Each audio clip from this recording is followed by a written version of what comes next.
others.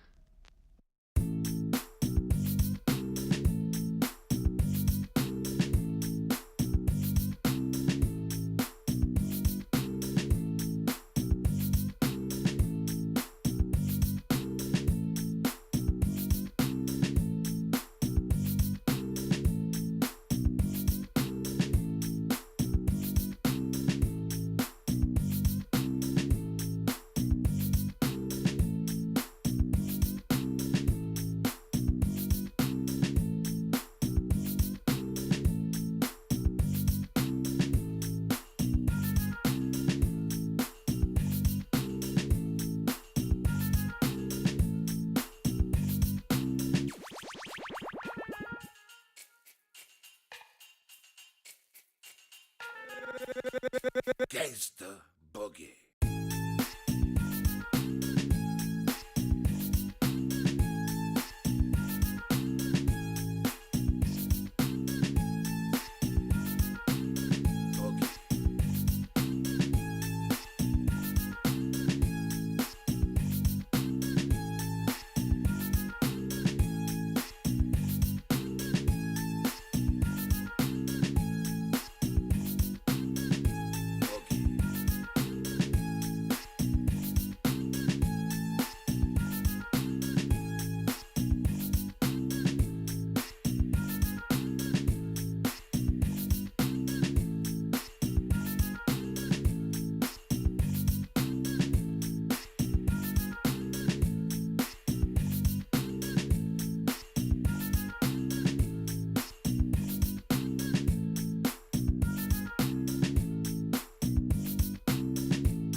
For man is not content unless he's pressing himself to the limits of his knowledge or beyond.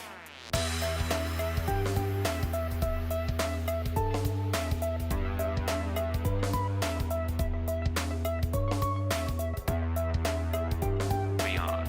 Limit.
Probably just a touch of space madness.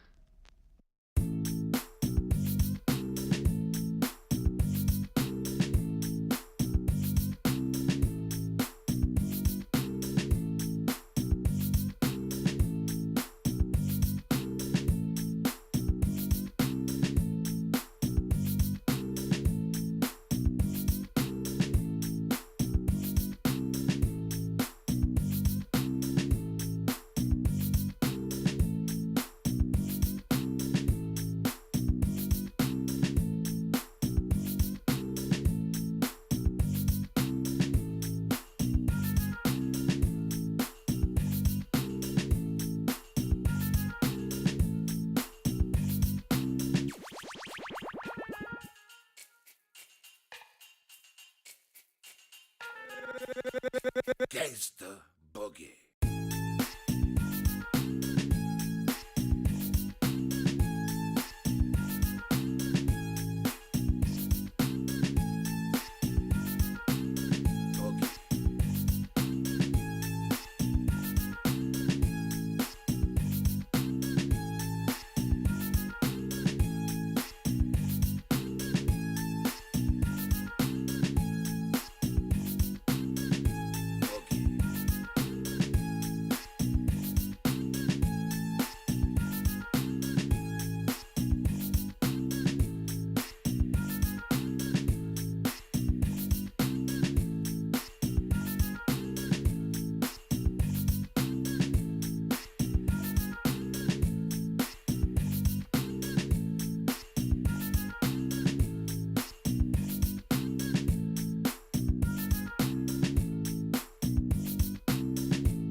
What's poppin'?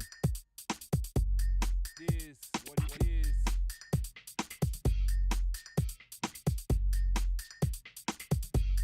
Is what it is.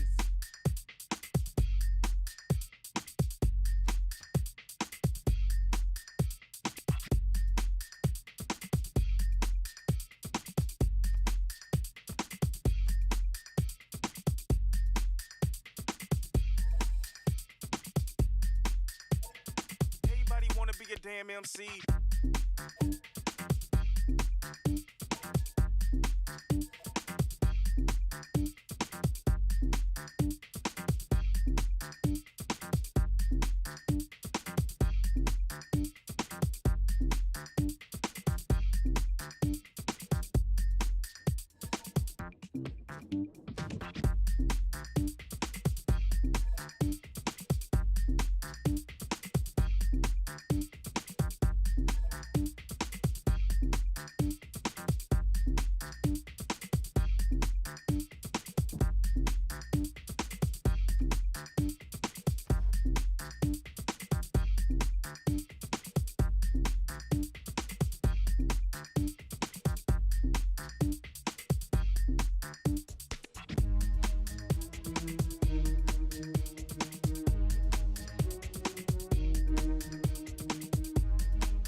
Space people.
welcome back everybody. New week, new games, and we're gonna need to take a look tonight at the Tort Tue going against Middle Move. We've seen actually both teams in the past season, I believe, or in the Coupe de Flore, one of the two, and definitely we're looking forward to see the next season. Civ6 squadrons should start in just a few weeks after the CWC will end, and from what I understand, of course, we're gonna have that new version of BBG, and this is also the reason I did really want to get into this game. They are playing with the BBG beta version, so we do actually get to see what has been changed and how. I do understand that there weren't that many updates done to the text, so that will be a bit confusing. I'm pretty sure if we're gonna need to open up something like Civilopedia, poof, not gonna work. But I do of course, we do know that they do have a file over here on Discord that will show us the way. Now, we do have them also starting off on the pick and ban phase. I'm sorry we were a little bit late. A few problems with the lobby over here. Unfortunately, when we swapped, poof, our names got poof. Yeah, not good, not good. Hello there, Daniel Dingo. Good up in my head and welcome. Let me actually see. Lancer Evo, good evening, sir, and welcome. I do also notice Cassandra Payne. Hello there, Bam. Yes, indeed, we're cooking 45. I don't know if it was actually 47, but I'm pretty sure it was at least 45. And oh my god, yes. So they actually showed pictures with eggs actually cooking on the pavement and in the sand and stuff like that. I mean, I don't know. Gas discounts. It is what it is. Now, Black Skating Games. Good evening, sir, and welcome. Kim Ruken. Good evening, sir, and welcome. For Lens. Hello, sir, and welcome. I do want to say, looking at the pick and ban phase here, it does seem like they did take out Tilted Axis, Lakes, and the Highlands. Highland 6 players. That's actually small highlands, tiny highlands. So Highland 6 players is actually one map lower size, and we're gonna need to see if it's gonna be played out, I guess, in the training games, because this is kind of a training game, right? We're in between the seasons, and the players do want to get their footing with the new BBG, do want to see the strategies, do want to see them also in a bit more of a, I would say, serious format than the normal games. We do have also Tilted Axis taken down, right? Oh, I see. Middle Move does need to actually pick up a civilization map here to be chosen, and it will be taken out Primordial. Wait, we only have, what is this? We only have like Pangea Standard, the Rich Highlands, and 7 Seas. What is the other Pangea? It just doesn't appear here. Board Alien, hello there, sir, and welcome. What's that band of Highlands app? It's the small one, the tiny one. It's 6 players and not the 8 players map that we're used to seeing. So usually we do play Highlands on the standard size, and well, this map 6 players, it's one size lower. I'm not sure if it's small. I think it's small, if I'm not mistaken. Not tiny, small. Well, it's going to be a choice between Rich Highlands, which is an extremely big map, and on the other side we do have Pangea Standard Ridges. Pangea Standard Ridges, to be honest, just like the name suggests, it's kind of standard. We do have it being played out so much in the games, and we do need to see if this is going to be picked. It also usually does end up with more land interaction than we do see sea interaction, while of course on the Rich Highlands it's going to basically happen the same. So I'm expecting here both of them going land. Let's see. Rich Islands is gonna be. Okay, so we're gonna have quite a few resources. Even the could also boss almost bienvenue. Thank you so much for letting me stream, by the way. We are seeing them pick up the choices, and I do want to put up on the screen right here. Give me a second. There we go. Rich Highlands. There we go. There we have it.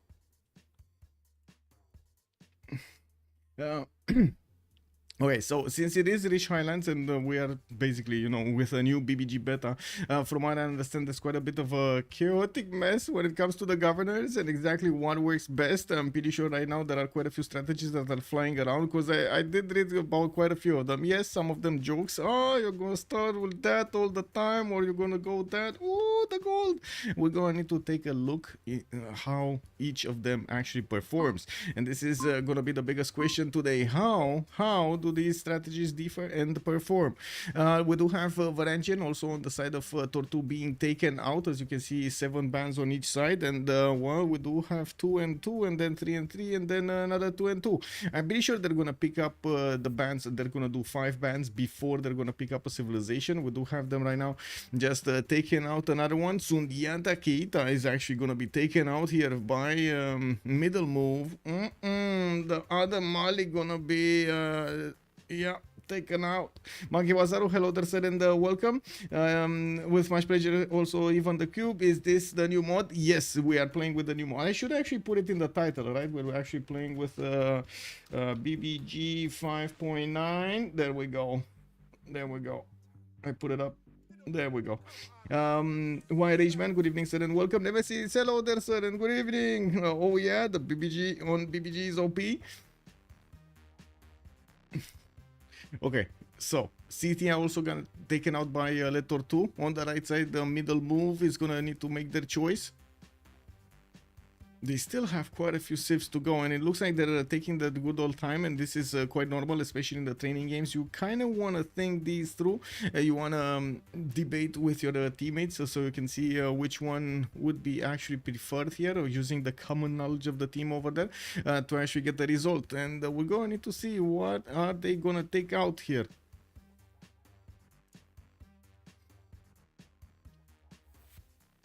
Phoenicia is gonna be taken out. Okay, Harbor Civ, half course Harbor Civ, of course, a lot of golden potential. Okay, interesting that they took out Phoenicia and not Age of Empire. Did Age of Empire get it again? Did they get her again? Did they do her nasty? Let me actually take a look here on BBG. I don't actually remember all of the choices, but I know where to look for them. There were a few ones extra that are complementary or changing the stuff that I said initially in the movie I did on YouTube with the update for the 590B. On 590C, it looks like Sondok will get a gov title of feudalism. Percentage yields of 7 buildings is now 40%. Malus is this is the penalty. Actually, penalty is now minus 10% on cities found by Sondok, and without governor of feudalism. And I gotta say, Malus is more like an economic term than it's actually used for this. But anyway, combat strength from Spy removed, combat strength from Scout increased to +3, drums of war increased to 50% culture on kill. I believe what it was 25. Reina, the right one gets the internal gold and trade out capacity removed, so they removed one trade out entirely. And from what I understand, they delayed this to market and lighthouse, so it takes quite a bit of time to actually get these, if you ever will get both a market and a lighthouse. Amani R2 is now +3 Diplo favor, that's basically right second.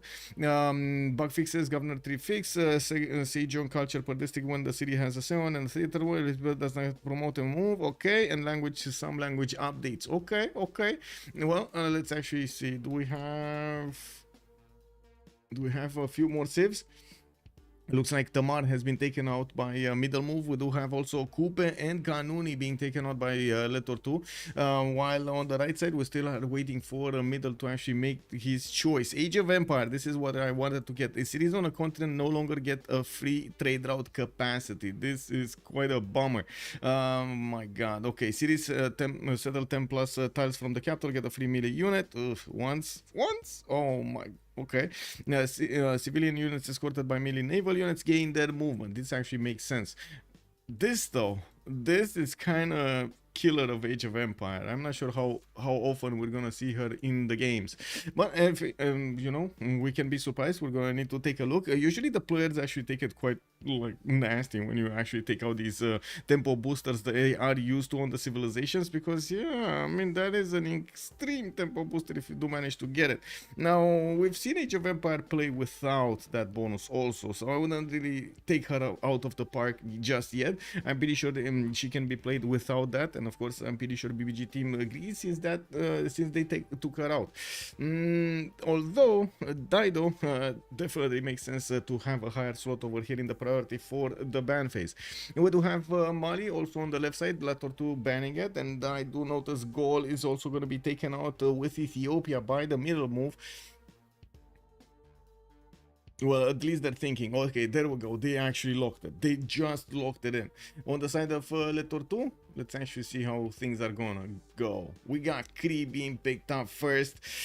Oh, wait, there was somebody on the stream like last week that told us that Cree doesn't win games. Well, let's actually see if Cree wins games or not. We do see also on middle move, they actually picked up immediately Cleopatra Egyptian. It kind of feels like they actually thought this out, or it was like a spur of a moment instant inspiration there. It looks like they're also gonna pick up Russia, which is definitely gonna have that extra faith and the possibility to go for a culture victory later on in the game if he wants to. Zetian showing up over here with all of the bling on her head. We're gonna need to see if Tort Tue is gonna manage to use that bling accordingly. It does seem like she's gonna need to how to say get all of her charms going. I do notice we do have, of course, the second ban phase being open up over here with 4 more civilizations needing to be taken out. On the right side, the middle move is gonna need to choose their champions to not participate. Smemili, good evening, sir, and welcome. We love a lot. Tundra, yeah. Genghis Khan, good evening, sir, and welcome. Vis Electra also, good evening, sir. I don't think organizers would be okay with that. Wait, CWC game on beta is kind of weird, but in game, if the players are all okay with it. Bonsoir, monsieur Vis Electra also. Comment ça va? Nah, ça va. How is the weather in Bucharest? Hot. Très chaud. Hopefully the heat has died down a bit right now. Yes, it's much better right now than it was earlier. We did have a bit of a shower, but that shower actually came with a lot of water and a lot of wind and you know, big bada booms, the lightning strikes and so on and so forth. Actually, I think a lightning actually struck very close to this, like literally the house just and I was like, yeah, bro. Oh, free massage. Let me also see. CWC is going to be played until the end on the normal BBG, so we do keep a fresh, good version from the beginning to the end. Also, when is the next CWC match? We're still waiting for them to schedule. We're going. Cisco is going to announce them soon, and of course, I'm going to put it up on the website as soon as we know. I believe we do know like a day, like the first game, and we're waiting for the confirmation of the second one. First one would be Thursday, and second one probably Saturday, but we're still waiting for a confirmation from the opponents. Looks like Spain is gonna be taken out by middle move on the right side, okay, and Zulu gonna be taken out by Tort Tue on the left. 2 more civs to go, and finally we're actually gonna get a step closer to actually seeing them pick up what they need here as civilizations in the game. Pakachuti double for Rich Highlands. Actually, that's quite curious if they're gonna pick up Pakachuti. I've seen him used quite effectively, but usually it takes you have to have quite a bit of an appetite for risk, to be honest, to play with Pakachuti, or at least that's what I've seen when I was taking a look at the players that are picking it. They certainly had a bigger appetite of risk than the other players. Okay, we're still waiting for the choice. Okay, that's King Shi being taken out here by middle move. Okay, they're not gonna get the Wonder Builder. Okay. Well, on the right side, since they do have Russia and Egypt, they might be thinking about something related to culture, and of course, not letting the Wonder Builder in the game should be a good tactic. And we do have Genghis Khan also being picked up by Tort Tue and to be banned. I want to be clear, they didn't pick it up to you know, actually play it in the game. Also, is there a new meta to replace Magnus in turns? Yes, exactly. Well, we don't know exactly, Smemili. We don't know exactly right now if we have actually an established meta, but there are quite a few that I've heard of and that are being bounced around between the players, and they're trying to figure it out. Okay, which is faster in what situation, most situations, in several situations, so on and so forth.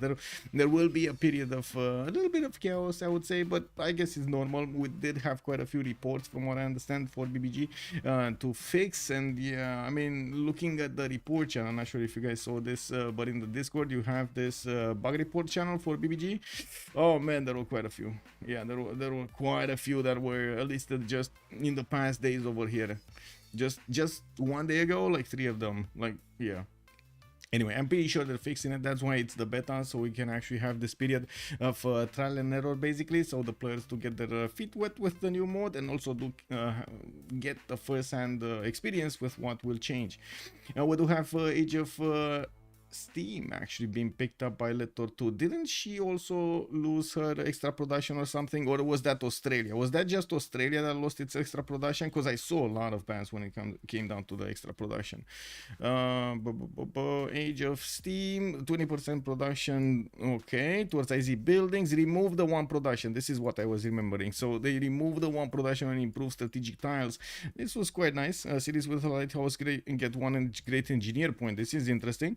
And industrial zone get major adjacency from a Royal Navy dockyard. Oh my god, I love Age of Steam now.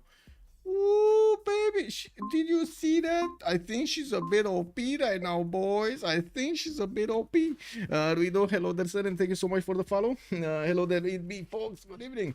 It's pretty good. Actually, good that we're not having a lot of sun outside right now.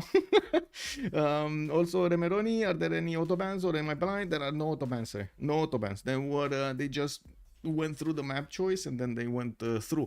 This is like a SCRIM. This is a training game more than I would say official game. This is where the meta is being made, basically.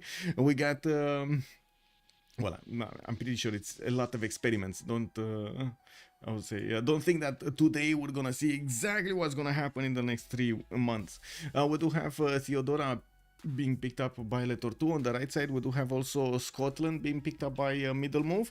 Okay, two nations that I definitely want to see how they perform. Let's actually take a look at the game here and see how they're going. I would imagine we do need to move one, or yeah, 2, 4, 6, 7. Yeah, we're missing one player from somewhere, or am I just not seeing him?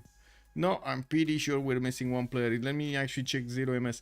We did need to redo the lobby at the beginning of this. Yeah, there we go. Somebody else picked up on this.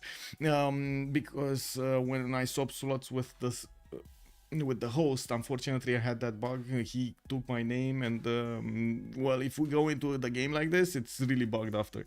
Artside, hello there, sir, and welcome. You like the left composition? Okay, so Cree with Etienne with Age of Steam and Theodora.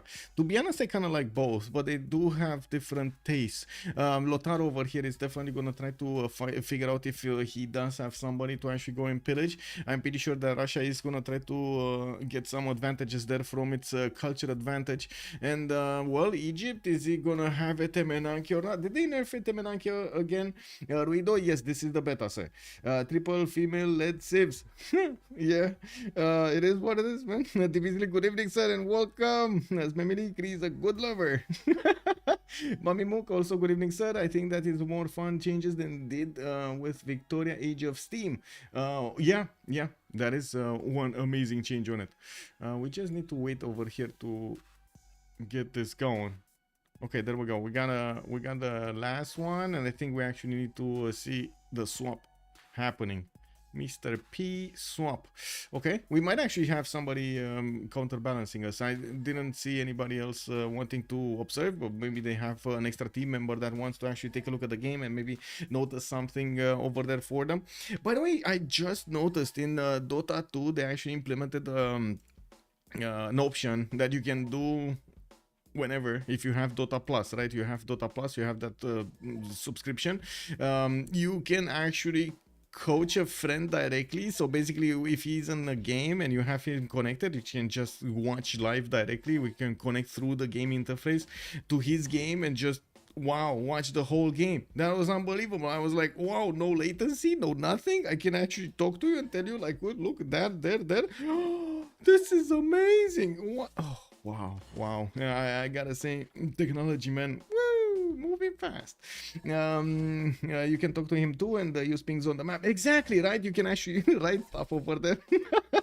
Yeah, go there. You know, I saw Hero. He was farming down. He's farming down. Nice to see some new saves. Yes, indeed.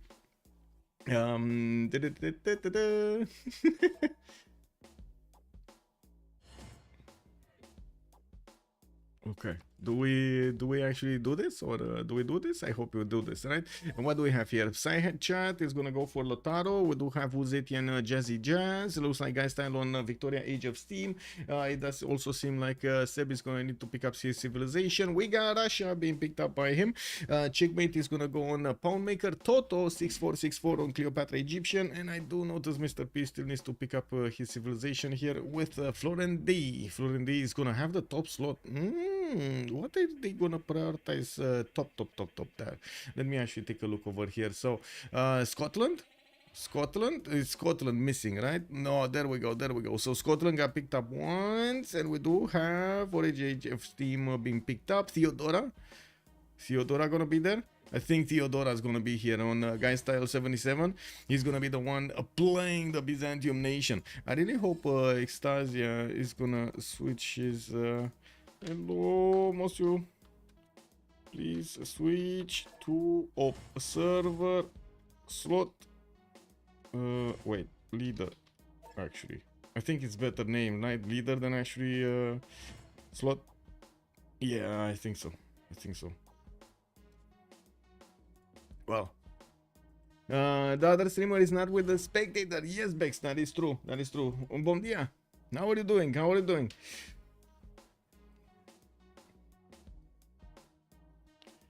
Okay, let's actually see. They're asking about the settings over here. Should be, I hope everything is fine. I did take a look at the 0ms and I didn't really see anything unusual, so it should be fine. There we go. We got Extasia going for the spectator.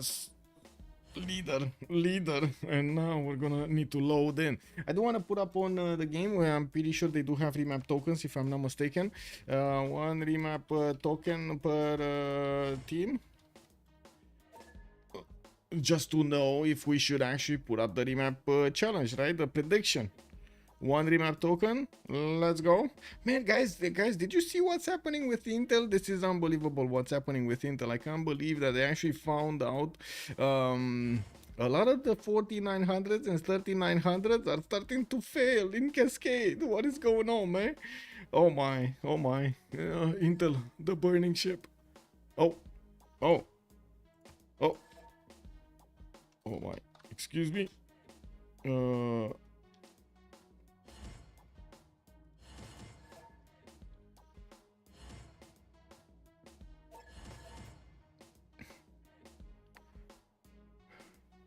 Oops. No, I'm blushing a little bit. Spectators, 100 nukes and see what happens. Just throw them in there. Yeah, just throw them in there. I'm sorry, Spilke. I just figured out. I'm sorry. Désolé. Give streamers 100 nukes and see what happens indeed. Yeah. Okay, so we're going in. They did say yes, so I can put up the prediction. Okay, let me actually click on buttons over here so I can do click. Joined the round table. Start.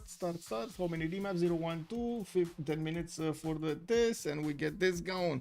Baguette Baba, thank you so much for the follow, sir, and welcome. Also closing, good Abend, my hair. Welcome, I should say.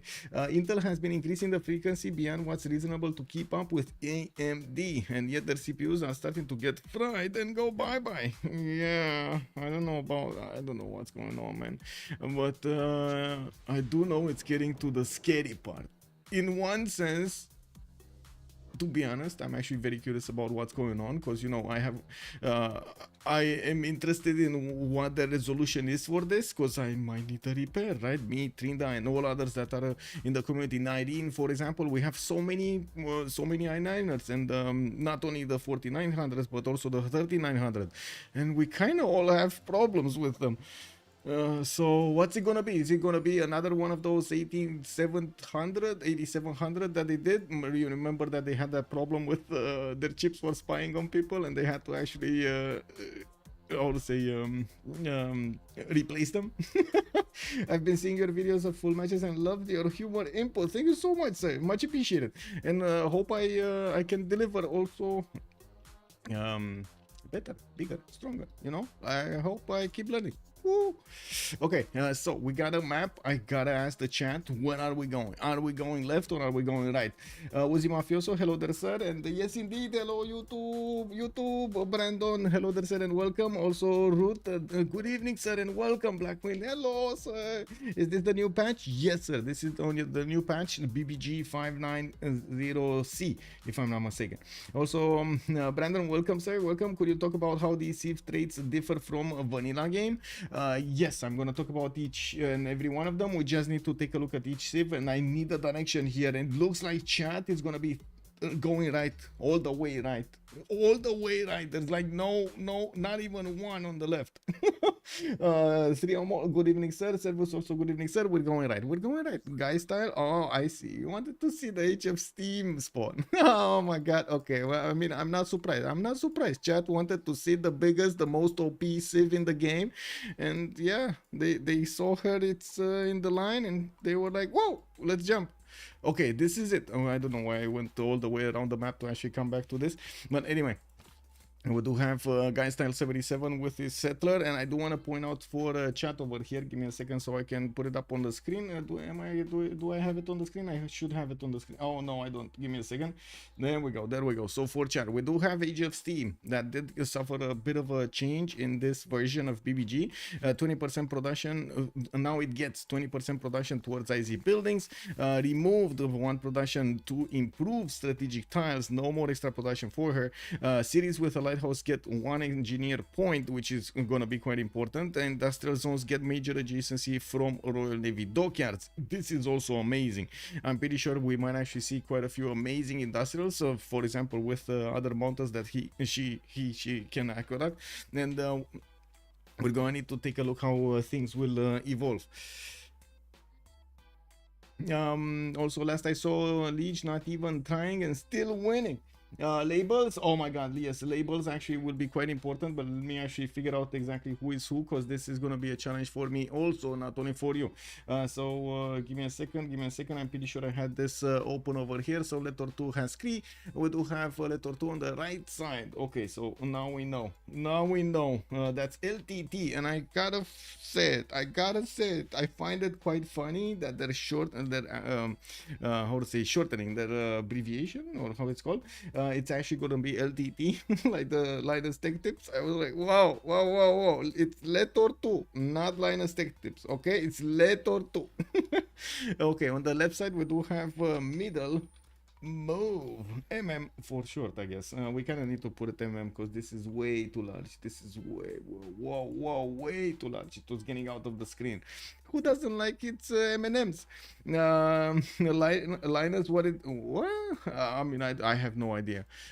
To be honest, I have no idea what's going on over there with him. I just noticed he actually kind of made out of that channel on YouTube kind of a big production, big production. Who's the multiplayer last year? I remember 2022 was Liege and wait, what's the MP? I'm not sure what is MP. I do want to talk about the game though, because we spent quite a bit of time. London is going to get a few horses to the southwest. I do see ship tiles for the extra 3-1 and a few 2-2s around her city. It's going to be easy for him to also get this amber tile to the northwest to get going with the fresh water. And since he does have a river there, I'm pretty sure it's going to be easy to aqueduct and get all of that nasty bonus of extra production.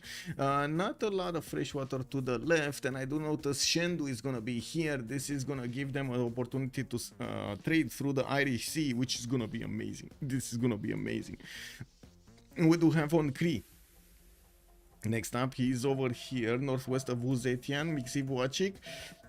Okay, 1, 2, 3 horses, not that good. We do have him with a rice tile for the extra food and some marble for the extra culture. Not easy to acquire, not in his capital right now.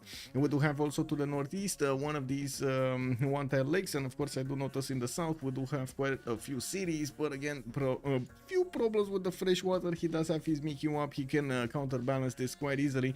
A bit of a change from the base game for Cree. We do have the Ochitao Lord in strength. It's not 20 strength anymore, it's 15, which doesn't really make it that powerful to take out cities. That was the problem, and that's why they nerfed it. Other than that, did they actually change anything for Cree? Because I think they kind of kept everything in place. This is a SCRIM game. Yes, this is a SCRIM game. Don't know, has lost a lot of time, but I think Tony production was already there. Okay. Last I saw lead you not even trying. Okay, okay. Labels, I did do that. Andy Robo, somos you, bienvenue. Okay. Moving forward, let's see. Who do we have? Theodora. We do have Constantinople here, Florendi, which is gonna get a settler out in 6 turns. I do notice he's gonna have his sugar tile over there for the extra 5 food, and I do notice another sugar tile to the north with quite a few rivers to actually expand into. I'm pretty sure we're gonna need to see him try to do something to the north against Egypt. Now we do have him quite far away from Mapuche on the right side, and this is gonna be one of his opponents. Again, a bit of a problem, Sidechat being on the right side of Byzantium, but I think he can take care of himself. He does have a good defensive land here, using the river and the lakes and the mountains. I think it's gonna be fine here. I think it's gonna be fine. If he wants to play this map, I think he's gonna be fine. Looking at his also settler coming up in 3 turns, has freshwater to the southwest, but I'm pretty sure he's gonna want to prioritize settling this north. Did something happen here? Did we have somebody lose something? Oh, problem Discord. Okay, I see. Looking at JZ, let's actually see Uzetian. What do we have here? Shendu, okay, gonna get his 213 diamond tile, not amazing because of the lack of production. We do have him with freshwater cities to the northeast and the west side, and I do notice this diamond settle over there to the west. It's gonna wink at him. Of course, he could actually try to go for the max amount of cities, which would require him to actually go for the maze and get another city out here somewhere and another one around here somewhere and keep on going. We do need to see how he's gonna settle the coast so he can trade with England. I'm pretty sure this is gonna happen. Like, there's no way this doesn't happen. They need to get the gold. Now we do have Uzetian benefiting from quite a few bonuses when it comes to its spies. All offensive spies operate at 1 level higher. Whenever an offensive mission is successful, you also gain 100% of the faith, culture, and science. Targeted the city that turn, receive a free spy, extra spy capacity, defensive tactics. This is gonna be amazing. Free spy at the beginning, it's very strong. We've seen it played out before by Team 250, if I'm not mistaken, and it was very, very, very successful. Are scouts recon units? Yes, sir. Yes, sir. And yes, scouts have 3 sides. This is gonna be quite interesting to see how things will evolve here. Now, looking at the vision, you do notice this scout. Wait a second, this scout only has 2 vision. What are they talking about? This only has 2 vision. There's like no 3rd vision. Yeah, well, it is what it is. Yeah. Oh, so only skirmishes and up. I see. I mean, that definitely makes sense. That definitely makes sense. Scouts are not considered recon units. You think they don't get the extra +5 when you, for example, in the Congress, you put the +5 on them? If I do remember correctly, they do say somewhere. Oh my god, look at this text, man.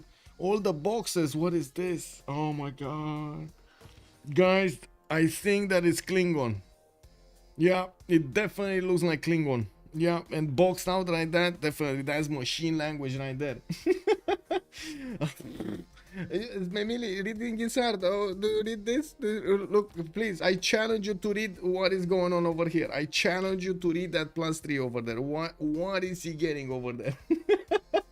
They're rising, bucket power. They're going forward. The recon, if you plug in the card for 100%, yes, exactly. All triangles. Thank you so much. Good evening, sir.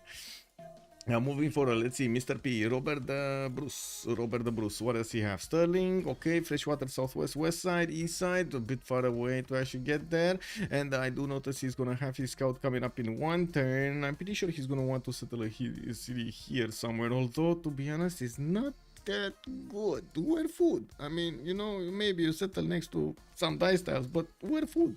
Anyway, we do have him with a few mountains so he can get some adjacency towards campuses, and of course this is gonna be quite a challenge to actually get everything going. He does have Cree on the right side, which of course is gonna be an opponent. To the south he's gonna have Mapuche, which is gonna be one of his allies, and Mapuche, I'm pretty sure he's gonna defend off attacks against Cree. And while southwest and west side he's gonna have Rakedet and Byzantium. Of course, Rakedet, he might actually try to settle a city for the trade, even though I think it's a bit way too out of what am I talking? He's not gonna go 20 tiles out of his capital to set a city for trade. I'm pretty sure mountain towns will do the same trick. Yeah, we do have them also starting up the map vote. I do want to quickly take a look at Cleopatra's land over here. Only a few tiny floodplains. That's not a big Cleopatra spawn. Southwest though, I do see the truffles, which are gonna give her that extra gold. Very nice. Northwest, we do have some mountains, some more rivers to settle. Northeast as well, food and production in those cities. A cat might be taken over, even well, depends on how close to Byzantium he wants to get. I'm pretty sure he's gonna want to put at least one city or maybe even two to the south. No, only one can be settled here. Not enough tiles. He would need an extra tile over here for the river to get another city next to Orko non-fresh water, which definitely can be a possibility. Also Russia, what's going on with Russia? Oh, this is gonna be the map. This is gonna be the map. It depends on the Russian spawn, you think so? Well, it looks like no remap, guys. No remap. We got Russia here getting a settler out in 5, another one. I do see he just popped a Faith Hut, I believe. And I do notice him also benefiting from quite a few camps. We got 1 and a 2 and a 3 and a 4 and a 5 and a 6 and a 7 and an 8. Oh, wow. Okay, that's a lot of camps. I mean, it's not 8 camps. It's not 9 camps, but he definitely has quite a few of them. Oh, no, he does have 9 camps. Oh, my God. That actually spread to the east side as well. Oh, it's an invasion of deers. Just walking everywhere. Well, you know how in those movies from Canada we actually see reindeers like going into shops, actually buying stuff and going out with their glasses on? This is basically what Russia is going to look right here, right now. We do have all of those deers and the the pigs with the truffle tiles over here just driving into the city. Woo, let's go.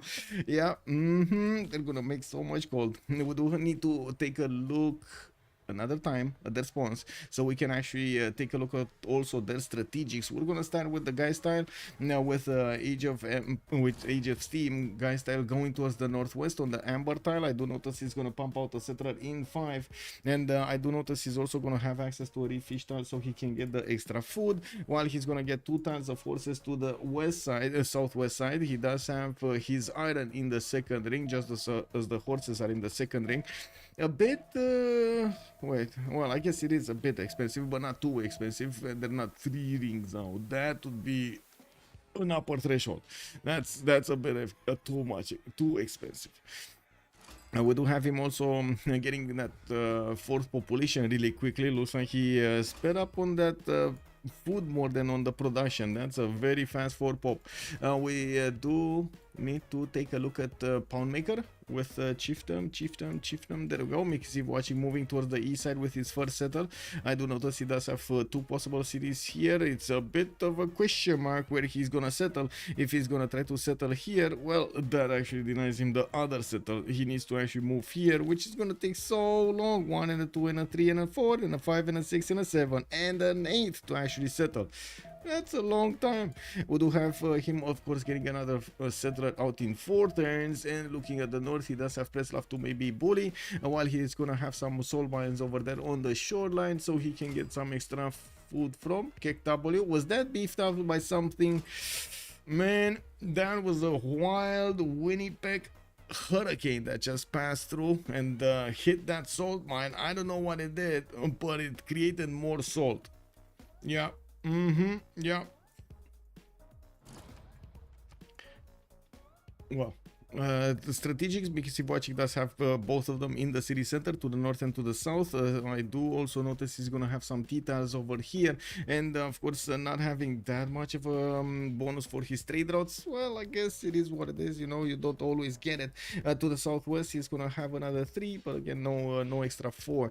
Maybe he can actually put a city, like a big mountain city like this one, for example, like put it over here and get all of these 1, 2, 3, 4, 5 and a 6 horse tiles that will get the bonus and make that the Magnus city. The thing is, we don't even know if Magnus is the way anymore. I'm pretty sure we got quite a bit of chat over here giving us an idea. The settle on the 1-2 isn't even good, especially since Kree can just settle fresh with AI. Well, yeah, but he keeps on going. He keeps on going. Yeah. Yes, the unique improvement, the make you up.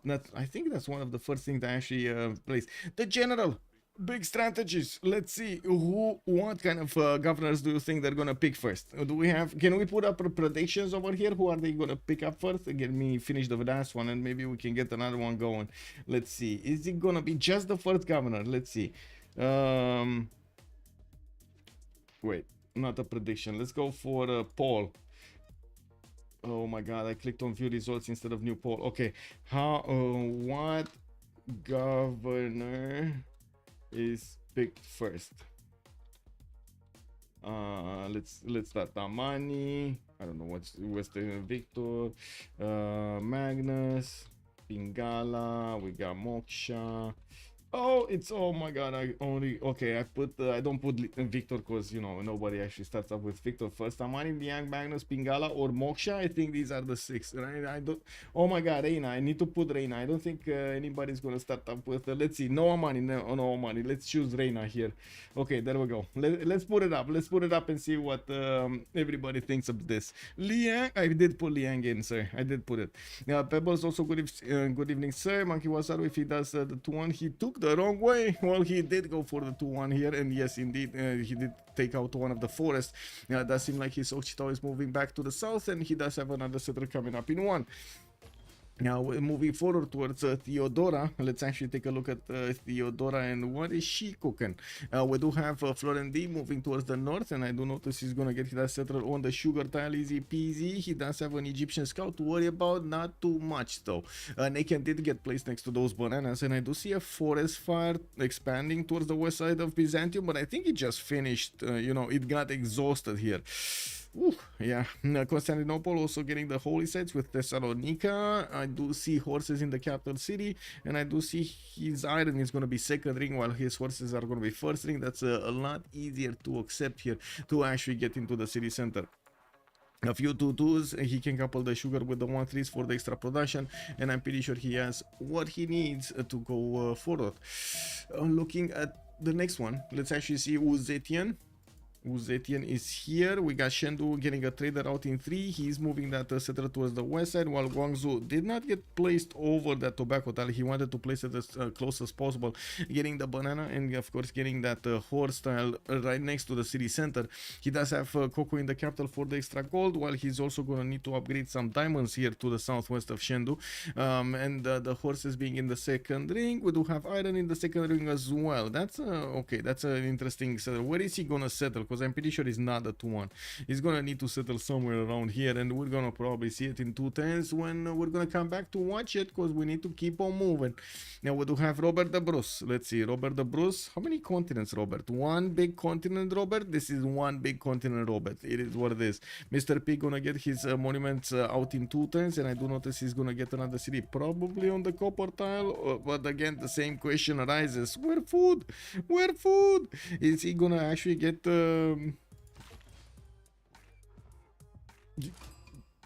the Pantheon for extra food on wheat tiles and rice tiles? Check W. Anyway, we do have him with Bologna to the northeast, which is going to be quite nice. He's going to get that extra great person point per type. This is going to be amazing. We're also going to need to see if Mr. P is going to be safe here, because he does have kind of a bodyguard, right? We do have Saicha to the south, which is kind of the bodyguard of Scotland here. We're going to need to see if Byzantium is going to be successful in what he's going to get when it comes to those units, and maybe even the taxi straight against his opponent. Wait, did they give me a second so I can actually double check this again? Whoa, poll ended Moksha.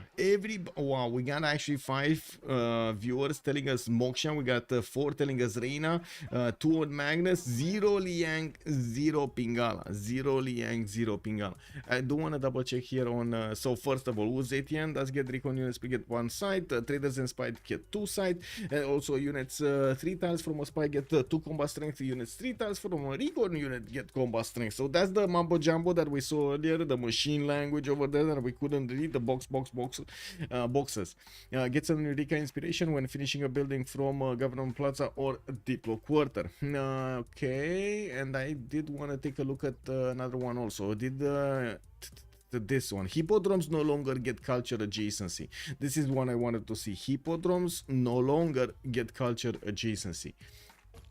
Okay. Okay. Well, that's yeah. That's it is what it is. Earth Goddess also got picked up as a pantheon.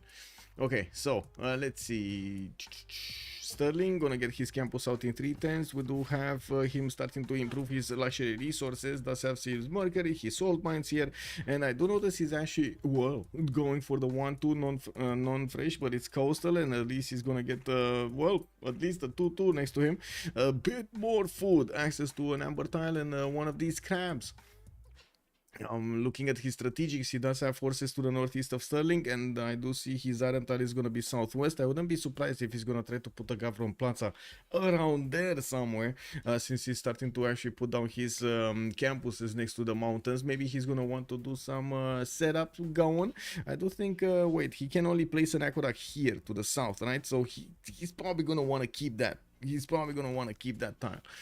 We do have Cleopatra Egyptian, Toto. What is Toto doing? He does have another city going towards the north, and I do see Florent is starting to sniff around his cities here. We got Necken getting a trade route. Rakedet is gonna start putting down campus, 2 campus opener, while Toto is gonna need to get his salt mines improved. He does have the builder to work them. We do have him also benefiting from so much gold from these truffle tiles. 3 truffle tiles with each with +3, and of course he can improve them to a +5. Oh, that's gonna be 15 gold just by having those tiles in your empire. You don't need to do anything, just having them there. The spy combat strength was removed, Pebbles is also saying. Okay, did it? Because I'm pretty sure I saw something over here on Nudes 18. Wait a second, did you say, so you said it's gonna, well, I saw something. Where is his? Where are his spies? Where are his units? Okay, there's no more Mambo Jumbo. Where are the scouts? Did the scout die? Oh, there's gonna be the Mambo Jumbo. I'm pretty sure there were 2 lines of text. +3 for something and +3 for something else, right? Check the lowest patch. He has combat strength, but not the spy. I see. Let me scroll down. Combat strength from the spy remove. Combat strength from the scout increased to a +3. I see. Okay, so the scout is fine. The scout is fine. Our side, we didn't actually check merchants. Merchants is the first one, Zankian. We do have also Hypatia first, and I do see Shunsu. Ooh, those are quite a few good ones. We also have the fleet terminal. Coming back to Cleopatra here, we do have him benefiting from an iron tile in the second ring. I do see horses are going to be very expensive. 3 rings out from both Rakedet and Thebes. Now, while I'm pretty sure, well, he's going to need to deal with the scout to the north, I'm pretty sure also the slingers will be up to it. Peter, let's actually see what's going on. 3 cities strong, Goddess of the Hunt already, Temple of Artemis coming up over there. That's, oh my god. I mean, it was kind of written in the stars, right? You don't pick this spawn with deers and pigs just going into your stores and getting whatever they want, just buying everything. And you're getting a lot of gold from them. You just don't let them be like this, right? You need to increase that power. And look at this. We got all of those deers and getting an extra 2 gold points on each of them and that extra food. And now they're insane. We got 2, 3, 4 tiles everywhere. 2, 4, 4s, a 2, 3, 5, and a 2, 3, 4. And what? Oh my god. And he does have this one, which is a 7. A 2, 3. Yes, you heard it. A 7 gold tile from the beginning. I mean, who needs Reina? You know, like, who needs Reina with this pantheon? We do have Liang showing up in the city of St. Petersburg. I do see the settler of the 4th settler is also going to come out in 1 turn. Okay, well, he does have access to an iron tile, which is underneath one of his lavras, which did not build a shrine, so he's now making a lot of points, but he's starting to build them in the other cities. And I don't see... we need to move forward towards Lotaro. Oh, horses already got improved to the south. Yes. Let's see Lotaro. In between the mountains. One time at band camp, Ngulumap was here. He was getting Magnus help. And it looks like we got Liang and we got Magnus. We got Liang and we got Magnus, boys. Are we gonna see more Magnus? Or is this gonna be Liang supremacy? 2 Liangs. Oh my god. One Pingala. We got a Pingala. Wow. We actually got a Pingala. Another Liang over here. We got a Reina. We got a Reina also from Uzetian. And I do notice another Reina. Okay, so we got the gold boys. Can we call them the gold boys here? Between Uzetian and the Age of Steam, there will be a lot of gold just pumping out of their everything, everywhere. Like they walk on down the street and you see, you hear behind them ding ding ding ding ding ding ding. Those are just gold coins pouring out of their pockets. You know, these are gonna be the replacement Mansa Musas. Because they have a super early naval traders, they just go Reina. Yeah, I mean, can you imagine what's gonna happen here? But again, I do want to point out, look at Peter go, 27 points. 27 points, man. 27 points, that's a lot. I do see England started off on his first trader, and I'm pretty sure Guangzhou is gonna, or Chengdu is gonna start off on his soon. Okay, Mapuche, right? We were on Mapuche territory. Magnus in the capital. He did go for City Petien Gardens, 40% towards the first district in the city. We do have him with the trader from Puelu Mapu, and I do notice he's gonna get a banana here to the northwest of Picun Mapu. He did settle the Coco Tile, which is a freshwater city. Yes, I know the river is a bit, you know, confusing because the label is on top of it, but it's fine. We do have Mapuche also benefiting from already horses and iron improved in his capital city, while he's not gonna have easy Shemamul spots. I do see one on that iron tile to the west of Picun Mapu. I'm pretty sure he can chop quite a few of these rainforests so he can actually get those Shemamuls going. That's a lot of culture that you can actually get from the Shemamuls. They didn't touch the Shemamuls, right? I hope they didn't touch the Shemamuls. Smorier, hello there, sir, and good evening. Where's my bold boy Moksha? Yeah, where is Moksha? We don't know where Moksha is. Yeah, too bad you can't stack production anymore than one turn at the door. Yes, yes. Wait, you actually think it's a +8 Artemis Pebbles? We didn't actually check, but let me actually double check this information here, because this is gonna be more gold. We got 1, we got 2, we got a 3, we got a 4, we got a 5, we got a 6, 7, 8, 9. That's a +9 confirmed Temple of Artemis when he's actually gonna improve all of these resources. 9 amenities, 3 cities, 9 amenities, 1 building. Oh, that's gonna be big. Russia will get this also gypsum settled to the south of St. Petersburg and working on a holy site project so he can get it before the new era. By the looks of it, he wants it a little bit faster than Byzantium. Can we like move it? Let's go. We do have the war declaration being sent, and I do want to take a look. Oh, there's a bit of aggression here. Cree is actually not really liking what Mapuche is doing towards him, and I do see Scotland did plug the choke so he doesn't let anything in. We do have Mapuche getting his monuments out, and I do see a builder coming up in 3 turns here from Picun Mapu. I would imagine a 3rd district would be campus. That should be a campus, right? A +2, and another +2 over here, and a +3 over here next to Ngulu Mapu. Yes, that it is.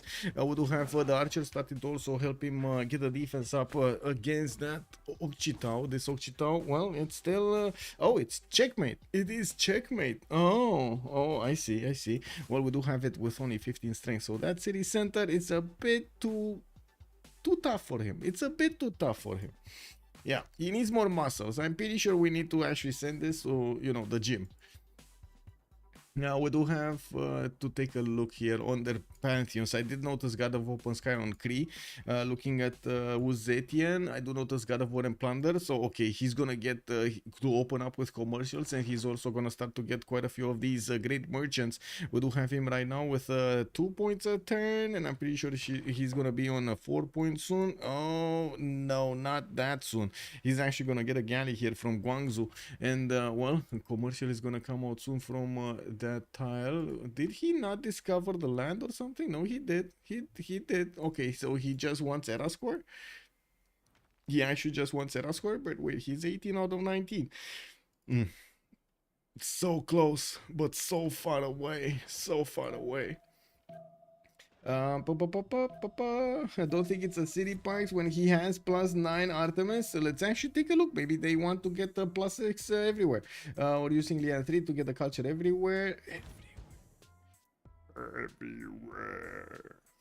Where is Russia going? City parks? Is he? I don't know. We'll see. We're gonna come back when he's actually gonna start putting them down.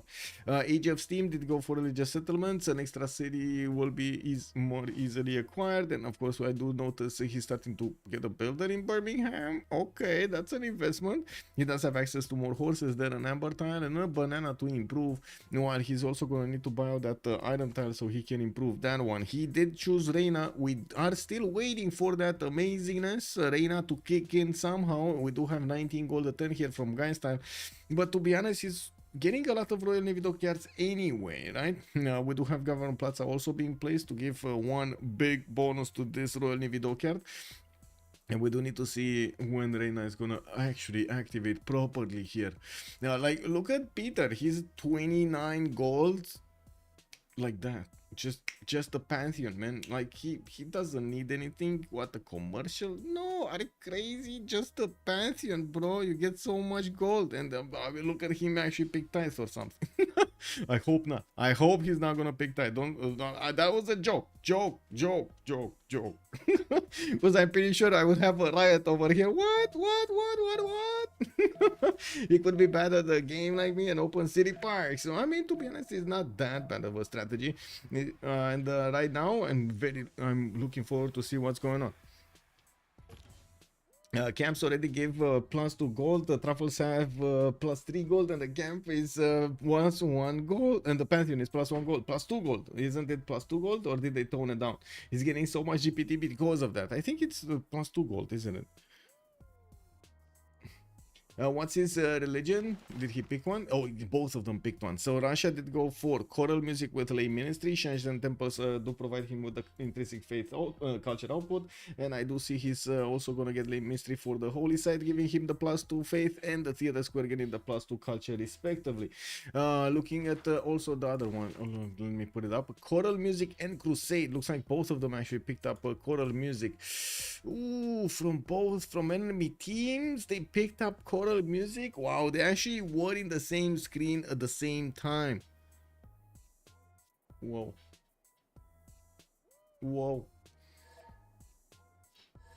If it's not the same name, it's not a problem. If it is the same name, it is a problem. So it's not the same name, it's not the same one of these big ones, it shouldn't be a problem. But if they are the same, if they actually choose the exact same civilization banner and civilization name, unfortunately it actually causes, I don't know, the game code to go haywire. They probably are gonna go and get drunk and they just don't know what to do anymore, and they just like, you know what, you take his bonus, you don't take anything. Okay. You know, that's basically what's going on over there. One of them will have all of the bonuses combined. Yeah, it causes the doubling. If you pick the same belief at the same time, you can both get it. Yes, exactly. It's banned exactly for that reason. But that's also collusion. This wasn't collusion. This was just like they're from opposing teams. They didn't know exactly what their opponents will pick.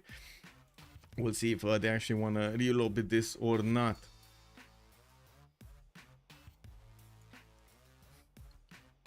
What does Byzantium go for a Pantheon here? Earth Goddess. Okay, Earth Goddess. And we do have him making 20 faith a turn. That's pretty big. And we do have also Peter making 20. And I do notice Egypt already putting down in-camp. Oh, wait a second, boys. We got an in-camp starter here. Okay. So are we gonna see Marianos? Are we gonna see horses? What are we gonna see here? Because that encampment looks very pointed, like pointy towards Byzantium. I don't think you can get more pointing than this. You see the direct line? He's actually drawing between that city center, the encampment, and Nicaea. It's like, woo, I know where you're going, man. We do have Nicaea getting pillaged. Unfortunately, that holy site got taken down by the scout of Naken, and yeah, Toto is bringing in all of the goodies back in his city center. He did pick up God of the Forge, which also gives us an idea of what he's planning here. We do have Pingala establishing the capital, and looking at his stats, well, I can't really say he's amazingly in science. He's 12 science and 8 culture, a decent result here with 33 production. He does have a bit more production than Floridi. Always when you take care and you compare civilizations with a faith civilization, you kind of need to take into account also the faith generation. 24 faith, well, it's basically 1 point of production, it's 2.5 of faith here, so he definitely has a bit more production than Toto on Cleopatra. Okay, let's see next. What do we have on Scotland? We do have Scotland getting his government tile. Oh, okay, yeah, makes sense on the iron tile. Oh my god, okay. We do have Divine Spark coming up soon as a Pantheon, and I do notice him starting to improve some of his tiles and also getting 4-2 sheep tiles every. Wait a second, what happened here? Why are the horses 4 food and 2 production while the stone tile is also. Oh, Liang, never mind, it's Liang food. It's, wow. Whoa. Do you know how long it's been since we've actually seen this being picked up? Agriculture on the food on the cities reveal the resources. Like usually people play Liang on the left side, the reinforced materials, right? And I do remember the first times we've actually seen this implemented, like this right tree implemented as it is right now, but it was actually a bit different. Housing boom was in the middle, right? Agriculture, housing boom, and then boom, you get everything you need. Now we're gonna need to take a look if this is gonna be as I remember it. But looking at the resources, I do see 1 and a 2 and a 3 and a 4 and a 5 and a 6 and a 7. 1, 2, 3, 4, 5, 6, 7. Yeah, 7, 8.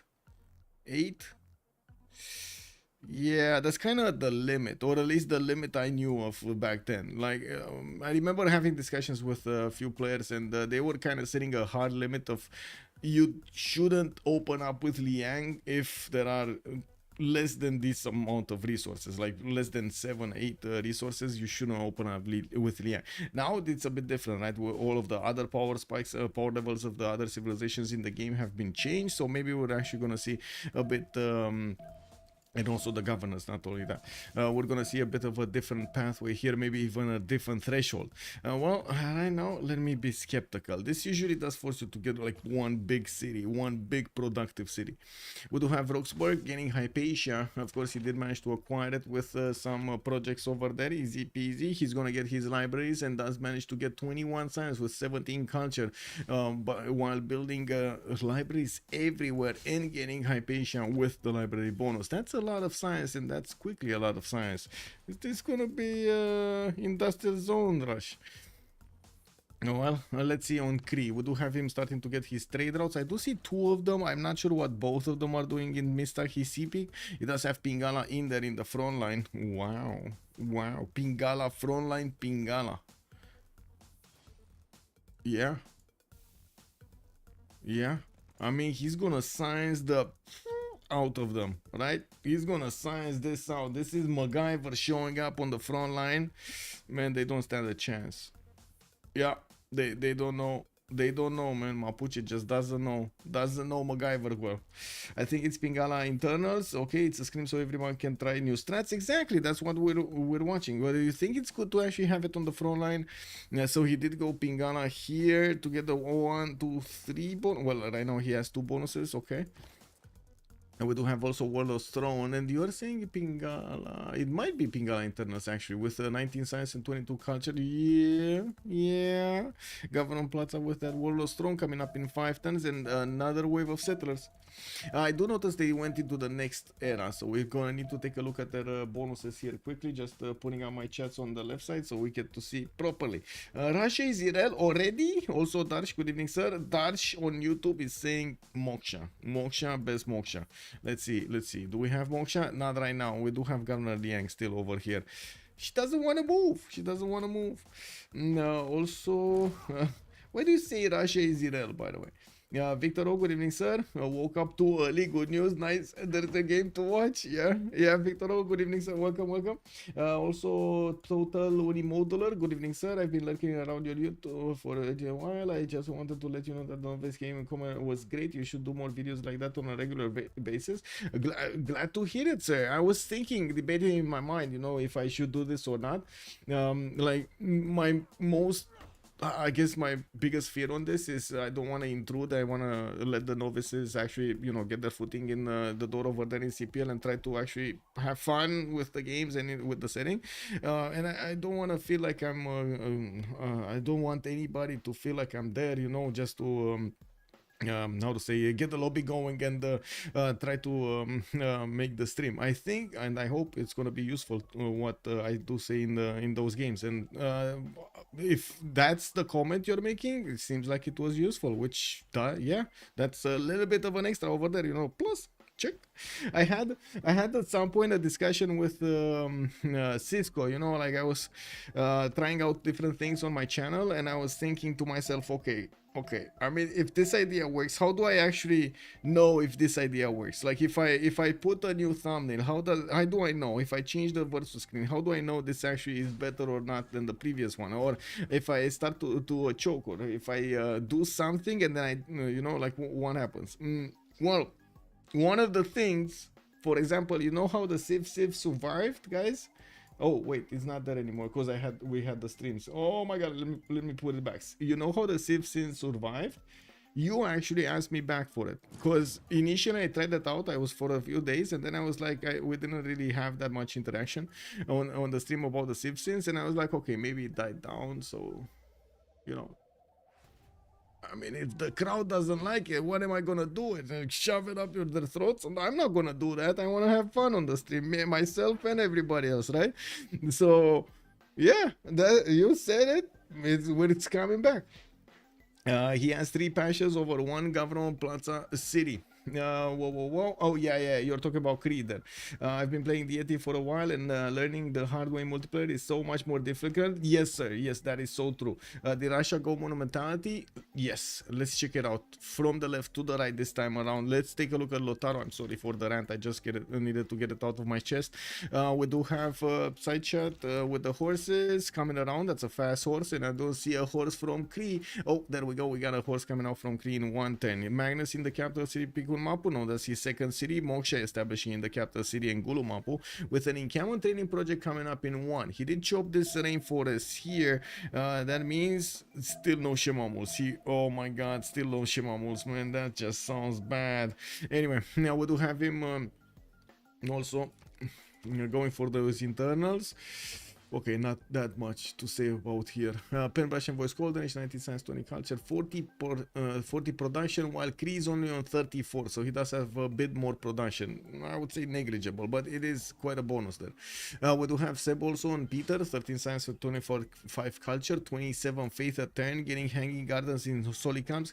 Moscow did get Temple of Artemis. We do have Audience Chamber in St. Petersburg, and I do notice Smolensk is gonna get some builders out to help him go. And I'm a bit surprised he wants to keep going getting builders instead of going for settlers. Usually the players do want to buy the builders with the faith and hard build the settlers with the production in the city center. So basically you kind of get the best of both worlds. You get the builder, you start to choppy that forest, you actually start to make models out of wood and stuff like that. You make chairs, you know, it's everybody's happy. But then everybody wants to actually live and go and build 3 houses somewhere because you taught them how to live. So yeah, now it's gonna be a problem. So you have them chopping trees, getting settlers, chopping trees, getting settlers, and so on and so forth. Now this time around it looks like he wants to build up his face generation. He's already on 38, and I'm pretty sure he wants that extra housing. Hit that hit take what the Beasley, what? Because central card is 50%. Yes, is a best internal. Is in Plaza. Wait, yes, Plaza is the best internal bonus, just as the other one, the Diplo quarter. Other 6 +1 something and food on crease, not relevant on internals. Often, what do you mean this time around? I was left to right. It's always left to right. No, this more earlier we took it right to left. I don't know what you're saying, man. I don't know what you're saying. We took it from the other side. It went in. Yeah, I know what you mean. He can still build the quarter in the Pingala city. True. Well, getting quick temples over here. Seb will need to show us the way. 62 production. He's the biggest one in the lobby right now. Plus the extra faith. He's getting the 40 faith per turn. On Toto, 27 science with 20 culture. We got Cleopatra here. Getting the Marianos. All the big boys. All of the bad boys are going to Byzantium. And I think Florent D is going to feel the pressure. Well. Wait, is this a welcoming committee? Is this like a gift sending kind of mission over here? They needed to protect the gift. That's what it is, right? Egypt right here. This is, guys, this is the newfound diplomacy, you know. This is, we don't know, but this is how diplomacy is made. Yeah. Or how diplomacy was made back then. How would you, guys, how do you think we make diplomacy if we can't really understand each other? Like back then, do you think these guys understood each other over there in sign language? They were like, oh, 5 trees back, 5 trees back. You actually need to go 5 trees back. Okay, you see this line? You see the moat over here? Yes, 5 trees back from this. Losing a settler is a sin. Yes. Stolen builder isn't a Civ sin? I don't think so. Yeah. Civ sin, if it's a builder, is not a sin. Whoa, yeah. Well, Mariano Ceretace coming up from Rakedet next turn, and I do see he's putting down commercials. He doesn't have a general yet, and I do notice Egypt does have 23 out of 30. He's going to need 7 more turns, while I do notice he's not making a project. That's a long time to actually get a general, and I gotta say, time is ticking. Tick tock, tick tock, tick tock, tick tock. This is not. This is gonna be very fast. And yeah, I think Nicaea is gonna get it. Like, he's gonna get us at least one of those, right? I really? No. Oh my god. Wait, whoa. Do I see that correctly? Is horseback riding in 2 turns with already feudalism in 6? I mean, first of all, that's a good feudalism, but man, horseback riding in 2? I mean, I don't know what to say about this. We got 2 horses crossing the river next turn, and they're not gonna care about the 5 trees. They're really not gonna care about the 5 trees. They're gonna be like, no, you see those trees? They're ours, bro. Yeah, what kind of building Constantinople's cooking? Audience chamber, if I'm not mistaken. Yeah, he's going tall. Audience chamber. Diplomacy sending an arrow to say that it's war. Yeah. So, how to say, or sending an arrow to actually pop one of those jokes over there. Bang! You see it hit your left tree, and then a scroll pops out. Bang!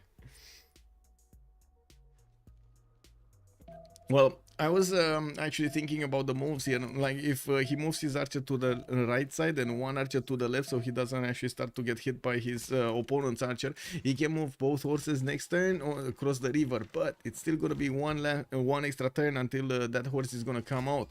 One weird thing is Florentine is actually not keeping a unit on that 2-2, which is extremely valuable to have that 2-2 as a defense.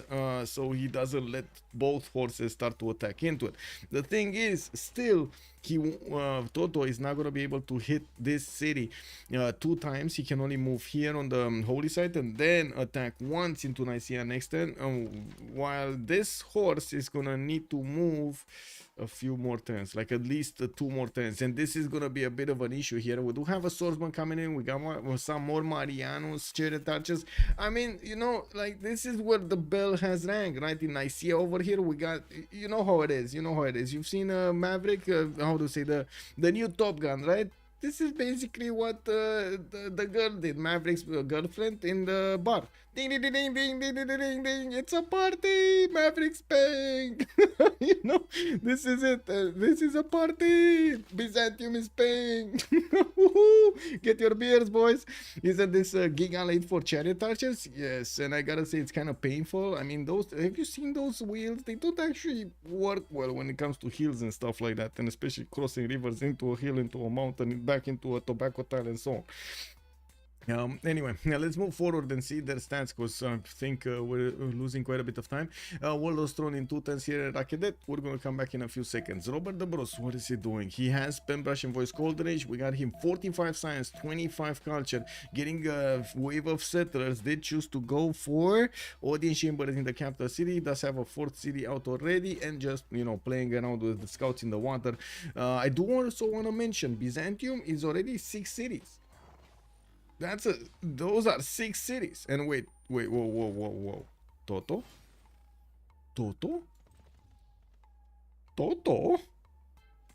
Okay, he's going horses. He doesn't want to attack first into the city center. He wants to keep them as aggressive but as safe as possible in the rainforest hills over there.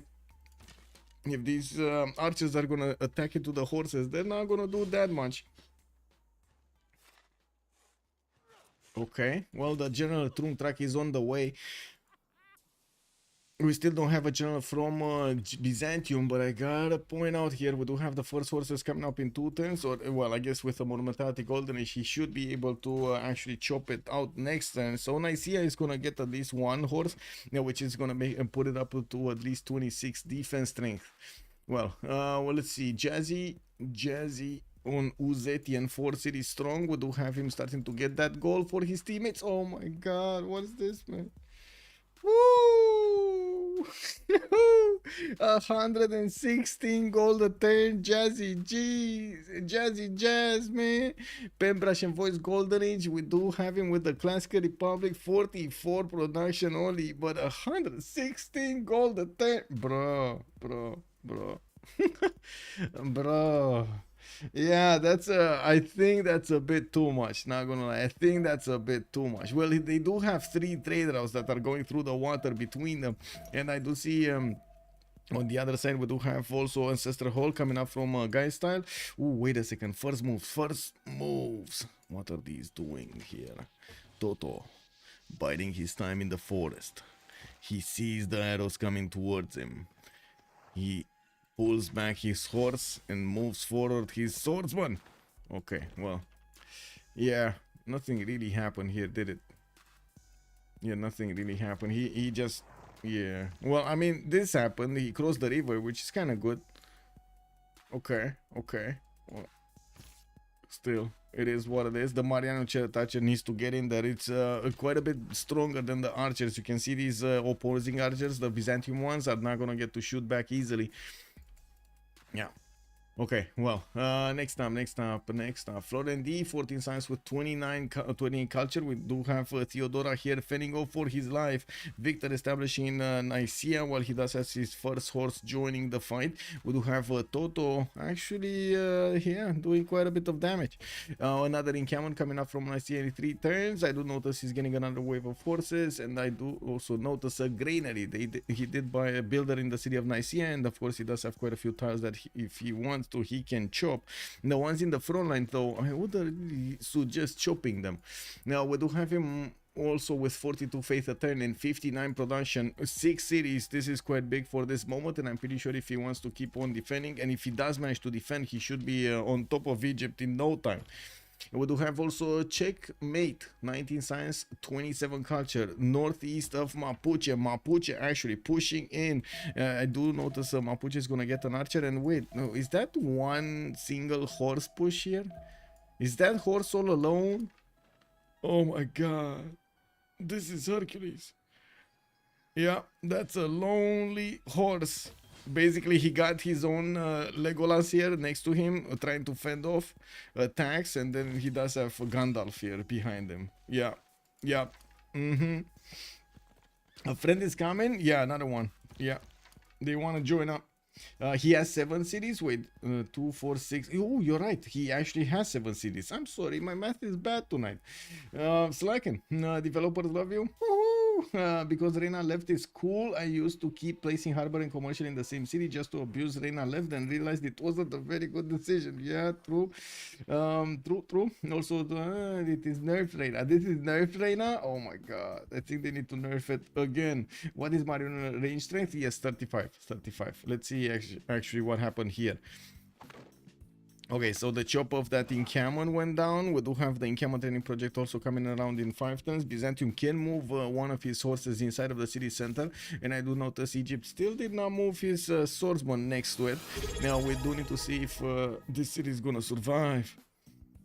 Ooh, Thou sleepy shall be hedgehog. knighted primer. The _ sleepy _ hedgehog. Thanks for all the streams, Michael.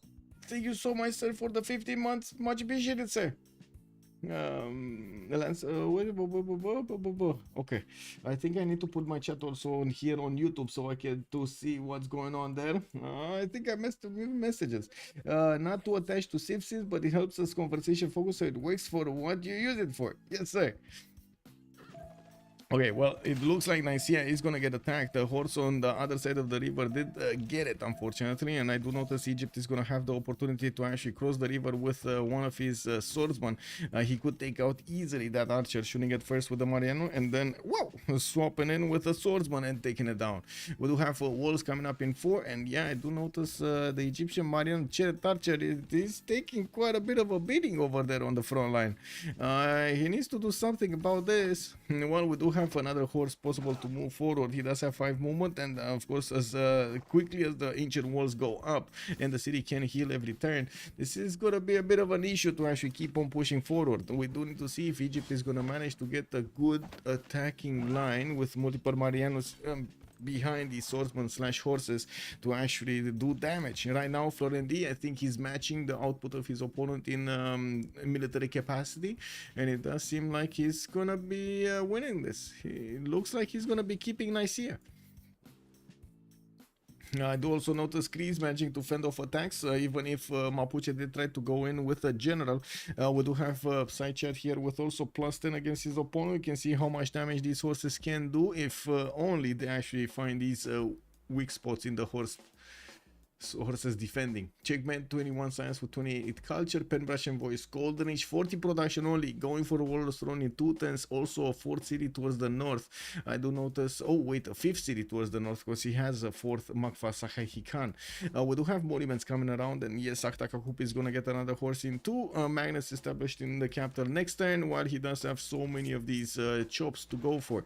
And we do have him previously recruited. Looks like Uzetian did manage to get Zankian and also Coleus. We do have Marcus Licinius Crassus for the gold there. Well, guy style, pen, brush and voice, golden age, on Age of Steam, Victoria, 4 city strong, Age of Ancestral Hall, I mean, coming up next turn. And we do have a 5th settler moving towards the north. I don't see a 6th one. I do see a 6th one on the eastern coast. Nicaea gonna get walls in 2. We do have Byzantium not managing to do enough damage against the swordsman to take it out, and it looks like he did manage to chop it quickly. The horses did go up this turn. Now, these Mariano Chariot Archers, if they're sufficient in numbers, they could go through. They are not sufficient in numbers, so they're not going through. We do have England also with one of his scouts here. Wow, yeah, that was a fast move here. Toto not taking any prisoners. He didn't want to deal with the problem. We do have to take a look back over here on Guy Style. Pen brush and voice golden age with that 56 production. The big thing here on Guy Style is the amount of gold he's making. 134 gold is going to be a lot of gold. A lot of gold. I do see we don't really have a good science maker here on the side of Tort Tue. They're barely scratching 25. On the other side, we do have Mr. P with 44 and 28. Mr. P is gonna have Mapuche Psycha to actually defend off attacks here from the southeast. And as you can see, since Egypt is managing to keep Byzantium in check, it doesn't seem like Byzantium is gonna go anywhere at the moment unless he takes care of Egypt. I don't really think there is much to do here now, unless he actually can wrap around, which I don't really see where at the moment. Toto 6464 might just keep these horses for some promotions. That's it. We do have also Russia starting to get more than 100 production. He's already on a 77 plus the 67 fate turn, getting multiple settlers out. I do see a few horses moving towards the east side, and the one subject that we didn't really touch on is the city-state arrangement. We do have Bologna with Hatusa, Mitla, and Taruga for the science bonuses. I want to see what's happening here. Oh my god, Mapuche! What is this archer? What is this archer?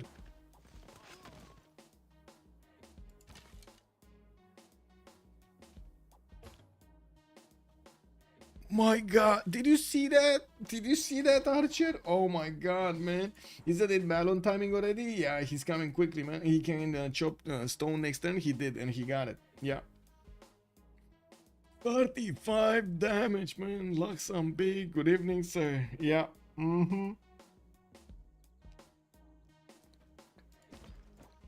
Cree over here is in a world of trouble. Yeah, we do need to see if oh yeah, look at the Malon Raiders. Look at the Malones. The Malones. Toto going in 3 times for them. Oh, we do have Saichat also coming up with Castle in 5, but I'm pretty sure he's gonna get a boost. And we do have a few builders still running around Mapuche's territory with the ability to start chopping things.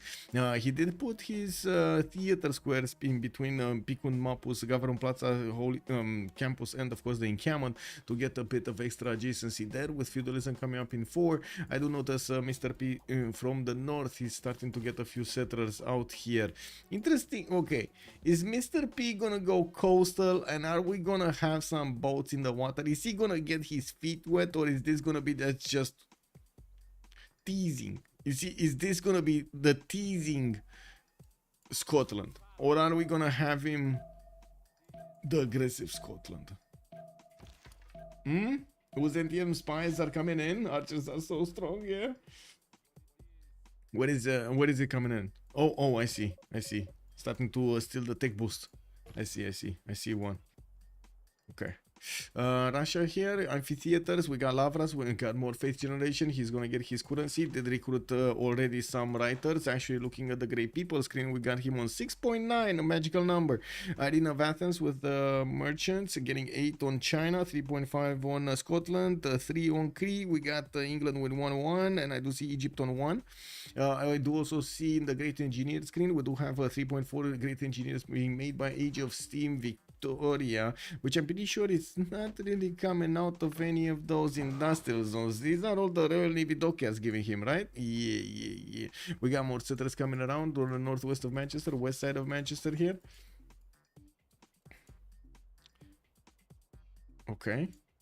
Okay, this attack is over. Oh my god, he lost the horses. And we do have some hippodromes coming around here from Byzantium. Okay. Well, this is gonna be free unit time soon. And I do want to point out, Byzantium does have Crusade, right? He does have Crusade.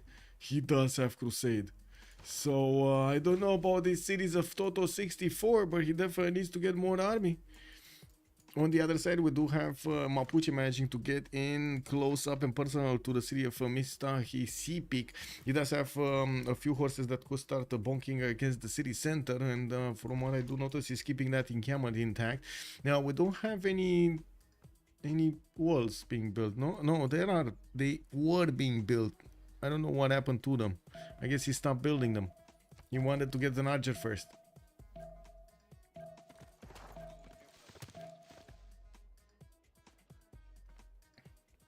I gotta ask, did we have any Civ6 here? She opted for the gameplay into Byzantium over Badland. Well, it looks like Mr. Hisipik is gonna get hit another 2 times. A bit surprising that he wanted to keep the archer in the city. If I would actually need to pick a Civ6, is that basically that one. I do want to stress this out, just underscore it as I have the opportunity. Whenever you're gonna be in a defensive position, you never want to leave your city without at least one of the strong units inside of it when the city is getting hit. So you want your the highest melee strength unit inside of the city center, be it a horse, be it a swordsman, a knight, tank, whatever. You want it in the city center, so you don't actually get shot against with a lower HP. And that city, Mr. Hisipik, would have probably survived another 1 turn or even 2 turns with only 2 horses hitting it if it had a horse inside of it. Definitely a Civ6, leave a horse inside of it, it is still alive. Yeah, that's what I'm saying. Did Cleo even kill a unit? Yes.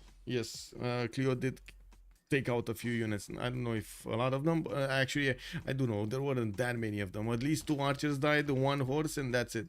And the scout survived. On the other side, Egypt lost like 3 horses, 1 one archer, one Mariano chariot archer, or is this the one? I don't know if this is the same one. And a swordsman. Should Byzantium go help Cree? I mean, it's too far away, way too far away. This is impossible for him to actually do anything. Mr. Hisipi did get taken down. Side chat is managing to break through the Korean defenses, and yes, checkmate is gonna be here, trying to keep on his capital. We're gonna need to see if he's gonna get to recruit any kind of support help from his teammates. I do have to say, Jazzy Jazz here might actually do something about it, but no, he's not. He's actually making builders. He wants to get these settlers out, more cities. He knows he's gonna be big late game. It's a scream, yes. Who could help Cree? Yes. Should Byzantium go help Cree? Oh, I did read that. Never mind. Check W. If it's addressed as a question. Oh, I think I need to do this. There we go. Yeah. Okay, so things are looking slow down significantly between Byzantium and Egypt. I'm pretty sure Mapuche is gonna start upgrading his units in just a few turns. 2 turns for cancers, 1 turn for mercenaries, and all of these Mapuche horses will turn into Malon raiders, which not like he already had extra damage against Cree. And I do want to point out something else. Cree made the mistake of not making an encampment.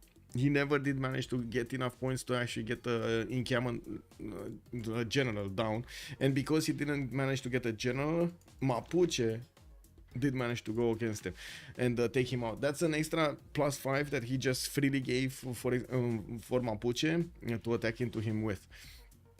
It's very strong, very strong. Mapuche at the beginning, it's very strong if that's managed to get that +10 over you.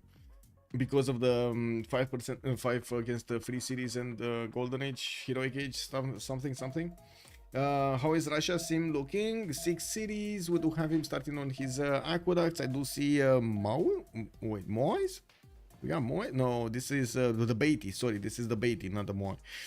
For the extra culture, okay. Taruga is getting taken out. The English Empire was trying to take that one, but it looks like no luck there. We do have also more settlers coming around with new theater squares also being pumped out. We do need to see his points. He's still on 7, so not that big of a change since the last time we checked. Getting these cities to the southeast, though, will expand his possibilities. We do have him quite far away from everybody except China. China is going to be relatively close. I guess later on, yes, England could be relatively close. Is he going to go there though? Because Lautaro pushing through Cree will open up another front line towards China. And this is not going to be good for China. Like, Cree already has the snowball effect, right? He already did manage to get his sources beefed up. Those muscles are being exploding out of his t-shirts there. You can see the armor just cannot keep the muscles in, you know, like all of that armor. Oh my god, yeah, I don't know how those horses can actually take so many kilograms of human on them, and armor and metal. Anyway, now on the other side, I'm pretty sure we're gonna have Cree over here trying to get a stronger unit. He has 4 turns for military. No, 4 turns. Okay, this is a bit of an issue here. I see him going for military tactics. What is going to military tactics? But man, he doesn't have those pre-built units. If you want to go for this kind of technology instead of going for for example. Oh no, the destroyer is coming in. Go, guys, the destroyer is coming in. She's here. Yeah, she started opening doors. Yes, and I need to close my door, and she's actually grabbing the handle, and she's like, "Ugh!" Making a lot of noise. Yes, yes. Another cycle. Give me a second. Hey.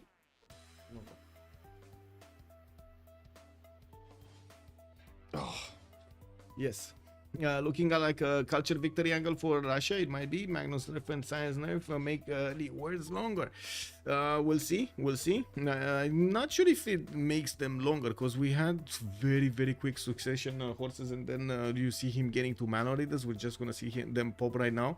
But yeah, let's take a look how things will evolve here. We do have Kree finally starting to get a few spearmen now. These are anti-camp units, and these will help him actually get something done with the military tactics upgrade he's getting soon. But 3 times to get it, I'm not sure if it will survive. Mana readers need gold, and we do need to take a look if they do have the gold. Side chat is on 217 gold. We got Toto on 156. Mr. P is also on 68. Hey.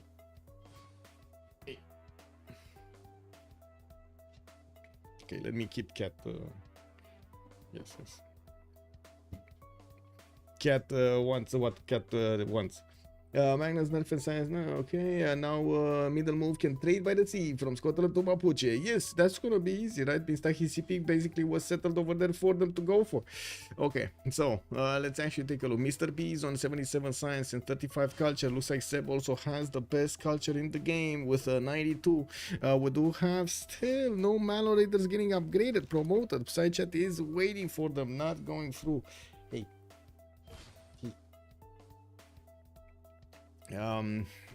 Uzetian getting 54 science and 51 culture is pretty good. We do need to see if he's gonna follow up with any kind of unit to actually do stuff here against his opponent. Mapuche on the left side, and of course Russia to the north. I do notice also Guy Style did manage to get quite a bit of gold per 10. 192 on Guy Style with 196 on the Jazzy Jazz. Oh my god, that's a lot.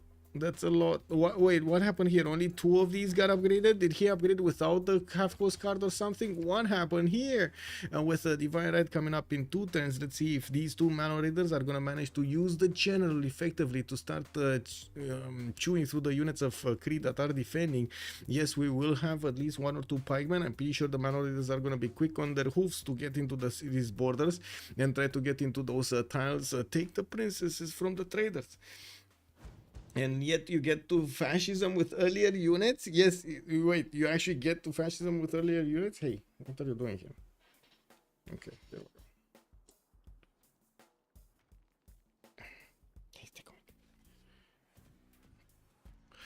Mr. P is also the first one over 100 production with 103 science. Looking at the score, it does seem like we're ticking down the clock until the next era. We got Sidechat on 44.52. We got Seb on 59.63. Looks like Toto is also going to be 49.51. Mr. P 53.57. He does need 4 more points to get to the golden age. Jazzy Jazz also 6 points away from getting the golden age. Florent D on 9, 43 out of 52. We got also Checkmate on 34.38. Looks like is gonna actually go Dark Age here. Might actually help him out getting an extra +5. We do have also Guy Style with 4 points away, 51 out of 55, and I think I need to actually close the door back. Let me.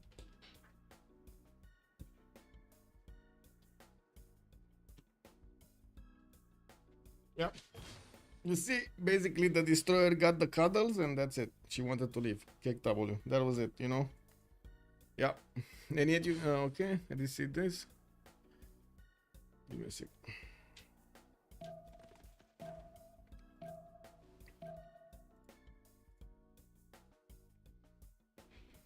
Okay, so first Mallory Raider attacks into the horses of Kree. We still don't have a general from Kree defending, and yes, we start to see boats from Scotland. We will probably see him also going top 3 for industrialization, while yes, there was quite a bit of a nerf for those technologies that are far away. We're going to need to take a look if Mr. P is actually gonna, well, have a problem getting there. We do see Mapuche's units don't actually take damage when they do attack, and don't take that much damage when they do attack into their opponents, and this is going to be extremely valuable for him. We're going to need to take a look if he's going to manage to punch through. It looks like it will punch through from the initial line, but then Poundmaker is going to have a few pikemen to fend off attacks. And one of the requirements is, well, Mapuche will actually need to get a few crossbows. We got him getting another encampment training project and finishing off the theater squares, not getting crossbows or catapults or something that might help him push here. So this might be the end. Yeah, of this attack, or well, the beginning of the end. Okay, what do we have here? Russia getting this. We do have Hull also established on the right side. Not gonna help that much. So much gold is being generated through the west. Commercial hub investments from China. 3 of them actually. Wait a second, is this Marco? Marco showing up here on the Great Merchant screen. We do have also in Hildegard of Bing, and this might be actually good for Byzantium. While Byzantium, Toto, I do see him also benefiting from a few crossbows in the city of Nicaea. And we do have Florendi getting his horses out and finishing up his hippodromes. We do see more campuses, and I gotta point out he is right now on 33 science with 58 culture. Okay, he did manage to get above Cleopatra stats, and I do see him benefiting from significantly more food. That's 125 food on Florendi, while Toto is only on 51. We do have him also 82 production and 71 faith a turn here. This is quite big. This is quite big, quite nice. With the boats of Scotland also getting the ability to go against Picto Kahana Piwin. We're going to see if Checkmate is actually going to manage to checkmate Mapuche here.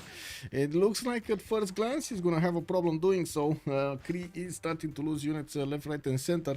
While yes, the spearmen are still alive, he's going to need the goals from his teammates. And then we go. We got a pikeman showing up, and this is the moment of truth. Looks like the pikeman is gonna be a big boy. He's gonna keep these man raiders away from his lands.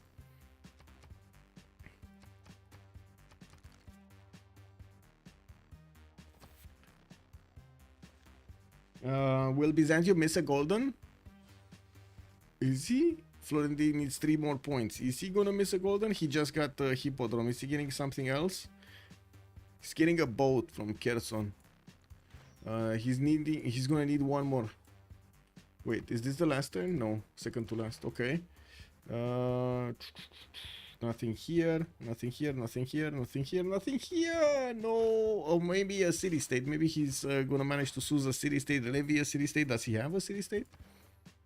Should be Florendi. He does have Nazca. Nazca is 185 gold to levy. Okay, that's a possibility. I do see pyramids are gonna also finish in the city of Chengdu, and of course more settlers coming around here from Jazzy Jazz, going across the seas towards the Empire of Guy style here, and settling his cities to the south of Russia.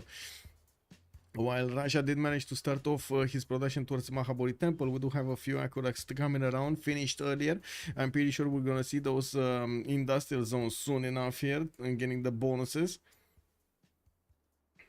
Anything happening here? No. A big array of units from Egypt. This is basically him saying, okay, I want to contain you, Byzantium. I want to contain you. And then on the other side, Byzantium is, I want to break free. Which division is this? It's not really a division, I think. But I think, wait a second, we can take a look where they are. There were quite a few, give me a second, putting up on the screen here. There are quite a few new teams that showed up in between the season and in the season, and also some actually are changing captains, some are changing. Did you know that LDK left last day company? Rom left Ulysse. Wow. Okay, so where is it? Here, Tort Tue and the middle Moove. Okay, so we got Division 4 and Division 5. I don't know exactly. LDK, I think, is looking for a new team. I'm not sure exactly what the reasons are. And on Rom, I saw a message today on Discord. Where was it? Give me a second. I'm pretty sure I can find it again. Civ6 server, where are you? There we go. Civ6. And we go here. LDK was saying, he said this, and what was it? Rom? Wait. Oh yeah, there we go. Also Rom here. We see man that's, sleeping. Yeah. There are quite a few messages here. This is their recruitment channel, basically. Whenever you're gonna switch teams or search for teams or something, you're gonna put a message here, and well, you got a question to do. Just give me a second. Well, there we go. I'll check in see if I later. Now, yeah, no problem, no problem. We need the OnSpot Division 5 team. Yeah, why not? Why not? Let's go, let's go. I mean, you know, if you want to organize it easily, feel free to use my Discord and everything. I'll get you set up, bro.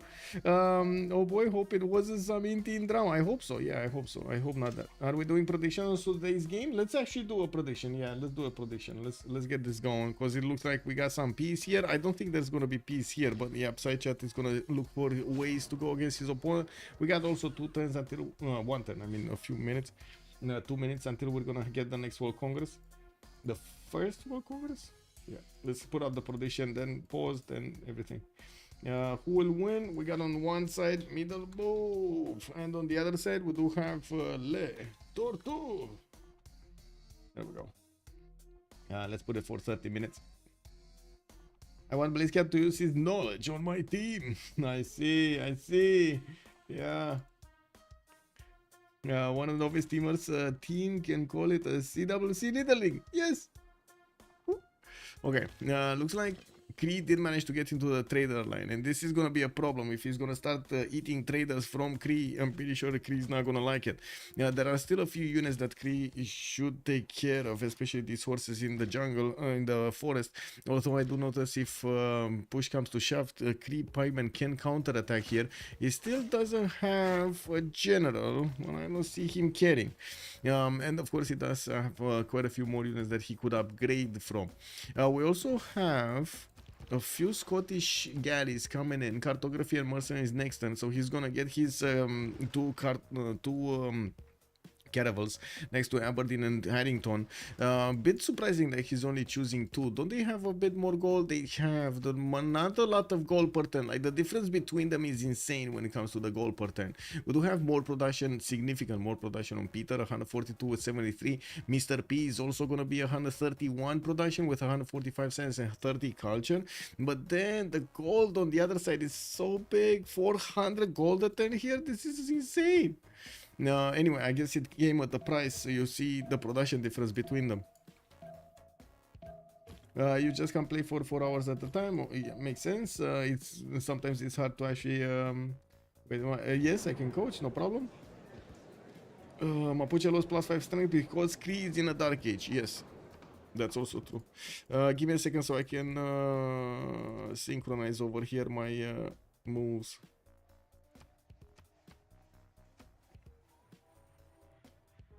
Do we have? Yeah.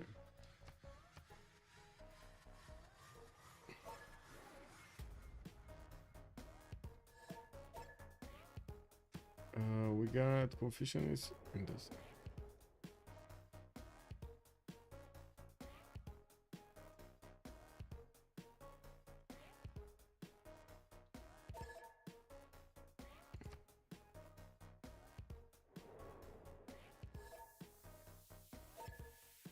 Okay, there we go. 1 minute, then we're coming back.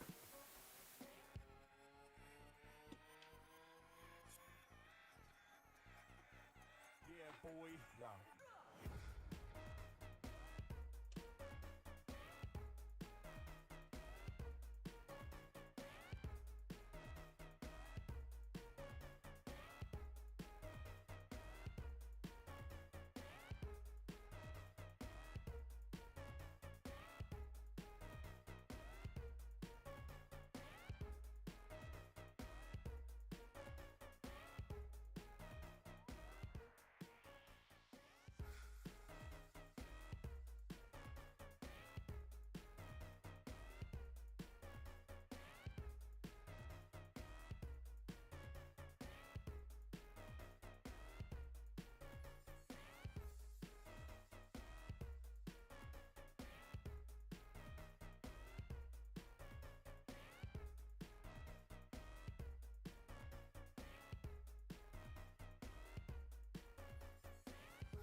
Okay, welcome back. Multiple times in PUBG, I've been so far ahead that I lost interest. Sometimes it happens. Yeah, PUBG is the one I played a bit. Yeah. Okay, so let's come back to this and see. Confucianism gonna get all players to condemn the B option, and I do see scientific series do not provide the unique student bonus. Makes sense.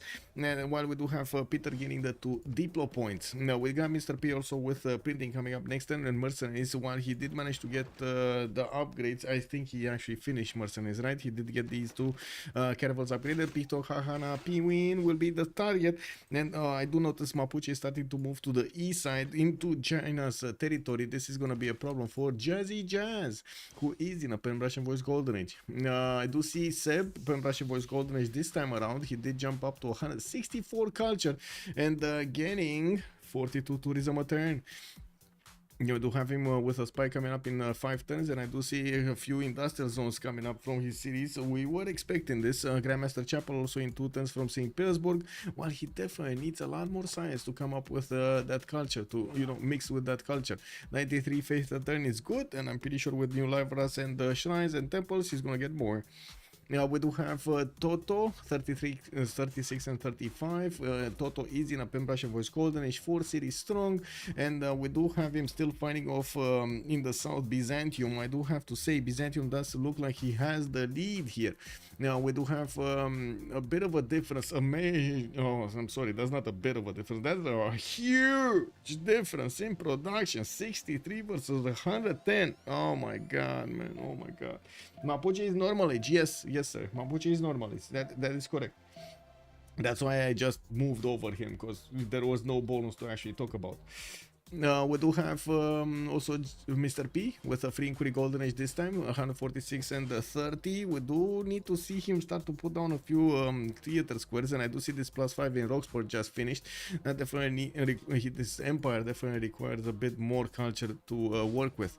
Now we do have Scotland also just about to start hitting Picto Hahana Pinwin next turn with a +3 internal attack and no admiral. Well, he's gonna get these harbors, and I'm pretty sure he's gonna start trading with his ally here in the south. Oh, we did have a trade route. Wow, Mapuche really sending a trade route like this? Wow. Okay, next to exploding volcano that's eating bananas. That's dangerous, man. Jazzy Jazz, 74 science with 61 culture on Uzetian, 2468 cities. He has units of Malons attacking his borders. The Malons will have an extra +5 against the units of China, and I'm pretty sure that archer is just not gonna be there the next turn. We do need to see if he's gonna stay here, and to be honest, I think the best thing that Psy Chat could do is just keep on going. Just keep on going, drag all of that army of China, force him to make units from everywhere, to pillage his tiles, take his libraries down, and so on. Burn! Everything burns! We got Florent D, 47 science with 69 culture. We do have him also 116 points of production on Byzantium. Now, oh, where did this come from? What? Pillage! Pillage! Where did this come from? I'm pretty sure the same question Florida is asking, right? He's asking the same question. Where did Manon Raiders come from? Anyway, we do have Scotland just moving in onto the scout. He needs to actually delete that 4-charge builder. And I'm pretty sure the city of Sinop is just dead. And not only Sinop, but probably Amasia also. This is Mapuche Psy Chat showing up for his teammates here. Pillage party! Exactly. I do want to ask chat over here. Wait. Start a poll. Can we get to, let's see, can we get to 30 likes? Let's take it slow, because I know, it's a quote-unquote SCRIM game and so on and so forth. Let's go. We got 14 right now. Can we get to 30? That's the question. I think they lose. Whoa, what is everybody? So first of all, Sinop will need to be hit quite a few more times. I don't think it drops in 3, but it might drop in 3. I think it just survives with a little bit of health if it gets attacked, triple attacked. And yes, I do notice Byzantium just doesn't have strong units. Like, these horses are not going to be as strong as you might think. Checkmate, 22 science with 17 culture, still 4 cities, has quite a few pikemen, and I do notice Mapuche is defending Mr. Hisipic. We did have Mapuche prioritizing the move somewhere else or something, because I see he did attack into that archer and took it down, while I do notice Mapuche, well, it's moving all over the place. One unit to the east and maybe one to the south of Shanghai. We're going to need to see if China is going to get enough production to actually help push this back. Okay, Sinop is about to get hit here. Let's actually see all of the Malo Raiders getting through. We do have also the push to the north. I do see Byzantium's army is pushing back Toto behind his river, behind the crocodiles. Yeah, there we go. It just left. It was left on 20 out of 200. Asia did get the first night, and I do notice Mapuche is going to get the opportunity to pillage one of the aqueducts, while he does have also a builder to take care of. I'm pretty sure Sinop is going to be taken down. If he does want to take Asia, this is a whole nother level of defense. This is why you actually need to keep in the city center the highest melee unit. You can see how little damage these Malo Raiders are doing to that city center. Only 50 against 52, and they're losing a lot of damage. Cleo is Irel. Well, Cleopatra is 39 gold. He's making the goal. Can you imagine? He's actually making the goal for his teammates here. 39 gold a turn. I do see some knights coming out from Neken and Rakedet, so he's at least gonna match the technology of his opponent. A bit late, but it's fine.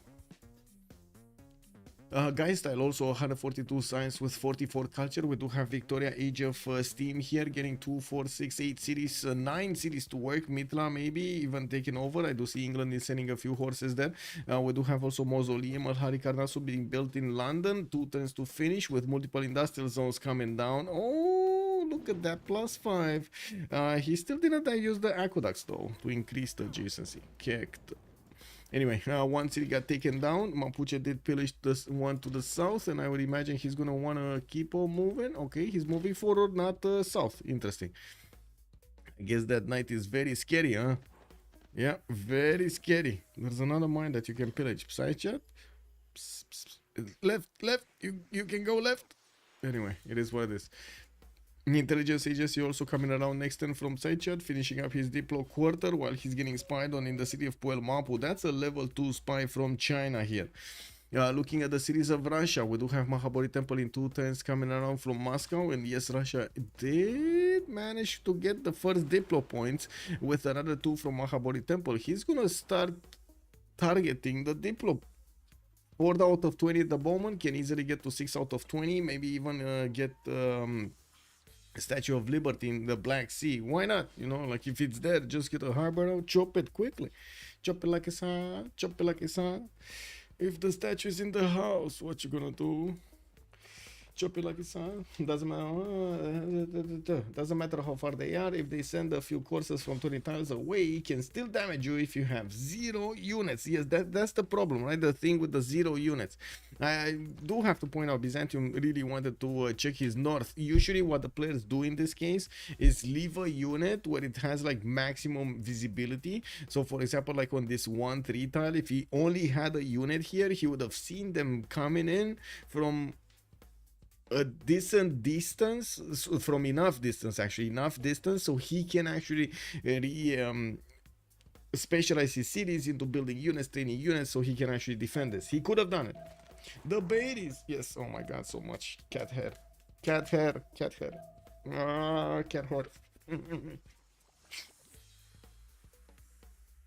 The babies, yeah, the babies are amazing. So many babies over here for Seb. 180 points of production is not something you want to pass by either. Okay, let's see. Anything happening here? Yes, I do see Scotland did manage to take out one of the cities of Korea. A bit surprising that he's actually wanting to keep it.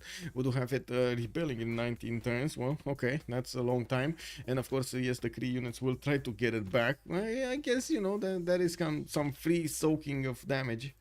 Right side, Malo Raiders starting to get into the Chinese cities, starting to pillage. Basically, these are the Malo Raiders getting back China for spying in Puel Mapu, you know. We got campuses in Chengdu, a lot more of these commercials being placed down. Shanghai and Beijing making some, Longxi making some. Guangzhou did manage to get Reina with the commercials, no harbor in that city center, and I do see some walls are being placed down.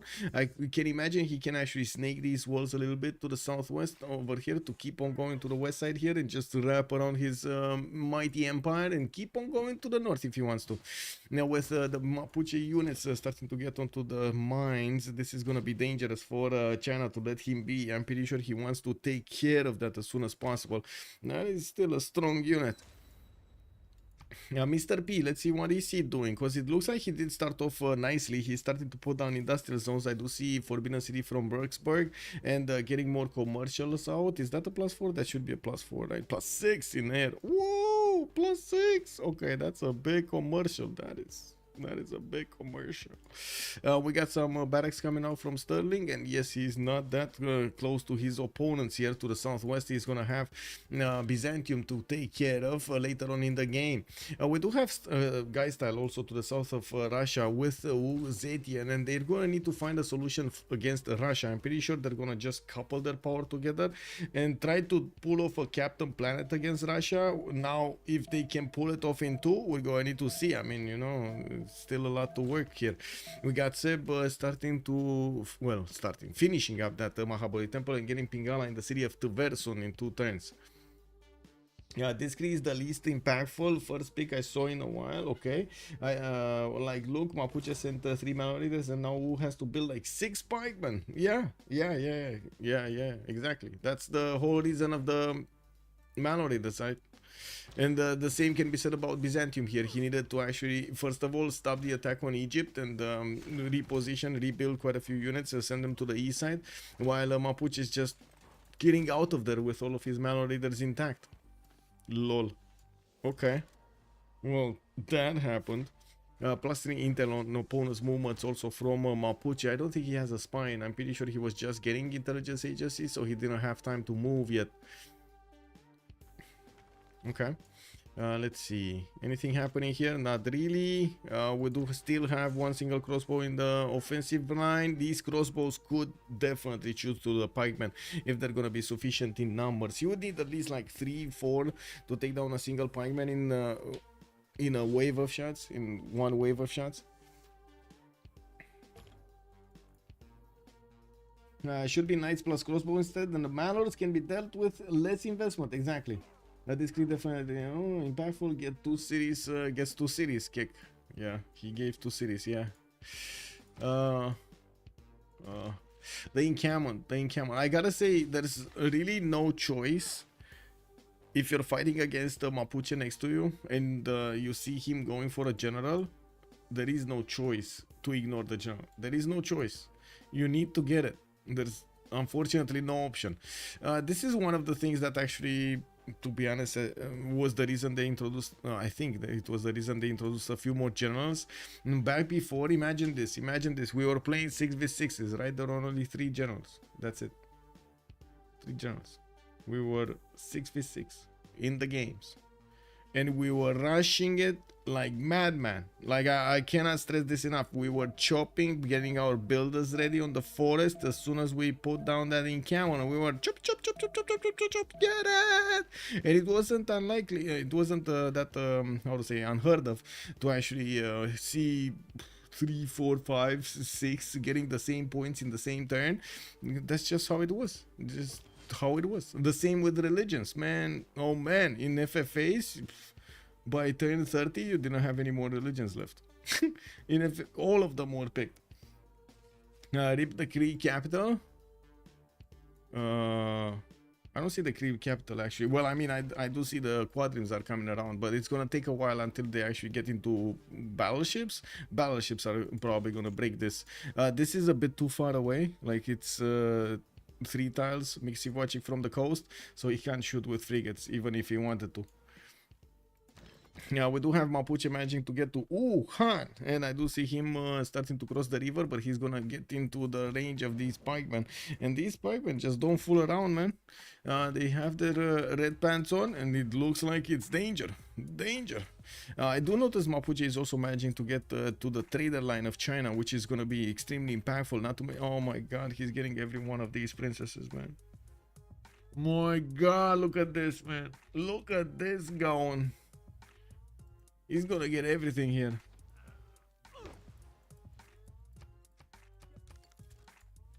Yeah. Russia took the builder back. Oh, this one? Lol. Yeah, and I do notice he does still have the horse next to Longxi and Taiwan. We do have Russia with a few horses deployed to the west side, a bit too far away to affect Kree at the moment, but I would imagine he will want to get bigger, stronger, faster here. He's on a 45 science with 203 culture, and to be honest, I mean, come on, let's see those Cossack armies coming out. Cossack armies are definitely going to be a problem for anyone next to him. Anything happening here? No. We still have a few knights of Egypt getting to the Byzantium line, but nothing really much happening. Poor Kree man getting hit from all sides. Yeah, everybody wants a piece of him. Everybody wants a piece of him. Intelligence ages you in 7 turns. That's a long time to actually get it, but at least he's gonna have it. The gold per turn is still insane, by the way. 500 plus gold per turn on two nations. Wow. Florent is also minus 71. I guess he can afford it with his body, but he's having so much extra gold. We do have also Mapuche trying to get next to Samarkand and pillage. I guess he really wants to pillage.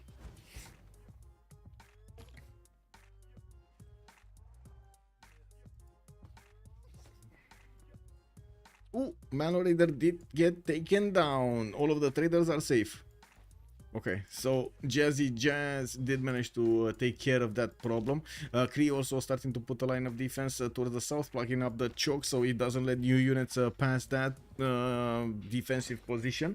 And I do see Mapuche starting to finally get a few more crossbows. He doesn't have that Mistahisipic city connected to his capital, so all of these units will actually need to spend quite a bit of time getting through the cities from Pueblo Mapu to Mistahisipic.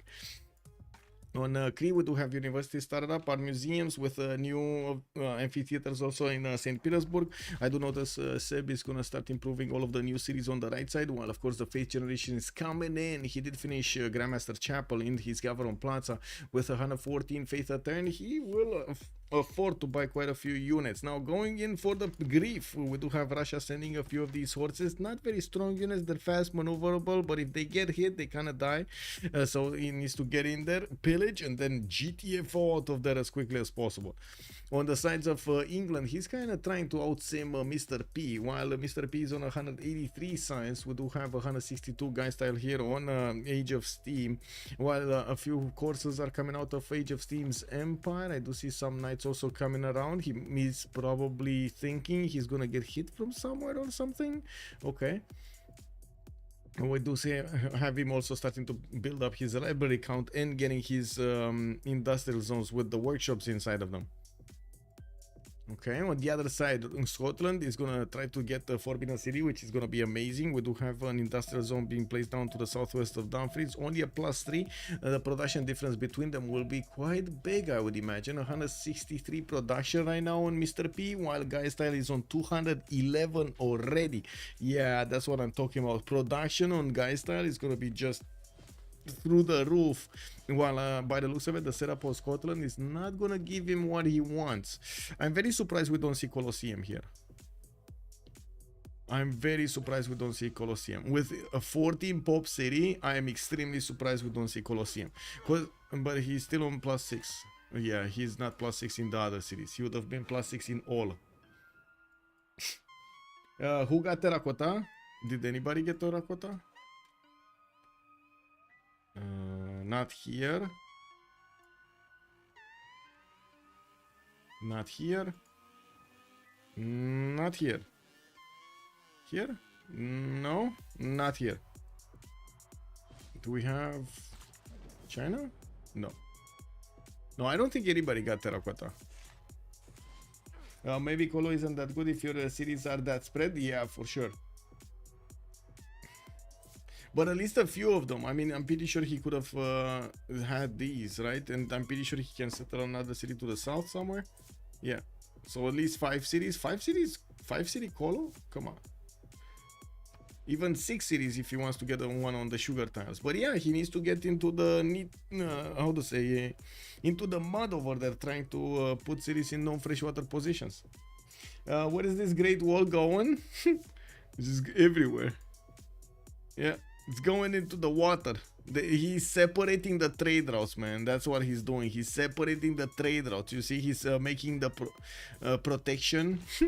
Jazzy jazz. Honestly, I was expecting him he's gonna take a left turn somewhere, like maybe here, and keep on going. But yeah, it is what it is.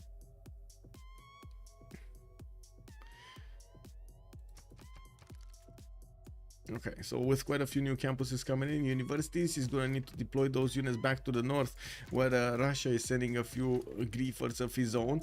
We do have Kree still getting mad about Picto Kahanapi win, but he can't really do much. Now, while Mapuche did start to get his crossbows out, this will help him start pushing, and I'm pretty sure Mapuche is going to be in a world of hurt when these crossbows start to shoot their arrows. We do have a frigate also from the cities of Scotland starting to get close up and personal with the Cree holding up the coast, and well, I guess we're gonna need to wait for the last moves a little bit. We got Florendi pushing back Mapuche.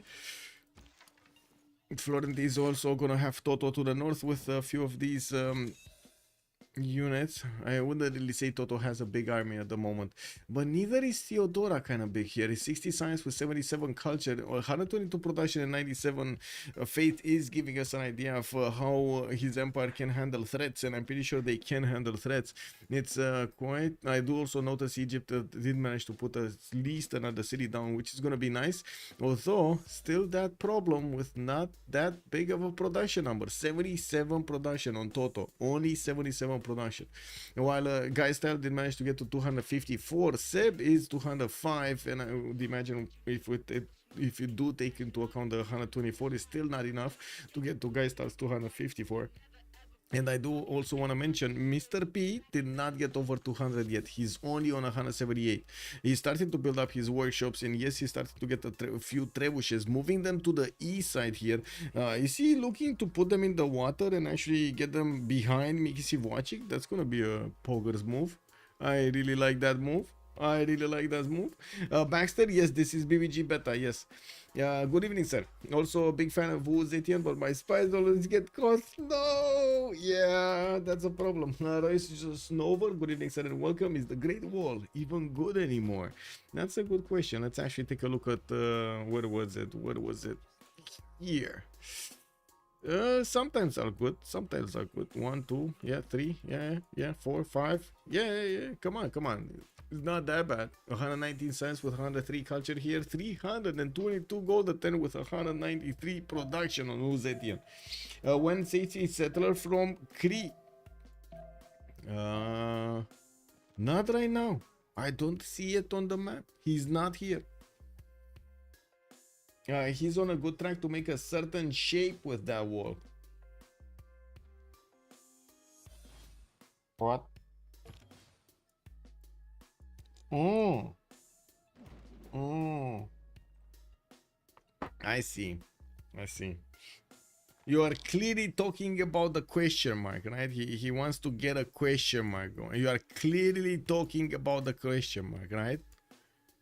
Yeah. Clearly talking about the question mark. Obvious. I did see that. Yeah. Okay. I think I need to put this here. I don't know how it got so much to the right side. I guess cat things.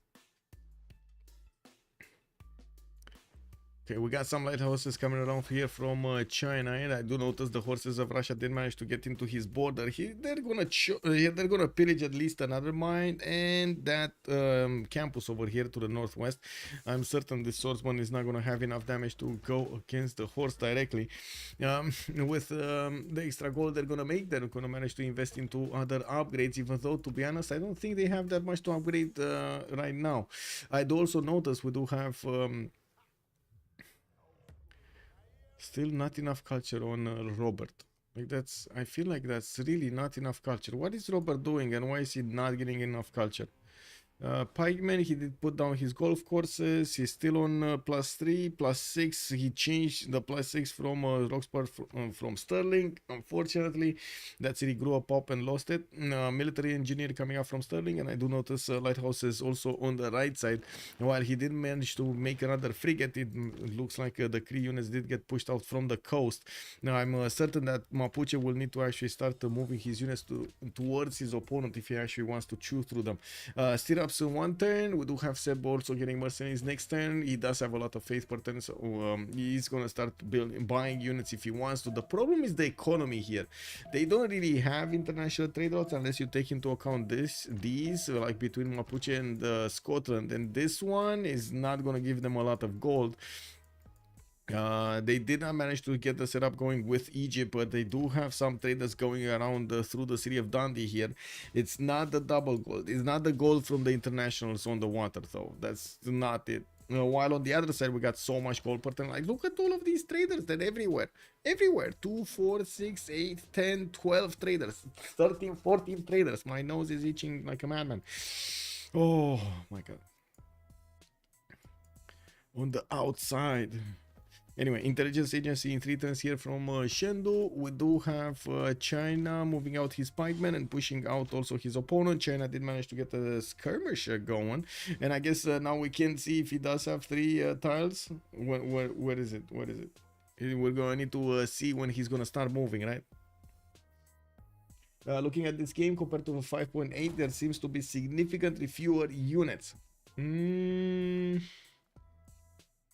I wouldn't really go that far.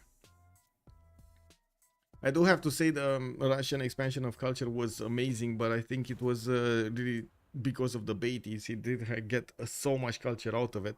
Liang looked nice. I can't really say not going Moksha slowed them down that much, to be honest. Or Magnus, for that matter. We do have... What is this? 2 times for Forbidden City in the city of Roxburgh, and of course the military engineers coming around will allow Scotland to start creating the pathways. We're going to need to see where is he going to choose to build them. I would imagine some of them are going to go to the east. Now on Byzantium's territory with armories coming in and new spies, looks like he might be getting ready to go against Egypt towards the north. He does have for some time now a little bit more science, but I don't really see him benefiting from enough science to make a difference, enough science to actually get on another technological level quickly and overpower Toto before he gets his. We do have also the lack of gold per turn here on Florent on -62. He always, every turn actually requires a little bit of economic support from his teammates. With 130 production though, it definitely seems like he has a much bigger empire and 128 faith attempt. That is quite big. It's not just the patch, this is Rich Highlands, which a much more semi map. Yes, plus. Looking, yes. At least he's getting everything boosted by Russia. Yes. And the 300 culture attempt. Seb is 87 tourism attempt. Is he starting to get these 3 out of 40? Oh my god, it got pushed up so badly because of Jazzy Jazz is on 106 defense over here. I do see intelligence agency in 2 turns from Chengdu, and China is gonna get his barracks out in Shanghai, commercial hub in Wuhan, and Beijing gonna get that market into.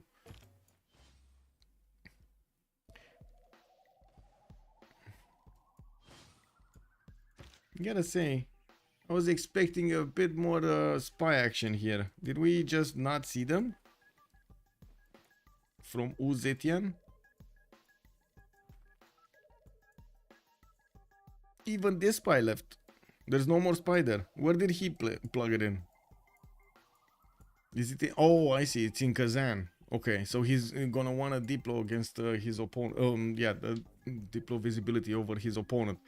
I do see a spy from Russia in Chengdu, while yes, I do see another intelligence agency is being built this time around in the capital city of Jazzy Jazz on Uzetian, managing to get to over 215 production and so much gold per turn, not to mention it has more commercials coming around and trade routes.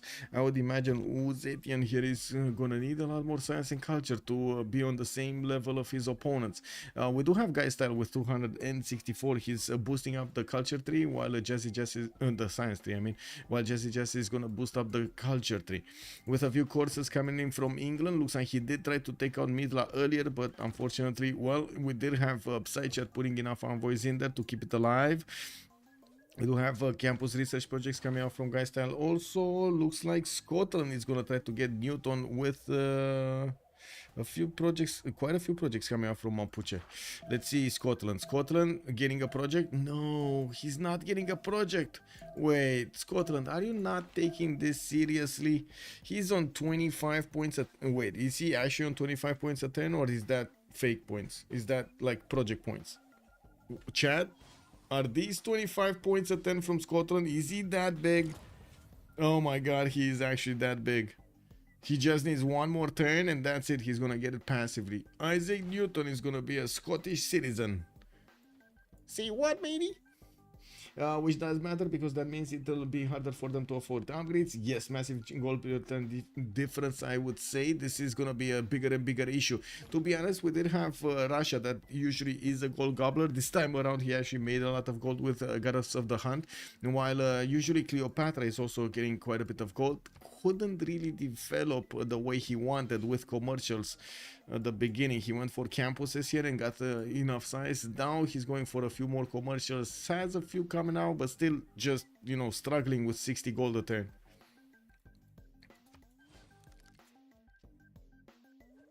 Yeah. England is going to Mars. He might be.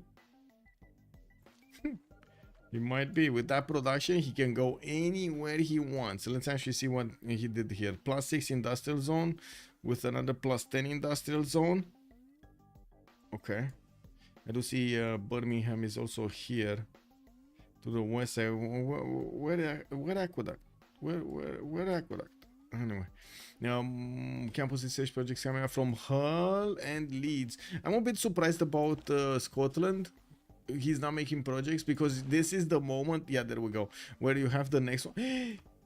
They took it away from him. England just took it away from him, man. Snatched it like it's candy from a baby. Guy Style is not messing around, man. Scotland was just slacking. He was showing himself that he is gonna pick that up, and lo and behold, we did have Victoria just snatching it.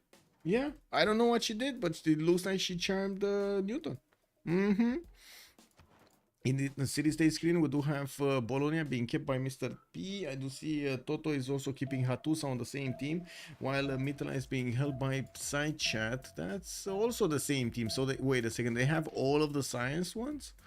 They have all of the science ones. Toto with Mr. P and Psychat. All of them on the left side. Wow, okay. Anything happening here? Not much. Those trebuchets did get to the borders of Harrington, and we're going to need to see them moving through the water. We do have Mr. P getting ballistics in 3 turns, and that means he's also going to have the upgrade button on these trebuchets to turn into bombards. And with the skirmishes also coming in, I do see Ibn Khaldun did get picked up, and this would be very valuable for Scotland. He could have had both. This is what I wanted to get to before I saw Guy Style actually picking up Newton. He could have had both if he was just making a few projects. You know, he needed like 4 projects to come out of the cities, and he would have had both. Oh well. Uzetian armories, industrial zones, getting new spies with the intelligence agency, pushing back Russia towards the northeast. We do have him with enough visibility next to the city of Kazan that he's gonna know if Russia is gonna send any units towards the southwest. I love noticing someone close to a great person and projecting away from it. Yeah, no, right? Which golden age is Scotland in? I think Penbrush. Oh, Fringuri. Sorry, Fringuri.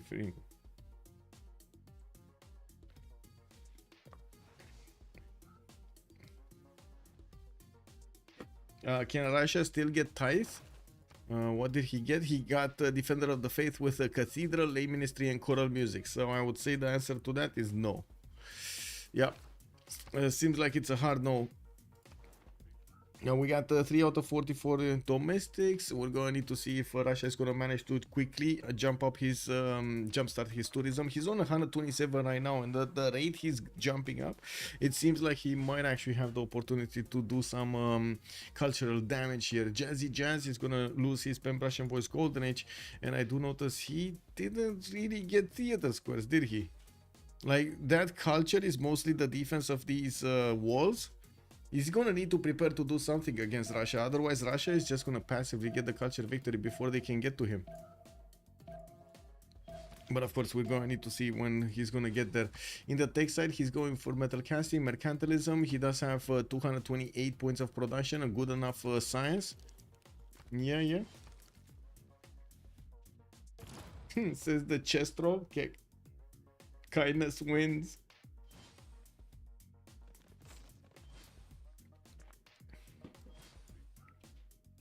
Who is upgrading units and where? Okay, we got a few knights here, not a lot of them. We got Scotland getting those units in the south, skirmishers. Wait a second, this will turn into Highlanders, no? The Highlanders are gonna be big. Okay, not a lot of units here, and none of them were upgraded. I'm not sure where the upgrades are happening. You heard the upgrades, right? They were quite obvious. And I'm quite surprised Sidechat is not pushing forward here just to take out these pikemen. We do have Mr. P getting it in the city of Pictoria, Pinwin with those trebuchets that can turn into bombards. Gold is still a problem. We do have him sending a few skirmishers to also help out with the problem. And I do want to put this up on the screen because Highlanders are going to be quite a beast. +5 combat strength when fighting in hill or forest terrain. We do have him replacing the ranger. And it's 65 melee strength with 70 range strength. Only has one range though. But when these guys get in, oh my god. A lot of other units get out. They just GTFO out of there.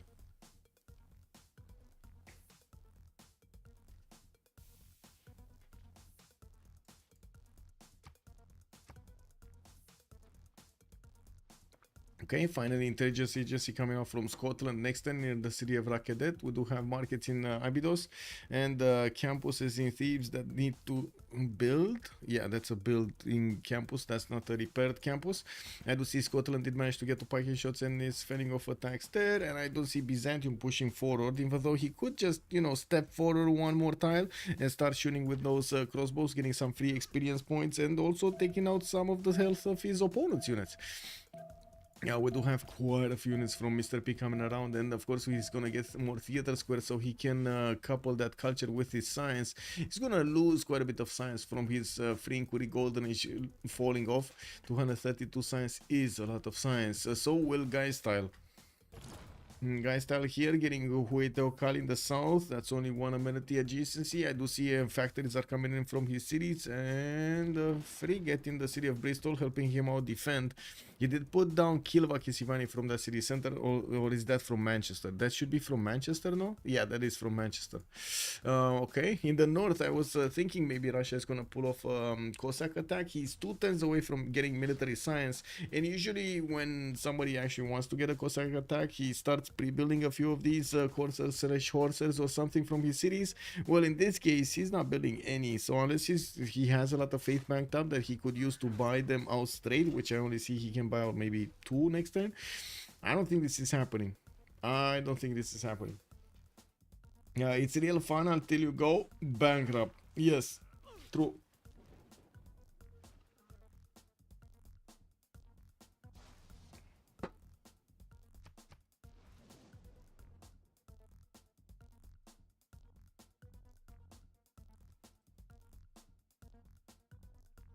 Ok, catapulți în ataca cub.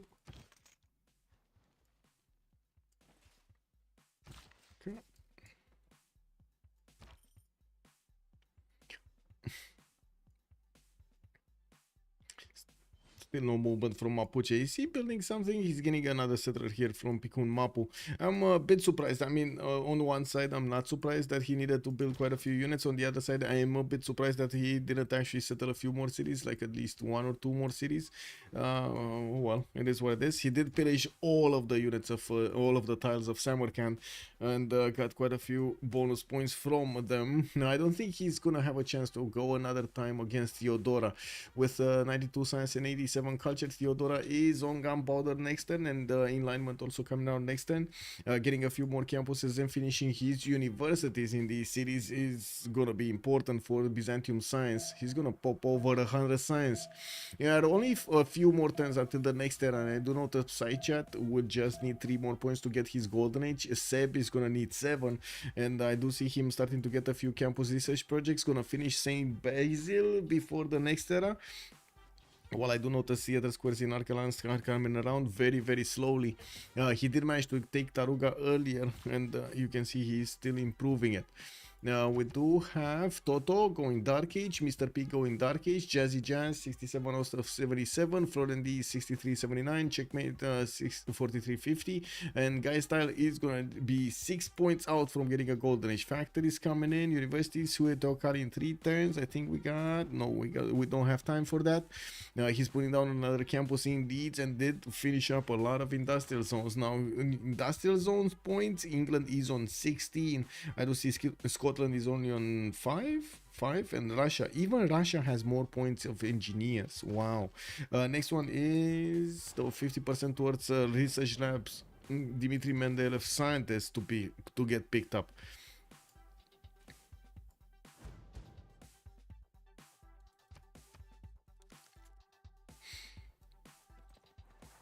Okay. I do. Oh, I see. Scotland just putting 1 line infantry in front of his opponent. Like this 1 infantry might as well be God for these units. Wow, they just called in Superman, bro.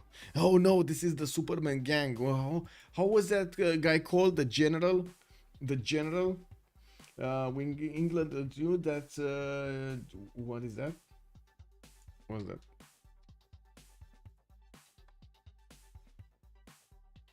Oh, I see what you mean. Yeah, yeah. You got caught over there, smelly by the Memili, actually, sorry. Ottoman. Is Byzantium just casually losing 70 gold a turn when he's not even pushing? Yes, Cloxiv. And did you see how much gold his allies are making? They just don't care. They could keep on pumping Florent to get another minus 200 and they're not gonna care. Look at the 700 plus gold per turn they're making. That's an incredible amount of gold. We do have production here, and to be honest, production is keeping up. This is scary. This is actually scary. Production is keeping up with Reina boys. Or I should say Reina boys are keeping up with the production. That is scary. This amount of money is obscene. Yes, plus 18 definitely. We got archaeologists here in St. Petersburg. Of course, England is starting to deploy spies to get some extra intel. And I do notice England is sending a few courses, maybe a few knights to see what's going on in the north. But he's also getting pillaged by Russia's horse. Looking at what's going on here with the line infantry also getting support from the bombards, I would imagine it's not going to be long until the units are going to be dying from checkmate. We do see Mapuche also is getting mental casting in 2 turns. He's gonna need a little bit of time until he gets ballistics. At least he's gonna get boosted there by Toto. Nationalism coming up in 3 turns and 6 turns for ballistics on Toto in Egypt. Okay. We do have the first Highlanders starting to get upgraded, and I'm really curious what he wants to do with these ones to the southwest. Is this gonna be some form of attack on Byzantium from very far away? Is this what I'm seeing? Okay. I don't think so. Like, do you guys think this? I don't think so. And of course, so to the west side, he does have his buddy here. Egypt doesn't really seem like anything's gonna happen. Oh, I'm so curious why he actually got so many of them and moving them to the west side. It kind of looks like he actually wants to go against Byzantium. Not gonna lie, it kind of looks like that. Plus over water mega gold. They should buy GDR the moment it is discovered. Yes. How is it possible? Are they in an economic alliance? That's a good question. I think they might be in an economic alliance just to beef up those numbers. But look at the traders, man. They went Reina immediately and they got so many traders between them. It was also perfect setup. I don't think they could have asked for a much better setup between them. I do also notice Seb is starting to get back on the science screen. You do see there is a massive difference. Or Huzetian almost got double the amount of Peter's Peter's science acquired.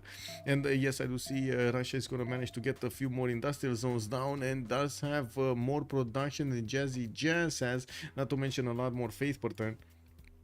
We do have the first Cossack also coming in. These Cossacks could have actually done quite a bit of damage if they ended up to be armies here. Now he would need mobilization for that, and I do notice him on conservation anyway.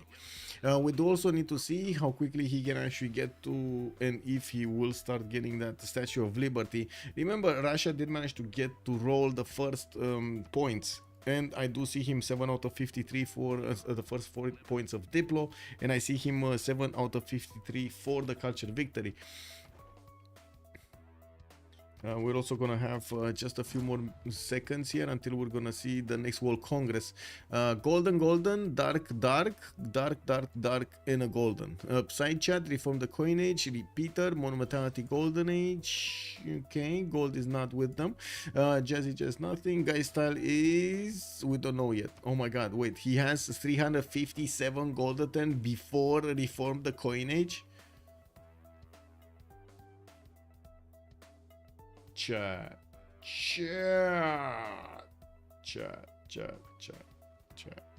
Come on, man. Whew. Oh. Guys, I want to ask you something.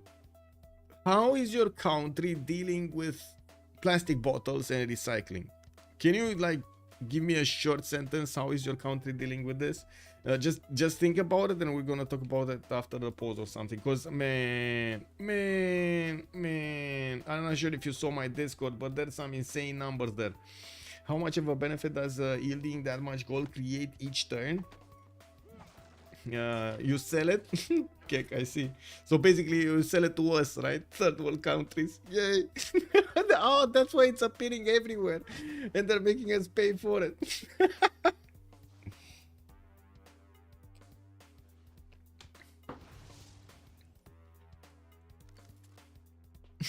Throw them in the Danube. Yeah. It is what it is, man.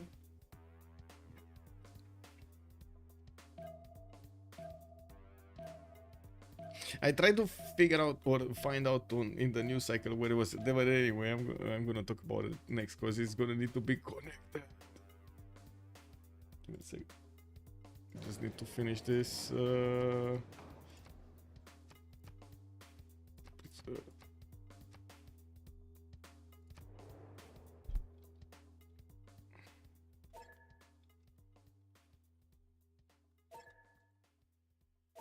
Okay. 2 minutes.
Does Kree have an escape settler already?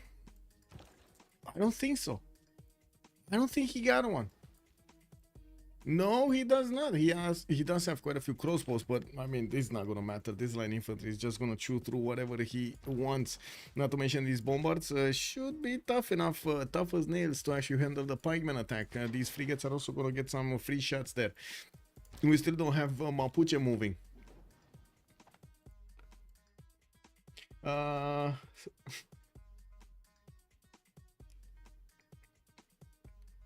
Okay, so let's see. Side chat 121 science, 48 culture. He formed the Queenish Golden Age. He does manage to make a 94 gold a turn right now. He is getting a few more crossbows. Okay, I'm pretty sure he's gonna get ballistic, so I'm pretty sure we're gonna see field cannons. Brussels next to him did get recruited by Guy Style, but I guess nothing's gonna happen here. Only 3 musketmen did get recruited. Seb, Monumentality Golden Age, third golden for him, 83 science, 306 culture, and I gotta say right now he's on 180 tourism. That's a lot of tourism. 7 out of 54 already tourists for Seb. We do have him also getting Theater Square festivals, and I do see him pumping out archaeologists. He did manage to get Saint Basil, with which did get him not only a lot of production and culture on all of these tiles of Saint Petersburg, but also quite a bit of tourism from the relic he got for free. Wave of settlers is coming out. This is a bit surprising. Usually Russia does tend to settle down when he gets to this number of cities and to this point, so he gets quite a few of these projects for the theater square, so he gets to the musicians. These are going to be very important. Next turn he's going to get Antonio Vivaldi for the 2 music works, another boost in his tourism. So guys, check this out. Do you have a measure of getting back your aluminum cans and like plastic bottles and stuff like that? Like, and let's take only plastic bottles, right? Do you have a measure, for example, like a credit measure, right? You buy a bottle from the store, you pay extra for it, like let's say you pay 5% extra for it, and then you can get that back, that 5% extra you paid for it, by bringing the bottle, the empty bottle, as it is, like as it is. You're not allowed to squish it, you're not allowed to do anything to it. You need to bring it as it is back. You have that? Okay. Oh, I see. So you're bleeding money too. Wow. Okay. Well, I had the curiosity of asking ChatGPT a simple question, you know, because I mean that takes quite a bit of time, right? Time means money, like time equals money, right? In this world, time equals money. Not all states. Okay, can we agree that time means money? I think we can, right? Check this out. So I asked ChatGPT recently in Romania, blah blah blah blah blah blah. Considering we have like this is the average, the minimum income you should get 37, and this is also before taxes, because after taxes you get basically nothing. To analyze the cost, it does tell us. Should I just go to the... I'm pretty sure you guys can figure out what the math is and so on and so forth. It's basically time spent. It takes into account some averages, and it also made estimation here 300 bottles of water per person. So yeah, time to return only 2 minutes. 2 minutes to return a bottle. Do you know how much money right now the population of Romania is losing? And you can do this, by the way, you can do this math on any country, right? You just change the numbers, you change the population, and you change the minimum wage. I'm pretty sure Romania is not losing as much as others, but check this out. Yes, you see this correctly. Yes, this is 1.7 probably billion. This is 1.7 billion euros a year.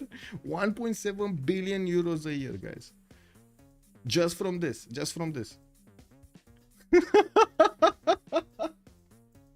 Wow, if that's if that's not efficiency, I don't know what is. Like, to be honest, if that's not like lack of efficiency, I don't know what is. It's like malicious, not man, yeah. If we are all in there, are we really in the KW? We have a waste can and a recycle can. 2 trash racks come for each can. Recycle, pick up it once per. That makes sense. That actually makes sense, Deep Beasley. We replace plastic with cake W. Timmy Tuna, good evening, sir. We do have the major attack of Scotland, by the way, getting into the borders of Mickey Watchik, where I do see medieval wars are trying to get up and running. That will slow down the attack, but still the bombards are going to chew through it. With Highlander cores, these are going to do a lot of damage to the walls. Now, we do have also the balance of Psy Chat starting to get in with the field cannons, and it looks like Kree is living on borrowed time. Yeah, without inefficient means such as verbal speech and writings, well,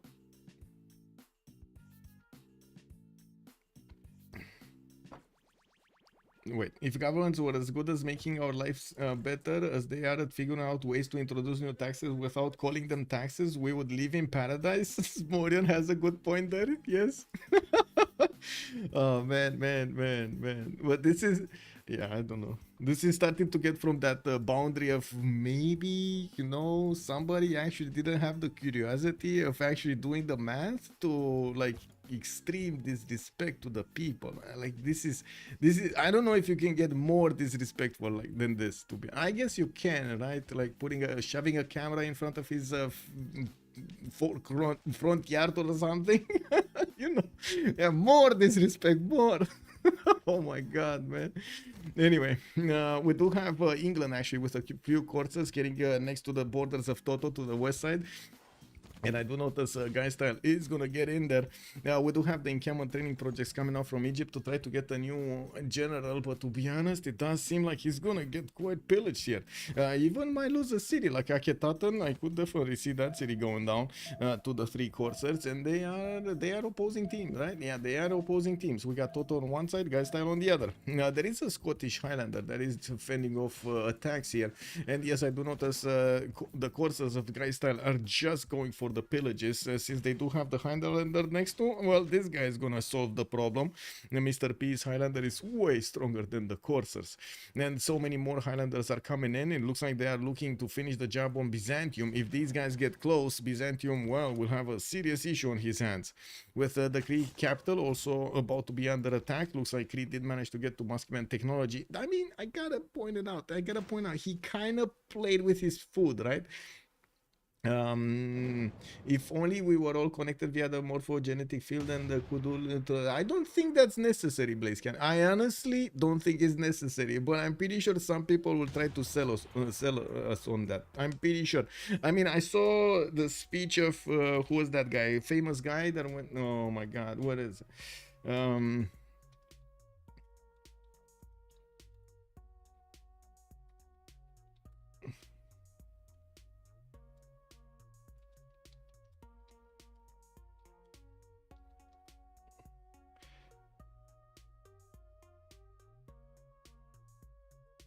I don't remember exactly his name, but anyway, if I stretch my mind a little bit, I can find it. There's a guy right now that is like was making a bit of a point in the US House of Representatives. He got actually to talk about some stuff there. Man.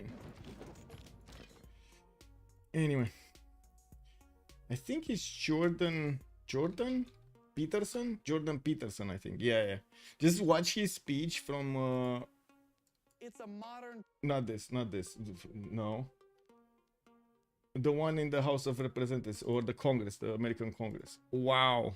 Kree Settler, yes, he is getting one from the city of Hakakup. Is he gonna manage to actually keep it alive? I'm not sure.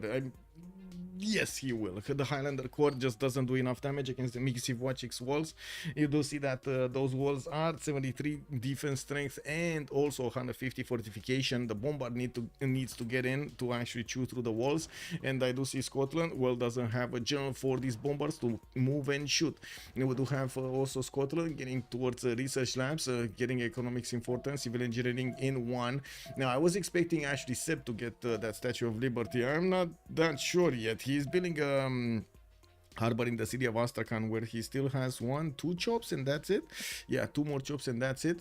I don't see any other city with a harbor that could actually build the Statue of Liberty. Yeah, okay. Wait. Money book. I'm pretty sure ChatGPT is wrong. I live in Germany and we pay 0.25 for bottle that we get back when we return, but we can return, so it's not an extra way, and it takes us less than 5 seconds for each bottle to put it into the machine. That then gives you a credit that you can use all the checkout and get the money back, or it is subtracted from your purchase at the store. Takes close to no effort and the time. Well, maybe in your country, in our country, first of all, the machines don't actually accept all of the bottles, and they don't accept the bottles if again they're actually I don't know how to call this, like, anyway.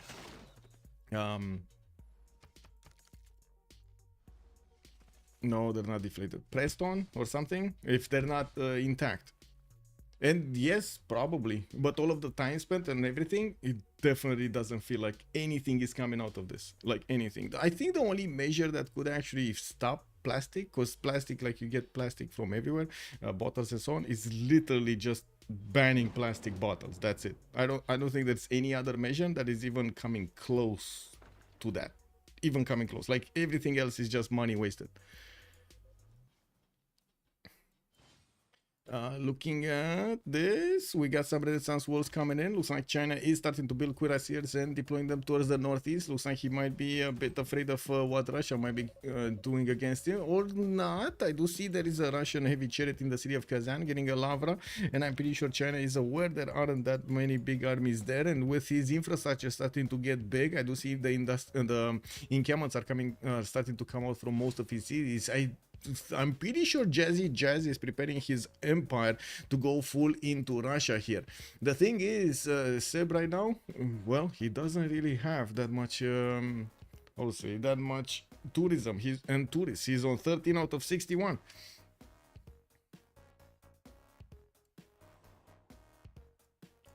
Oh, okay. Scottish Highlanders did start to their attack runs, but it doesn't seem like they're breaching the walls. The destroyer is back.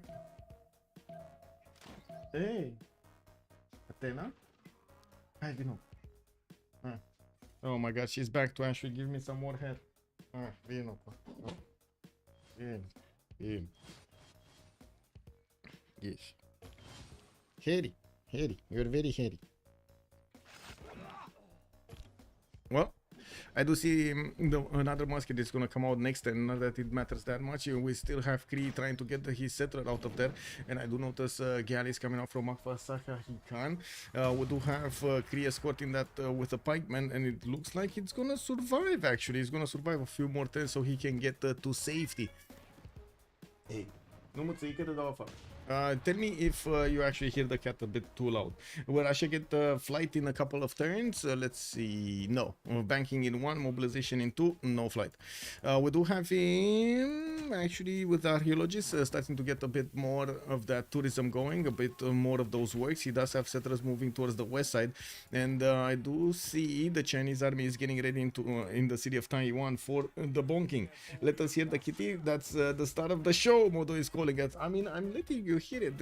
I'm just worried it's a bit too loud. Like, you know, sometimes it gets on your nerves. Like it, you know, first time it's fine, second time okay, third time maybe, fourth time, I don't know about that, fifth time, I mean, they're you know, come on, man. 3 turns Terracotta Army in Thessalonica. We do have bombards Constantinople in 3 turns, and I do see Byzantium starting to get quite a few units towards the north. As the Highlanders are pouring through, unfortunately they're coming in one by one, and they're getting shot by these crossbows from across the river. They can't even get to them, and that's a bit of an issue here for Mr. P that was trying to use these to actually attack into Byzantium's territory and take him out somehow, or at least slow down his units. We did have also Egypt managing to take care of those armies of England that were pouring through, but not before he lost 1-2 of his tiles to these armies of England. With new industrial zones coming around from Gaistan, we do have amphitheater in Manchester and the ship yard in Bristol. While I do notice we do have Alhambra coming out from Sheffield, well, we do have stables in Hull, and Leeds getting coal power plants. With that extra production coming up on Age of Steam is gonna be what? He's 644. Man, we were just watching and he was 300 something. It looks like he popped industrialization and doubled his numbers. 644 right here for Age of Steam. 250 science also. While on the other side, Mr. P is on 350. We got Seb on 339. Yeah, just give me a second because hair, too much hair.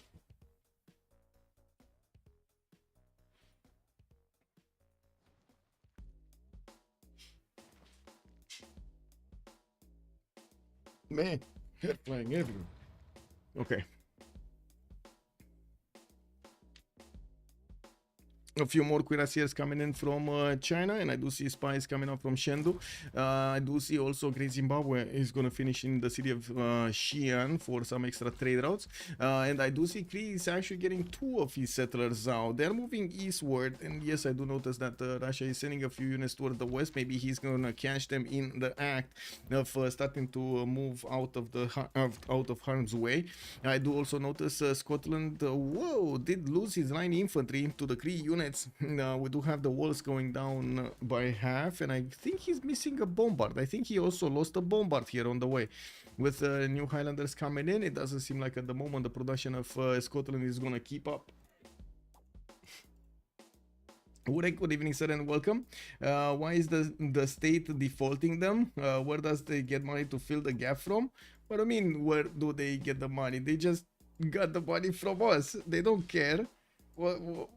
Like, there's like no accountability. Like from the taxes, they didn't get the money from the taxes. There's no accountability for this. Yeah, Bolshoi Theater in St. Petersburg. We do have theater squares also coming out here soon. 5 turns for Potala Palace in the city of Moscow. Also, the Scotland push seems a bit off. Yeah, it doesn't seem like it's actually gonna punch through. We do have the field cannons of Mapuche still doing damage, but they're barely scratching the walls there, since they are a Renaissance strength, medieval strength actually, 150, right? Yeah, they're 150. If change Age of Steam to Ludwig II, will LTT have the better culture? Probably, yes, probably. I guess the question is, can Uzetian keep Peter from getting the culture victory before he gets his tanks going? Because that's the thing, right? Jazzy Jazz is not that far away from getting tanks, and it looks like, oh no, oh, Peter is dead. Wait, he does have knights or cuirassiers? What does he have? They should be knights. They should be knights. I don't think he got 2 cuirassiers. Come on, let me see. Yeah, he has knights. So he has no cuirassiers, no bombards. He has some Cossacks, but Cossacks are not gonna even do that much against tanks. And I'm pretty sure the problem is here, and what did I say that Peter is probably gonna die, is he's going top 3. He's going for his own industrialization, squaring and flight, of course, getting out in 1, and mobilization in 1, while more and more units from China are gathering in the city of Taiwan. He does have military engineers to help him connect the pathways directly towards the cities of Russia, allowing all of those units to resupply much quicker. With a level 2 spy also on his opponent, he's gonna get extra damage, and the infrastructure getting ready for a lot of oil generation and also tank production. I would imagine he's gonna start pumping out units as soon as he can pump out all of his units there against his opponent. In the I do see Harbor getting 100% production. I do see Peter not growing via culture, and Seb did manage to roll another 2 points for his Diplo. He's right now 9 out of 20, and that's before Potala, I believe. Yeah, Potala is 4 turns, and before statue. Oh no, he's not getting statue. He's not getting statue. Okay. That's weird. Okay, I guess maybe he lost focus at some point. We do have Mapuche getting into the borders of Kree and pillaging a few more of these tiles with his Malon Raiders, where the level 2 Scottish unit keeps on chewing at the walls at Miksivwachik. We do have a few more units from Kree that are just not gonna survive this. In Magavan Sakahikan, he's building walls to try to fend off attacks a little while longer. And I do see the Scottish city that got taken away from Kree, Piktokahana Piwin, is flipping borders.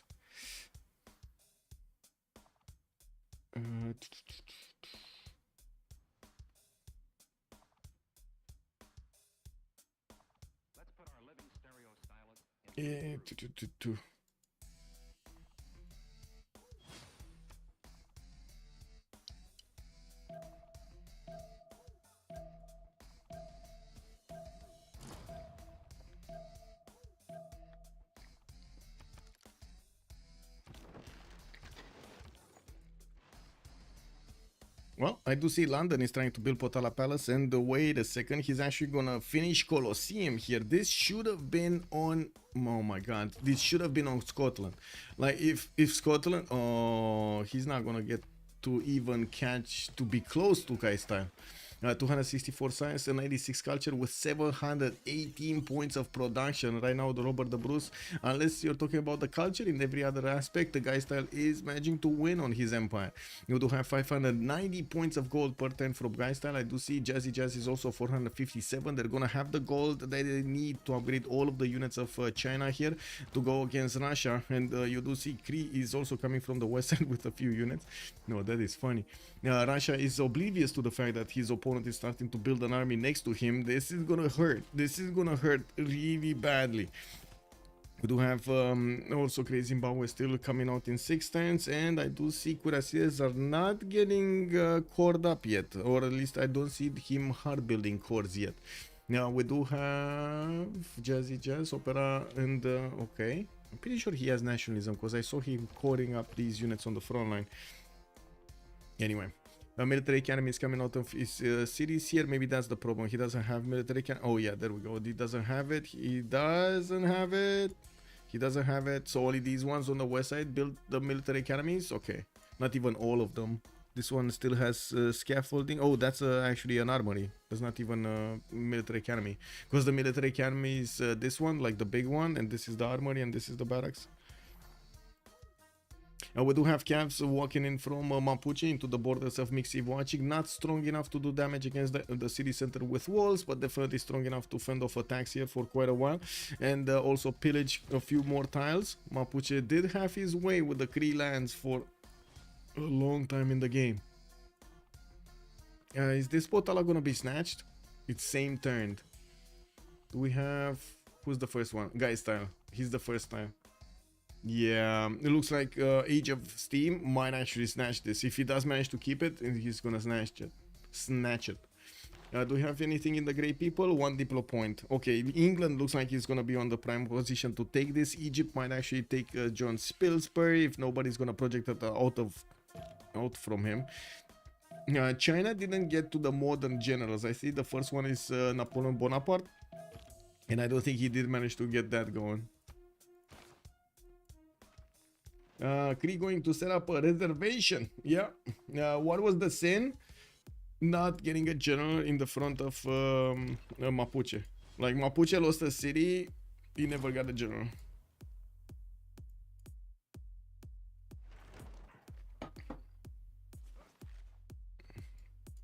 Also, Shazak, good evening, sir. Luxembourg. Yeah, true. Okay, more cuirassiers coming in, moving towards the northeast. This is starting to be quite an army there. Anything happening here? No. We've got some cuirassier corps happening together with Highlanders. Ce faci, mă? Păi, ce este? Yeah. Okay. Ooh! What is going on with Byzantium's pre-builds? Are all these tanks? All of these are gonna be tanks. Oh my god. Okay, so basically what they're gonna do is flex that economic power and go against their opponents here towards the northwest. Kree going to set up a reservation. Yes, indeed. Yeah.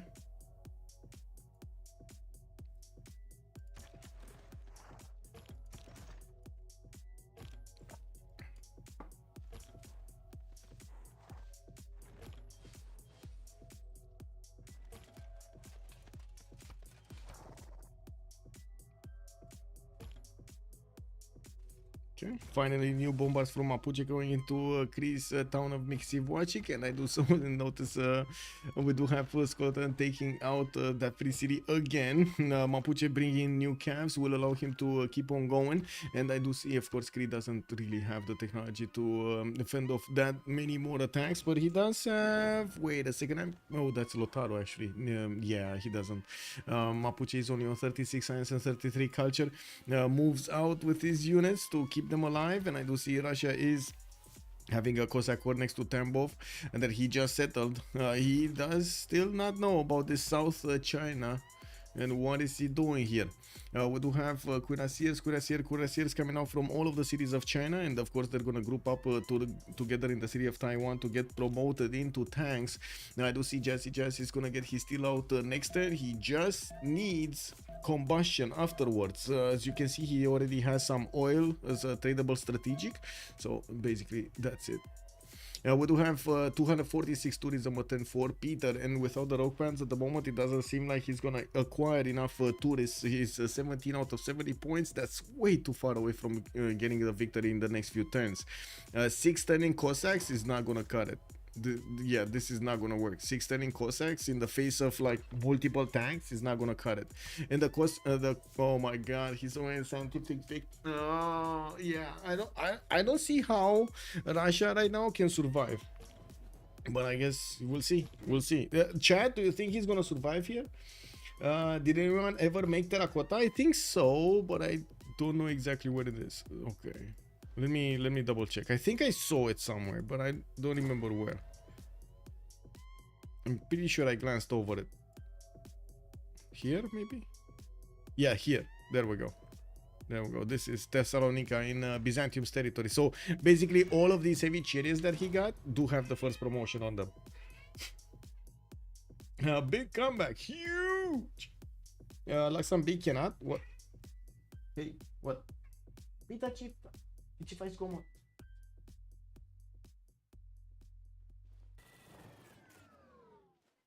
Cat problems. Restless. Young and restless.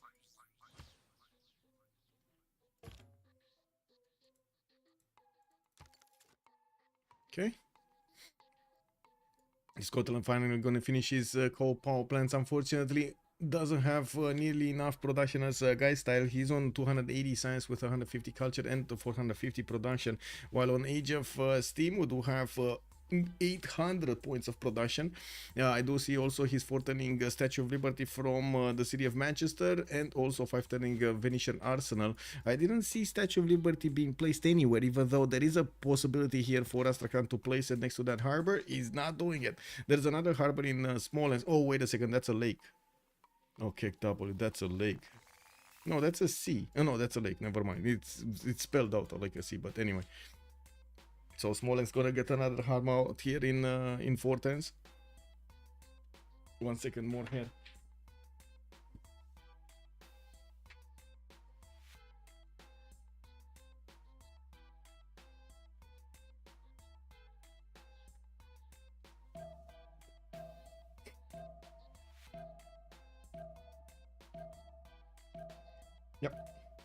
Did he get the scout experience card? Spilke, good evening, sir. Let me take a quick peek over here if he did manage to plug that in. No, I don't see him using that. And to be honest, I didn't really see that many of these Highlanders getting promotions. Wait. There we go. How far away is Byzantium? 3 turns from combustion. We got Seb 2 turns scientific theory, and I do see ideology coming up in 2 turns.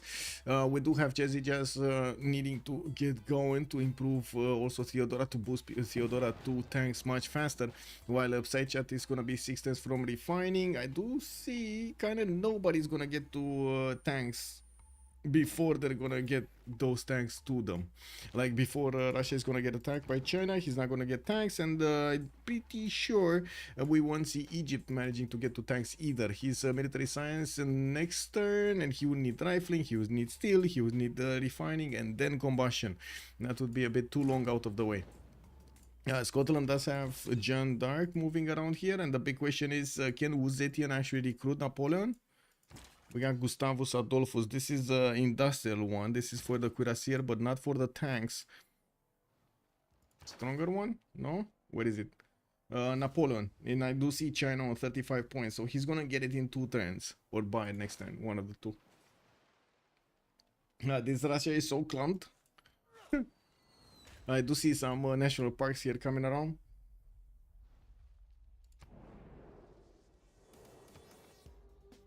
Uh, 21 out of 71. The computer is sensing danger here and says victory in 24 turns. Get ready. 276 tourism is quite important, and I'm pretty sure getting closer to the cards, environmentalism and computers are gonna be amazing. So Civ6 is not that great, and that's why I said he doesn't. Unfortunately, if he goes top 3, he doesn't have time to come back on the bottom 3. I do see, of course, he lost Potala Palace. That's gonna give his opponent Age of Steam over here an extra diplomatic policy slot to use. And I do see the Empire is in Merchant Republic here right now in England's territory with 4 turns for Statue of Liberty, 4 turns for Venetian. This is also going to be good. More gold per turn. Guy Style is on 600 gold per turn with Jazzy Jazz 386. They can acquire enough gold so they can upgrade the tanks, no problems. 2 turns for Rule Valley in the city of Leeds. I do see industrial zone logistic projects coming up from quite a few cities, and I did notice him getting flight soon. Scotland does want Gustav Eiffel, but so does Age of Steam. We do see England did manage to recruit the previous one, which was James Watt. Now he's after Gustav Eiffel. With James Watt activated, wait, he didn't activate it actually. He just bought, yeah, he bought it, but he didn't activate it. Gonna need to wait for it to activate here. Is he getting enough points though? Scotland is only 2 turns away from recruiting Gustav Eiffel. So basically England needs to get enough points next turn, or he's not gonna, well, in the next 2 turns basically. We'll see. We'll see. 1, 2, 3 projects coming out next turn. Industrialization on Peter. Ideology coming up in 1. I'm pretty sure we're gonna see tanks soon. 2 turns for Jazzy Jazz to come out to play. I do see Kree is also about to well, need to settle a city. The Cossack Corps is strong enough to punch through the pikeman strength, and of course looks like a Kree settler just went into the water. This reminds me of that meme with the scout with the builder that got taken by barbs that went into the water, and you can't take it back. Lol. Yeah, maybe fascism Cossack armies could hold tank cores. Since he also has defender. That's a good question if they hold tank cores. I guess we'll see. With the big thing is, I don't think he's gonna have sufficient Cossack armies.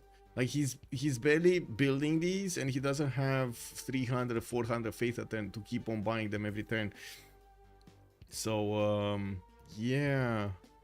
It takes him like 6 turns to build an army. And looking at what China has a lot. And not only a lot, but he's also going to have a lot of reinforcements to send to the northeast.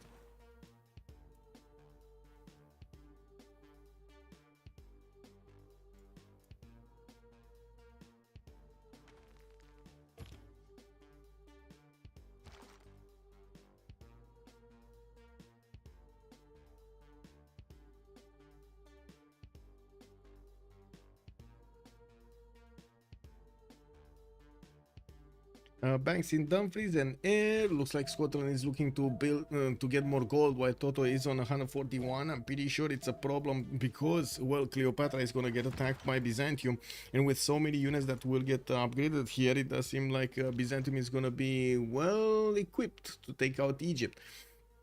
We do have Florent only on 145 science, getting refining next turn, and he does need steel afterwards. Jazzy Jazz did boost all of these technologies for him, so it's going to be a bit easier, but still with his science number, it's going to take a little bit more time. We do have the Scottish Highlanders getting in next to his borders, and of course starting to attack into his units.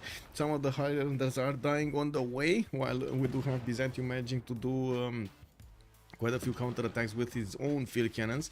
Egypt trying to push in with cuirassier corps. It will do some damage, not gonna lie. And we do need to see if Florent is gonna manage to keep his defense up and then do something about this. With China also repositioning his units to fend off attacks from Russia, we're going to need to see Greece starting to move that center towards the south with to safety. We do have Mapuche managing to win the day in the capital city of Mixivochik, and of course Aktakakup is going to be the next one with Makafa Sakahikan afterwards. If he doesn't tap this city before the medieval walls go up, well, this is going to be a sad day. It's going to be significantly harder if the medieval walls go up. Russia building a monument, that can be right. Okay. Yeah, he is. Okay, we got another harbor here. 2 harbors actually finishing up next turn. Bolshoi next turn. Oh man, this is I would say severely underestimating the threat of Uzetian next to. How much damage do you have from a cuirassier into a knight? So +6 intel on the cuirassiers. +3, that's probably from Uzetian. That's the box thing over there. Machine language, I guess we can call it. And the great general, he did manage to get the great general. Or no, wait, that's actually Gustavus Adolphus. And there we go. And the general. Wait, is Seb gonna get a general? No. Byzantium is gonna get a general. He just needs like 2 projects and boom, Dandara is his. That's gonna be another modern bonus giving general. Showing up on the how to say, LTT team. Even if they could, he would have. Even if they could, he won't have enough. Stalled 1770. First time he checked. Last time he checked. Yes. It's a bit too far away from actually getting that. Give me a second. It's 24 out of 74. He would need at least 3 more. Like 3 times more than he has right now, and that's not enough time. I guess sure he's gonna acquire a bit faster because he's 363 tourism a turn, but he needs thousands if he actually wants to get there quick enough. He's gonna start bleeding cities here quickly. How many technologies between both carry? Well, I guess we need to handle the carry. So Guy Style is one of the carries, he's 43, and Mr. P is 45. And we do have, but I don't think this even matters right now. Like Guy Style with 914 production and 613 gold will basically be able to do anything he wants with the technologies he has, while Scotland, even if he has the science, the technologies he wants, he's just gonna stare at what he discovered because he can't use it. There's no gold. I think Russia needed a bit more science. Yes, I think he went a bit too culture heavy here. A bit too many theater squares. I mean, I guess we know what he did it because he wanted tourism faster, but I think it was a bit too much. England will go to space for sure. With that production, he's going to be like 1,500 points of production later on in the game. Easy. Yeah. We got London, 154 production. Next turn, Statue of Liberty finishing, taken away from his opponents. He has airdromes coming around. I do see he's gonna get Torre de Belém. He got Colossus, he got Ruhr Valley, Potala, Colosseum, Hueto Kali, even a Temenanki. He even got a Temenanki into one of those cities. And Alhambra. So wait a second, does he have actually 2 extra cards to use? Oh my god, he does. No, he doesn't. He didn't build Forbidden. Forbidden, I think, was built in here somewhere. Here in Roxport. Yes. Okay. Well, at least that. Okay, what's going on here? We got the bad boys of China getting close to the Russian borders, getting close to the mountains. Also to the mines, bombards getting upgraded here. China, come on China, what is it? This turn we're gonna need to see the upgrades. Tanks coming in, boys. Is he, wait, does he have actually the half cost card in? No, that's why he's not upgrading. He needs to get the half cost card. I'm not sure if he has the sign policies move there. Guess we're gonna need to wait and see if he's gonna start upgrading or not. They do have enough gold for what they need. That is certainly enough gold. I don't think he has enough units though. 2, 4, 6, 8, 10. 10 cores, maybe 11 cores. Sorry. 10 units that can turn into 4 or 5 cores.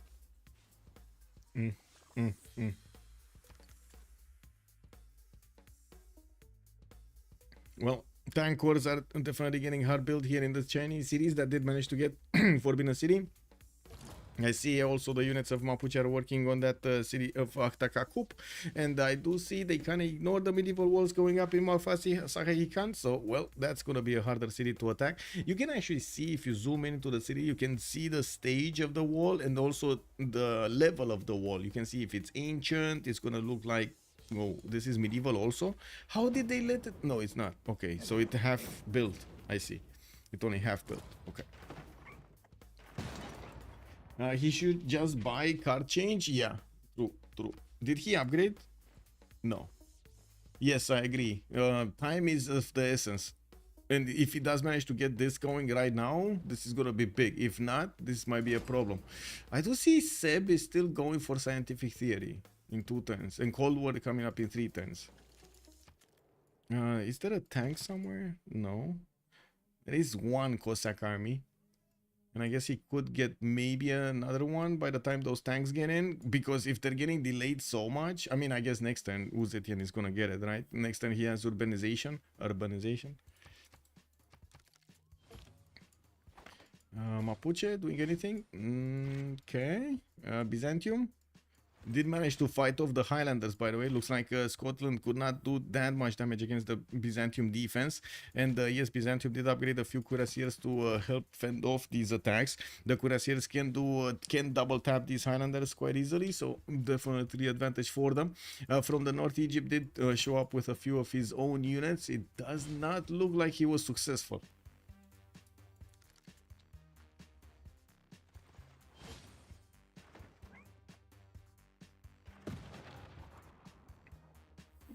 Did he go GMC? Who? Russia? Yes. How much faith does Russia have? Can he buy a few units? He has 435, so he can buy basically 1 unit. Or maybe like 2 if he buys a crossbow and the Cossack.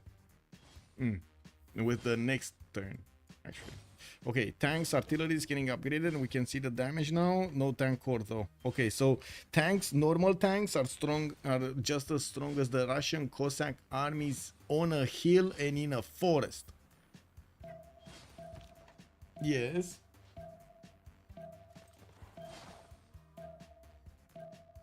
Cat things. He's saving for rock bands. Yes. He's saving for rock bands. I mean, these Cossacks, the normal Cossacks, don't even have a chance. Maybe if Russia did have a general here for these Cossacks, maybe it would have been different. Although I kind of doubt it. Like he would have definitely needed his own tanks here. I'm still very surprised of him going scientific theory. 30 out of 79 points of these. Okay. Let's see. Here, Mapuche sending a few more units. Aktakakup. We do have Makfasa Hikan. Okay. Victor established in 2 turns. And well, I do notice Cav Corps coming out on the west side, starting to go for the pillages. Yeah, just doing Cav things. 4 turns for campus research projects in Russia's land while he's... Whoa. Wow. I think Seb just lost his army.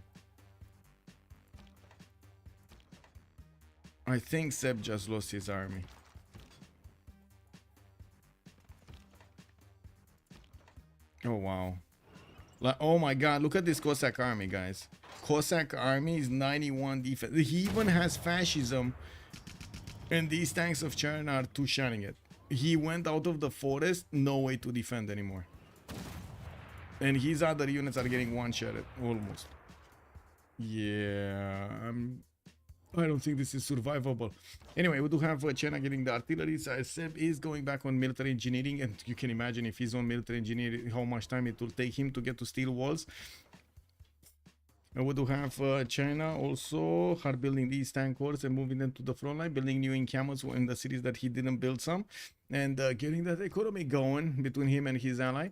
And we do have Seb going golden, Toto going dark. Mr. P is 3 points out from getting his heroic age. I do see Jesse is gonna be heroic age as well as Florent D is gonna be normal, checkmate is gonna be normal, and guy style is gonna be golden age. And we do have Sewers coming in here for England. Of course, he did manage to finish all of those wonders he proposed he set out to, and gonna finish also Torre del Belle next turn in the city of Leeds. And did he get statue? He did get statue, right? In Manchester, he denied that from his opponent. So he basically took out the win condition here of Russia. If they took out also like half of the cities of Russia, break his army down, and it looks like he already broke his army down. I mean, 5 turning a Cossack is just not gonna be good. 2 turning Cossacks maybe, but only a few cities can do that. Ooh, wait, look at that. Finally in the capital, he's starting to get the Cossacks out. I seriously doubt it's gonna be enough with the damage that we've seen from those tanks of China output. I think this is gonna be a big issue for Russia. Good thing is there are a few one-tile chokes that he might use to fend off attacks here, or at least stop his opponent from going too far forward.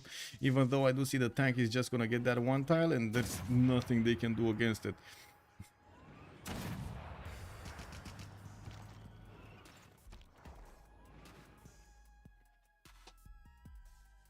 Kinda needs to cut up those units on the front line. I guess he does need more in the meantime. We do have also Byzantium trying to be as efficient as possible with his defense, and I do see Jazzy is gonna be Florent D is gonna be 3 turns out from combustion, while Guy Style is gonna get his chemistry. If he does manage to get chemistry right now, I'm pretty sure Age of Steam is gonna get all of those research labs everywhere very quickly. We do have Orsagas also in Manchester getting built in 2 turns, and with a few cats defending himself from the north, it doesn't seem like Russia can actually do an attack against him. I did see something here. I guess Satusa got doubled or something, because something just exploded.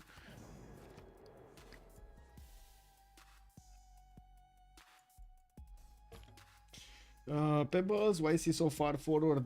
He left Defender of the Faith. I'm so confused. Yes, I'm so confused. Russia took out the win condition of Russia. Kick W. It looks like a GG. It kind of looks like we're getting close to that number. Yes, Yorkshire bit. Yeah, if Russia had 4 more armies, I think he would be fine with playing soon. I thought I was going to lose all my points, but Russia saved you. Well, let's see what they're gonna do here, because with the artillery is coming in from China, and with no steel walls helping Peter to defend, he doesn't even have gunpowder right now. It does seem like it's gonna be a problem, big problem for Peter. We do have already some Chinese tanks on the way towards Tambov to start chewing through those cities, and even if Russia does have a few Cossacks, they're like paper tigers here. They die so quickly, even with fascism. General, Byzantium, maybe. China's gonna get another one, looks like. Byzantium did manage to get Dandara. And if China gets the 3rd one, that's gonna be a big problem. Big problem for anyone defending, anyone. Now we do have Scotland starting to get more cuirassiers. I do see banks in Stirling, and of course theater squares from Dumfries. And we do have the industrial zones on the right side also getting built. And I do notice Sakhahikan is about to go down to Mapuche. I think they are just, you know, they would really want to have Whiskey Kisenian also being taken out here. Although I kind of believe China is going to keep that safe, especially with the tank technology. Not to mention there's another settler moving towards the south somewhere, where he could just settle in peace, no problem. Okay, tanks of Russia, tanks of China, what are you doing? Oh, just get in through. Just get in, bro. Okay, there we go.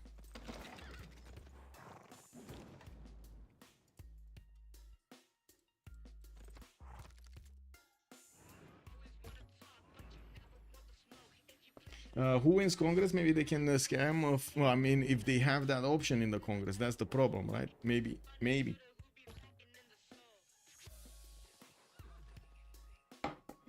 I told you he's going to settle behind the Great Wall. Yeah, exactly. That's why he built it, right? On the one side, we do have all of the traders, and on the left side, we got Cree. That's, yeah, he's getting the reservation for him here.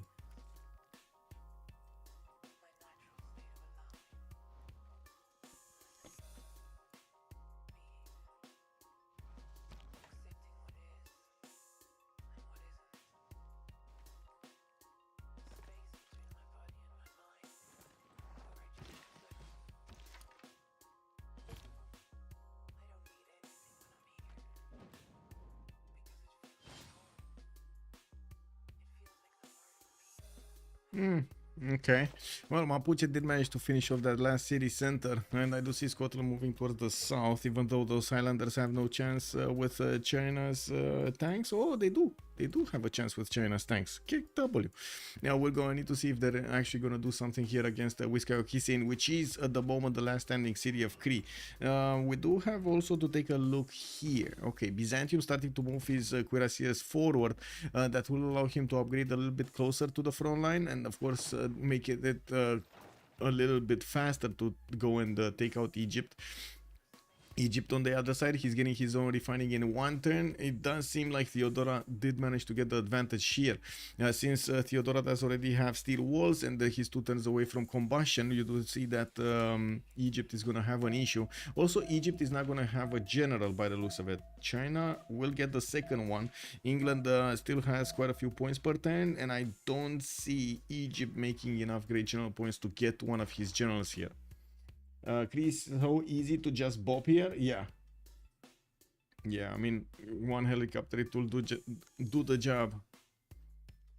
I do have to say, China over here is moving in 3 different directions at the same time, and I fear this might be a bit too much for him. But anyway, he's taking out a lot of Russian units in the meantime, and with the artillery showing up on the front line, as you can see, he can use to shoot them from across the lake against that unit from Kazan.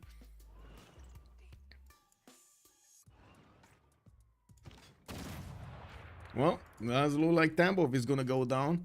Steel walls anytime soon, Russia? No, barely on getting ballistics. He's gonna need rifling, he's gonna need steel, he's gonna need quite a bit of time. That city should die next turn. Here, tanks, Byzantium, upgrade tanks, next turn. Oh, okay, next turn. And mobilization coming up in 5. I do see Uzetian did finish his mobilization and going for synthetic materials. I want to check if he's actually building helicopters. No pre-build for helicopters yet. We do have a few more of these tankers getting hard built and being sent to the front line. Remember, he did manage to get a lot of those encampments down, and that will be extra production towards, guess what, military units. And of course a lot of oil pertain from the military academies. Jazzy is 431 production versus Russia's 533 and 205 points of faith. Well, and at the moment it does seem like Russia does manage to do the damage. And China takes a little bit of time to actually get back his tiles. Oh my god, no, the Cossack armies, man, are just not strong enough. Getting 2 shot like this by tank cores? Wow, that's big. Okay, do we have anything here? Research labs coming out everywhere in English territory, so he can actually get that extra science per turn. Mr. P is on 510, Guy Style is only on 300. Mr. P did get his own research labs quite a while, and I do see him starting to get pipelines out and about. There is Byzantium to the southwest to worry about, of course. I do have to say Age of Steam is gonna be quite a bit far away for him to actually apply his even his air force power against him. I would imagine he's gonna first want to get some planes in the air to fend off attacks from Byzantium, and maybe think about later on England. With the production difference between them, I do see Guy Style is managing to get almost double the numbers of Robert the Bruce. We got 1068 versus 397 of Scotland. With Heartbeat of Steam. Anyway, we're gonna talk about this in just a few minutes after we get through the Congress. 1000 production, yes.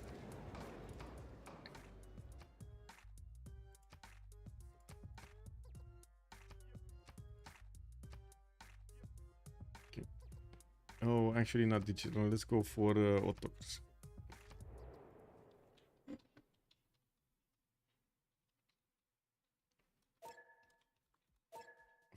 Okay.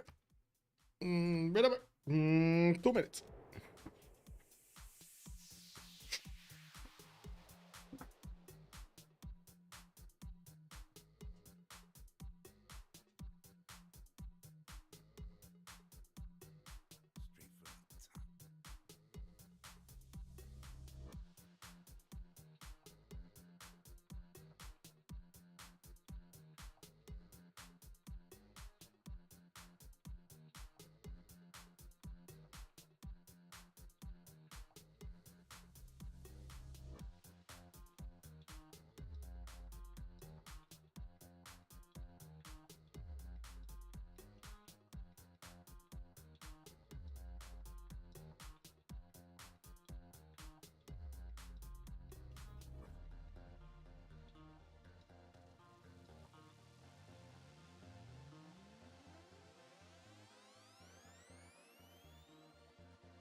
Bam bam.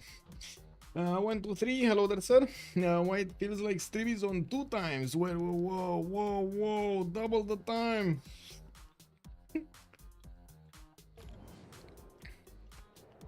Okay, what do we have? Fascism, loser wildcard policy slot.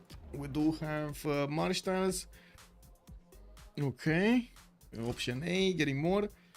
Also, Peter getting 2 Diplo victory points. Again, he actually, well, he did lose the city of Tambov, and I'm pretty sure he's gonna lose the next one quite quickly. We just need to see the Chinese units start to shell these Cossacks in return.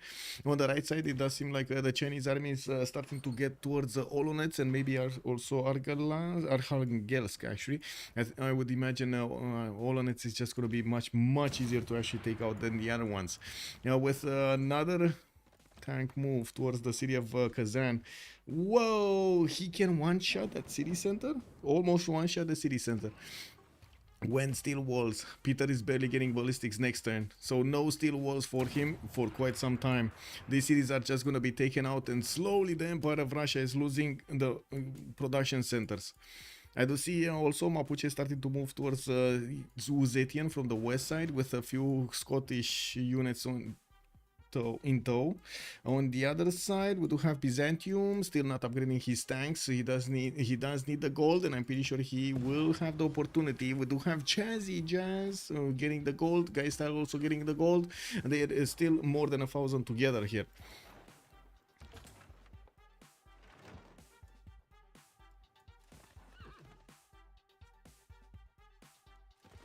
Also, maybe stream is on 2 times. I don't know. It is what it is. Byzantium with the tank corps did get upgraded, and yes, these are gonna do the 2 shots against the Cuirassier corps. They're gonna manage to take them out relatively quickly. While I do see we do have a few artilleries from Constantinople to help him chew through any kind of wall defense that Egypt is gonna have in his own cities. Mr. P did manage to get that 531 science with 204 culture. I'm pretty sure Guy Style is gonna get his own now, but he just needs to finish off all of the research labs. He did choose to get a few stock exchanges, and of course the gold difference is visible. 80 crews also coming in from him, multiple research labs getting out, and a few biplanes did get to the north. Okay, can he do anything about this tank? No, he basically loses his Cossack armies if he does that. Can this tank get here? No. Okay.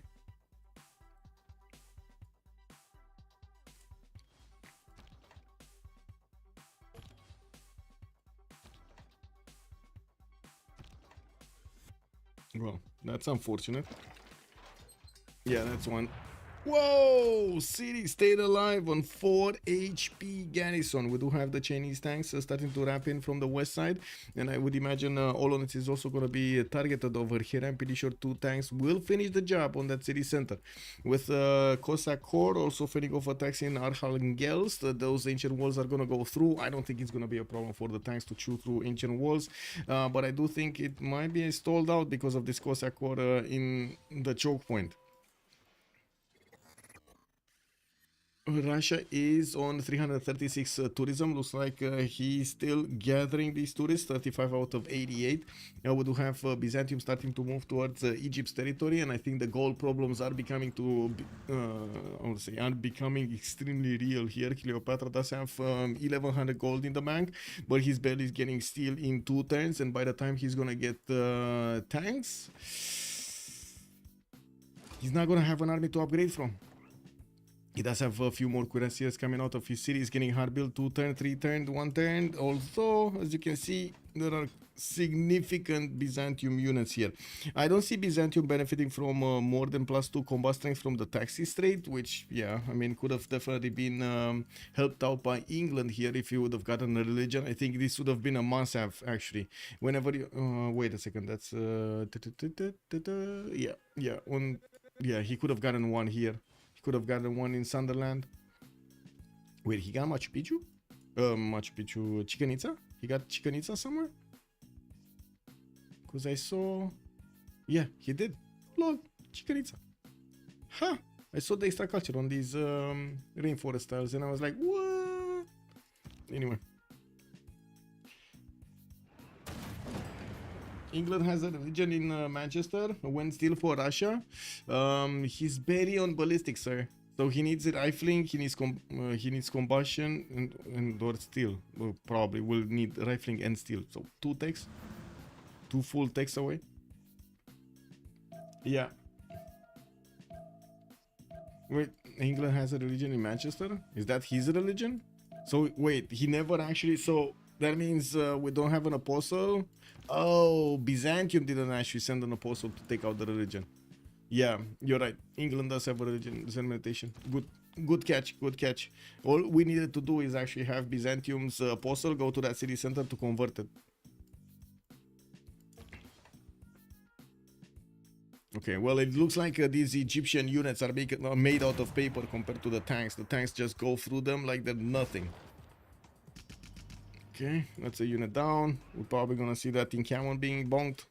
Usually it's very easy to bonk the encampments. They just don't have that much strength. Even if they do have units inside, it's much easier to go against encampments than units.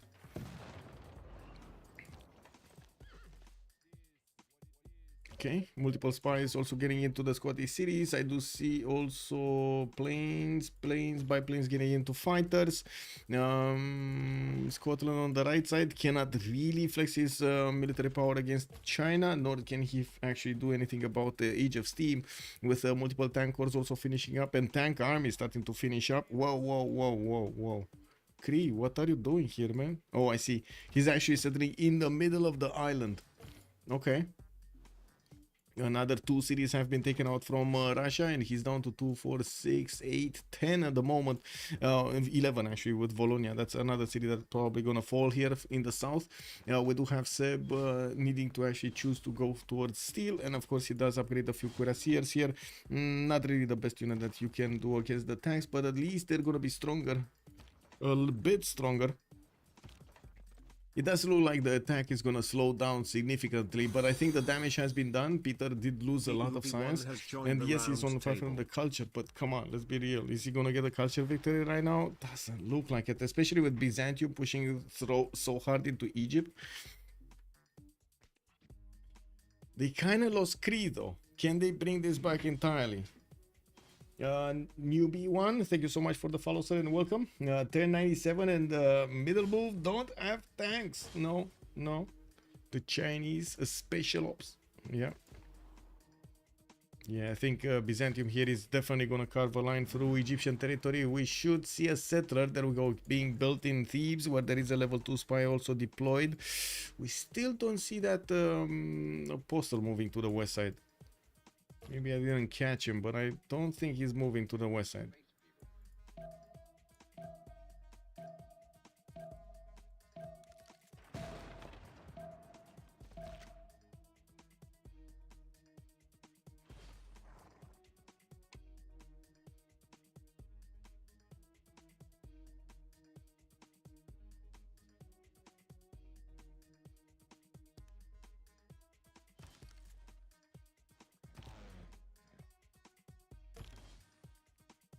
Culture victory is looking rough. Yes, yes, very rough.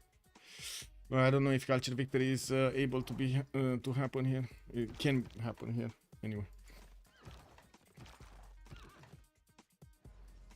We do have kind of China stumbling and falling here, and I'm pretty sure Russia is gonna get his own tanks because we don't have enough firepower to see him go through the Russian units quickly enough. Even though initially the tanks did good, unfortunately for China, we did have Russia positioning his units in such a way to soak up a lot of power, and well, China at the moment does have a problem. How can he get to the next cities with quite a few ancient walls also getting activated here? Seb is 7 turns away from steel. Oh my god. Oh, he's gonna take like 20 turns to get to combustion. I don't know about this. Man. That's just not a lot of science. He's down to 63 points of science. Whoa. He also lost like 100 something culture, by the way. Did a city state get taken out or something? Did they remove him from a city state? No. Okay. Yeah, this is still his city state. Maybe he lost a card or something. Oh no, he's still in fascism. Okay. So not that.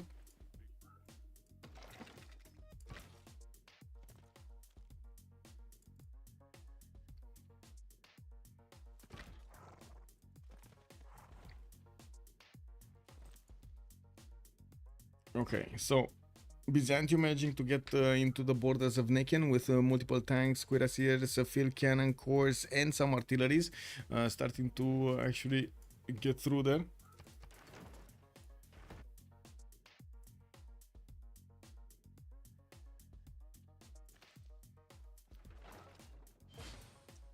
Could have planes flying by now. I don't know. Russia picked everything up to flight and then went bottom 3. Yeah. He did. I'm pretty sure he was panicking and clicked on clicked on steel, so he can get some protection there.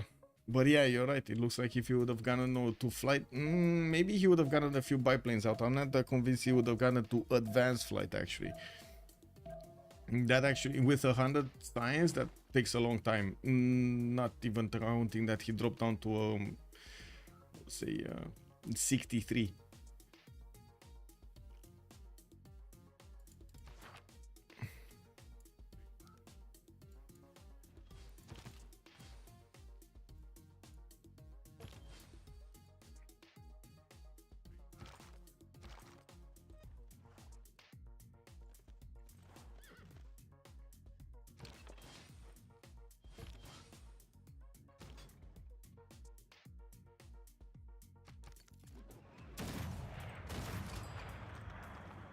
Yeah, Russia with science less than the game's turn. Okay. Yeah. Okay, so it kind of looks like the Chinese attack is stalling here. Is stalling massively. There are some units being tickled in the north, but because he actually spread his army so thin, he doesn't have enough units to actually do enough damage to these units of Russia. It's either his artilleries are lacking or the tanks are not strong enough. Now on Byzantium side, it does seem like he's gonna take out Necken soon enough, and I do see fighters from Scotland coming in. I'm pretty sure Byzantium would need to get his anti-airs going, or at least one or two. I don't see any of them getting hard built over here anywhere. Yeah, no, a lot more artillery is coming in than anti-air guns, and of course it does make sense because he does want artillery army soon. Now we do have him on only 100 culture. Wow, I'm talking about artillery armies and he has 100 culture. I don't know about that. Toto gonna get his own combustion in 2 turns, and you do see he has at least 3 of these cuirassiers, 4 cuirassiers, 5 cuirassiers, and while they're not cores, or at least the ones that were cores, are not actually strong enough anymore. Now it looks like the city of Necken is being placed under siege, and these tank cores can chew through that defense so quickly. There's only one left tank that has enough movement to actually take out the city center though. Is this a 5? No, this is not. This doesn't work. Okay, and he just used that movement for the pillages.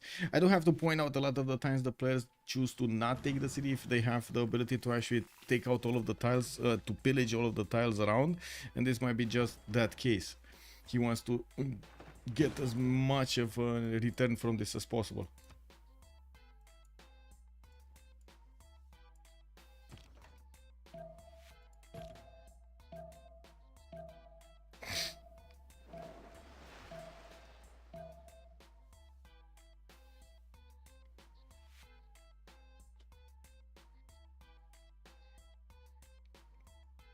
Spy in Taruga. Soon in 7 turns, probably next game. All power plants also in Scottish territory. The problem is the gold. He did manage to get 200 gold. Toto is on 153. Seb is losing 72. So basically, if they lose Toto, well, that will be a significant problem for them to upkeep Peter with minus 72 per turn. This is gonna be an issue, and especially since he keeps on losing units and he keeps on needing to invest these. Invest this production in getting new ones. I do notice at the moment China is gonna need to deal with Mapuche as well as his opponent Russia. He did manage to hard build one of his tank armies, which is gonna appear into the front line soon, with his military engineer also having the ability to get a few a few of these railroads going, connecting the cities of Russia with the Chinese ones. He's going to get to reposition his units much faster on the front line. And I do notice some fighters from England are also showing up to the south of Russia. If England is going to start putting down airstrips and putting down bombers, this is going to make it so much more easier to actually go through Russian cities. We do have some helicopters also coming off here from Geistal. He's still on 460 science. I do see he's lower than Robert the Bruce when it comes to that science number, although I think that's because of the city states. We still, oh, he actually managed to get back Mitla. No, that's side chat, sorry, that's Lotaro. And so they have all 3 city states available for Mr. P, while 0 city state is available for Victoria. Even though they had Mitla here, they never actually took it down. I'm pretty sure he's going to take it down with the bomber, though. There's no way that city is going to stand tall with the bomber attacking into it. Even if it's going to take a few more turns, it's going down.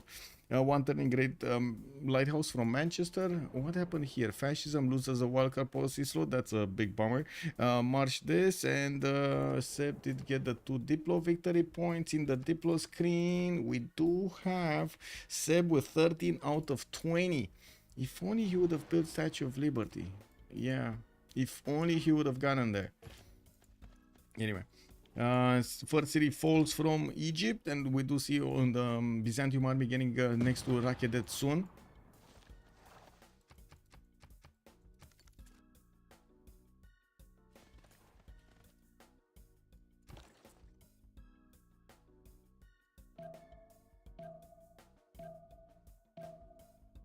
Maybe they pray for a GDR win from Mr. P, you mean? How to get them though? Was gold. If they lose Cleopatra, gold.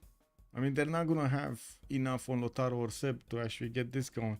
Lotaro getting a few banks, but not that many. And I do see a lot more militaries coming in than the bank's output, I'm pretty sure. We do have artilleries getting out from multiple cities. He's trying to put down new commercials and of course get the markets in them, get the banks in them, maybe even get to stock exchanges, although with that science, I kind of doubt it. He's on mass production in 1, and I do see colonialism also coming up in 1. We do have Byzantium with an anti-air gun next to the city of Vatican, and these Scottish fighters will have problems attacking into the tank corps and pushing them out of the borders of Egypt. So run holy side prayers, yeah? You pray. Already Egypt is starting to move safety center towards the north of Scotland, while Scotland, 2-3 fighters to the west side, still needs to put something into the production queues. I do see China kind of lost or doesn't have enough units, actually. Doesn't have enough units. He didn't lose anything. He just doesn't have enough units. Not enough planes from England. His focus is solely on Mitla. So he actually takes that city before he actually does any attack against his opponent. I do see 3 fighters and a bomber are deployed towards the north. Definitely feels like he needs to put down a few more airstrips between him and his opponent here.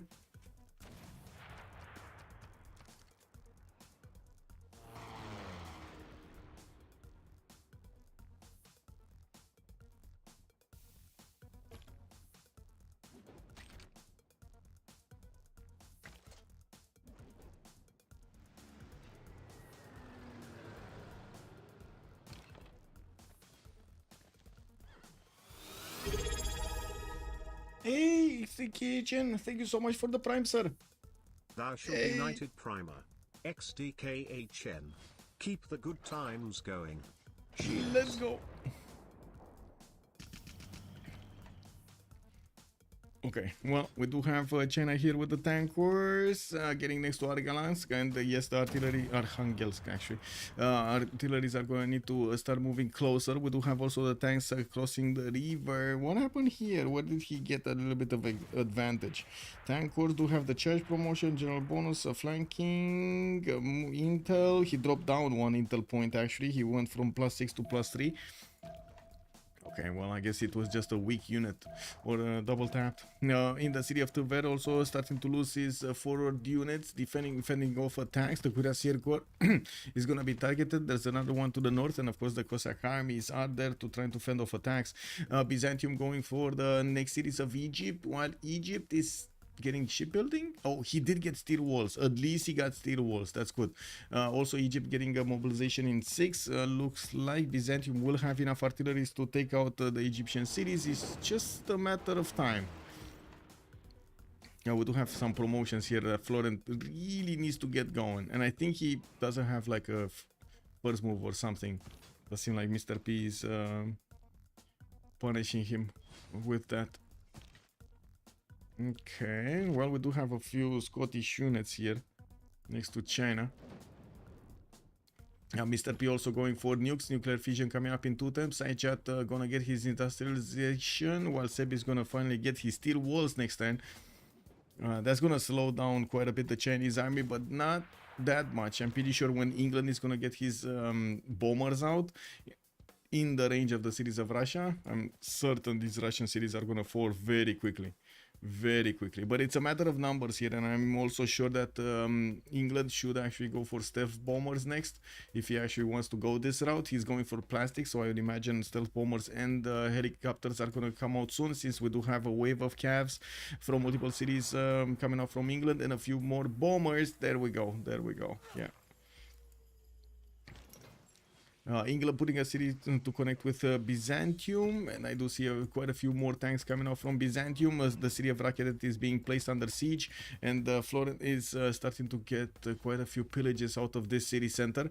And with Governor Victor establishing in that city also next turn, we're gonna need to check out his artillery is doing the massive damage. I'm pretty sure he can shoot this one. He should be able to shoot this one. I don't know why he's not, but he should be. Oh, no balloon, and he has a forest in front of him, isn't he? Yeah, that's a bit unfortunate. He can't shoot it.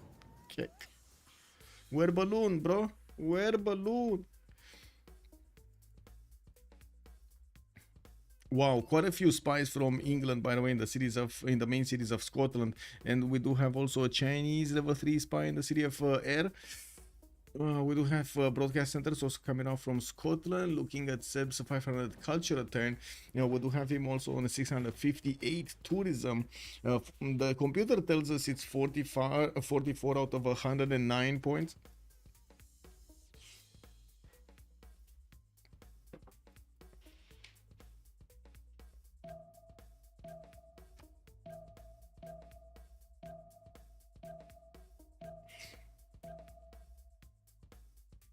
Also, coming back to that battle thing, I'm pretty sure 2 minutes is quite accurate, actually. Like, thinking how much time it takes to actually get everything going, maybe, okay, sure, you can slow it down to like a minute, but I'm pretty sure 2 minutes is very, very accurate.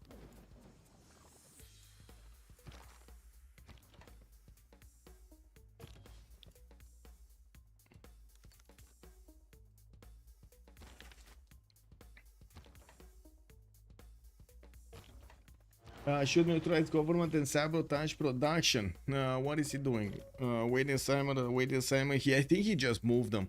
Maybe one did activate here in Dumfries, but I'm not sure where he is, or he moved it. Yeah, he's not there anymore.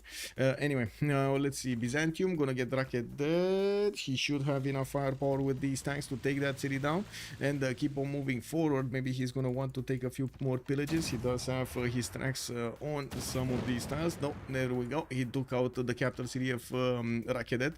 He does have Rakedet does have this safety settler moving towards the north of Scotland.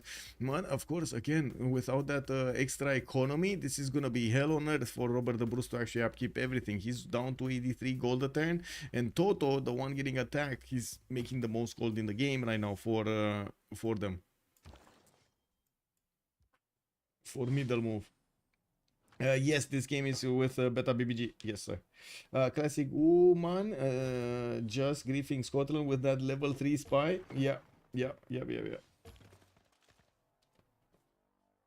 Where is where here? Well, now with steel walls, it looks like Jazzy Jazz is figuring out that he doesn't have nearly enough artillery to actually go and chew through the next units, and I'm pretty sure England will need to finish Mitra if he actually wants to help out his friend towards the north. That will also slow down Mr. P's ability to get the science. Looks like Mr. P at the moment did drop down less than a guy. And also there's quite a weakness on Scotland. Robert the Bruce, well, he's gonna lose amenities. He's gonna lose a lot of his bonuses. He's on +6, +3s right now, and he has a lot of bonuses from Scotland. If he loses this, if he starts fighting and his cities are starting to lose amenities, it's just gonna be more of everything here on Victoria Age of Steam.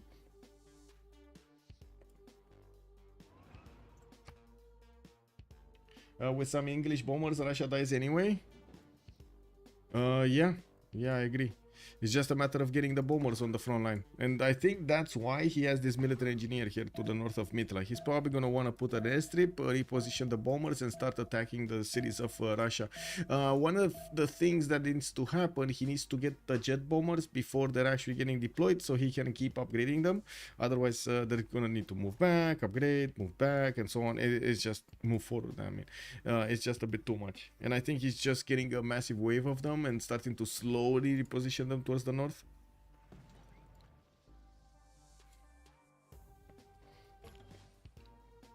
Can easily just make an airstrip. Yeah, that's what he's gonna do. That's what he's gonna do.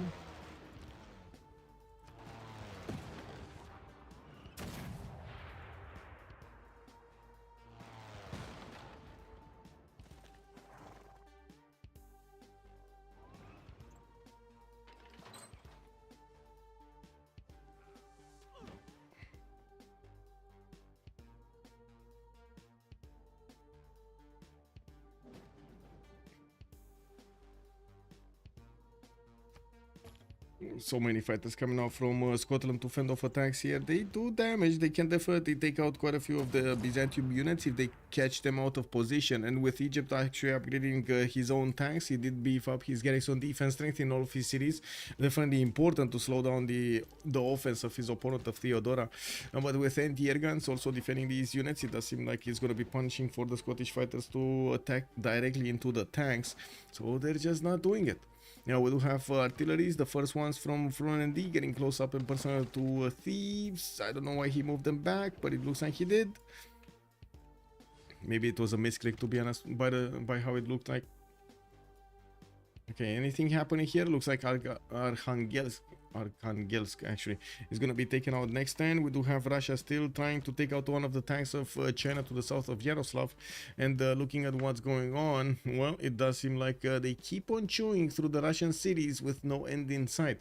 667 tourism for Seb, environmentalism in 410 for the 50% towards tourism in his empire. And he's gonna get quite a few more units here, cuirassier armies and normal cuirassiers coming out from him. Byzantium getting calves. Okay. England did manage to take out Mitla, did reposition 3 bombers, and next time he's gonna start attacking. So, okay. Arkhangelsk doesn't really need help taking over. Like with that artillery and 3 tanks next to it, he should be able to take it out. Yaroslav though can be hit from this airstrip and should be able, like this tank corps should be able to get close to it. So maybe they're gonna take out this one. We'll see.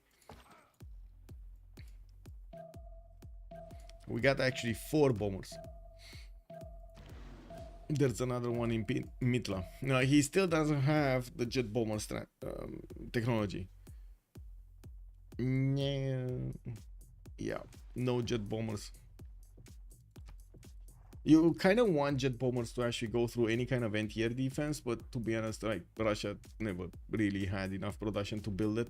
Refining in 410s, environmentalism in 410s, it takes quite a bit of time to get new units out, and they're kind of like low technology here. Russia still has like cuirassiers instead of getting his own tanks. Bergen Danman, good evening, sir. Was all of that English? Which one? I mean, I hope I actually speak English most of the time on stream, but I do find myself sometimes like losing a word or two in Romanian. I'm sorry, it just happens. It's like it's reflex. Well, to be honest, I actually spoke in the last 40 years 90% of the time in English, and maybe 10% of the time in Romanian. I haven't spoken so like, yeah, I don't have that much contact with other people from the account. If you take a look on my phone, you actually see Mom, mom, mom, dad, mom, mom, mom, mom, mom, dad. That's it. Like there's no deviation. You know, it is what it is. Can easily just make yes, yes, yes, yes, yes. Then big F over there from Murek.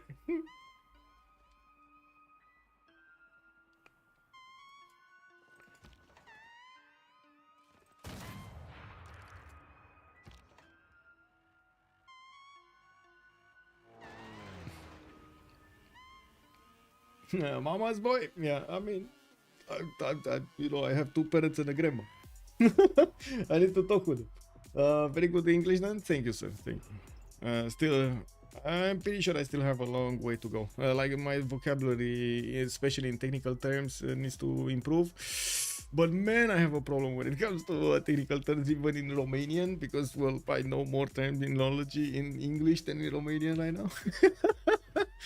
Yeah, that's kind of a bummer. It is what it is.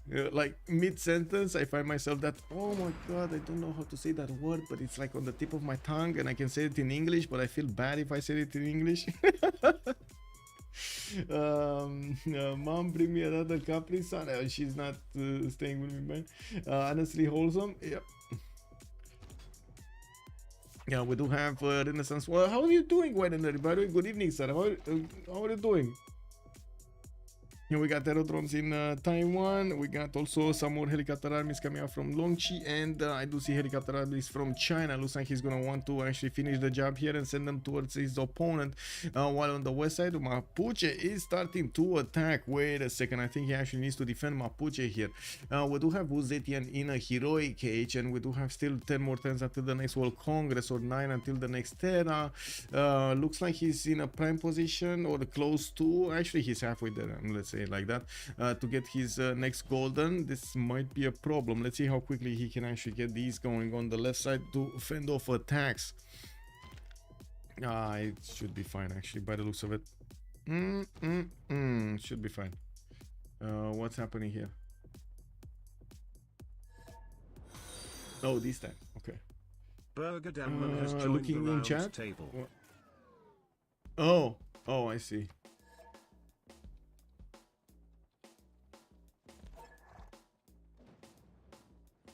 What is it? It's like 1 AM.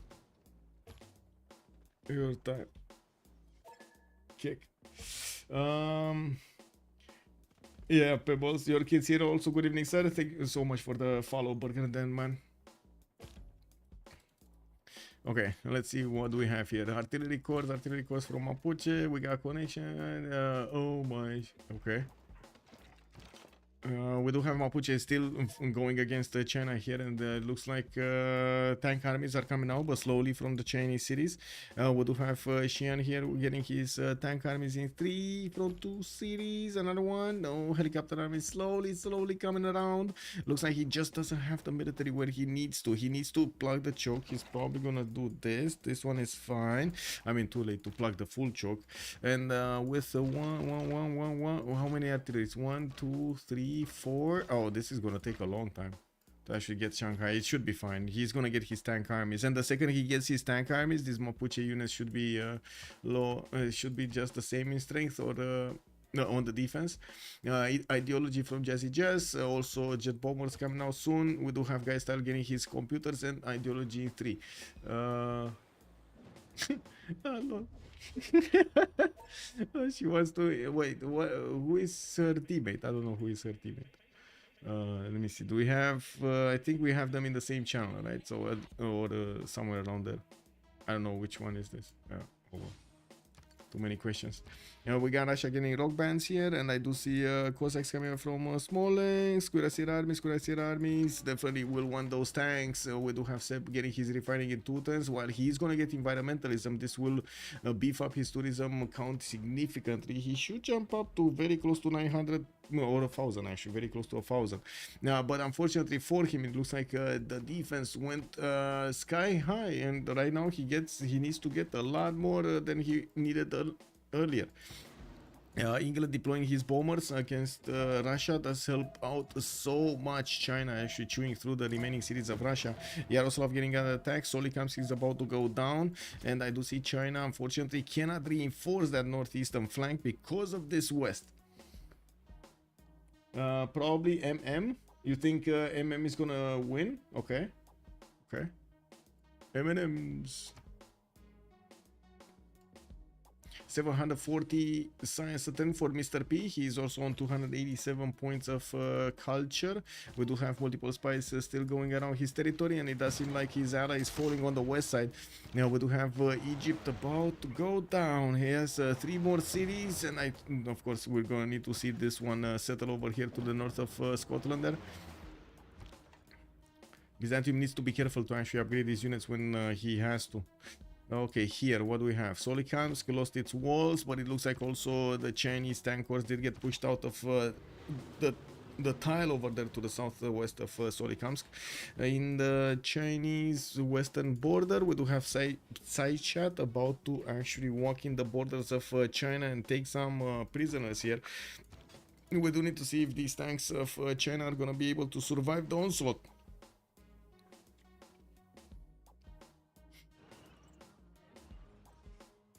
Two tank armies are coming around. A few more helicopter armies also coming in. This is starting to get into dangerous territory. So many units from Russia though. So many units from Russia.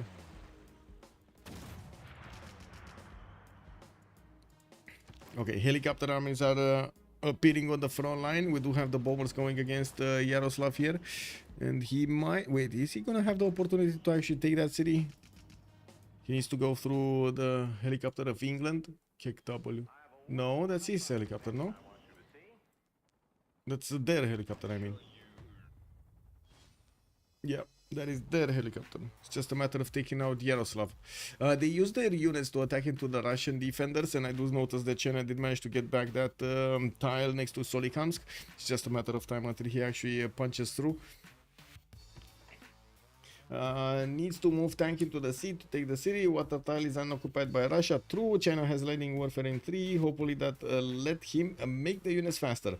Scotland GDR, soon TM. We might have seen that. I misread the map. Lol, my bad. 333 Monk. Good evening, sir. Oh, you mean in Solikamsk? I mean, there's no tile over there with water. If that's what you mean. Yeah. No problem. Well, today is my birthday. I have to be at the party, but I don't want to miss the end of the game. Oh my god, happy birthday, T. Beasley. What do you mean? Happy birthday. Oh my god, live long and prosper. China just spent 3,000 gold. Okay, on what? Did he just buy out, straight buy out stuff over here in the southwest? Yeah, what is his aerodrome? Because I'm pretty... Oh, jet bomber. He bought a jet bomber. Well, now this jet bomber is gonna do significant damage.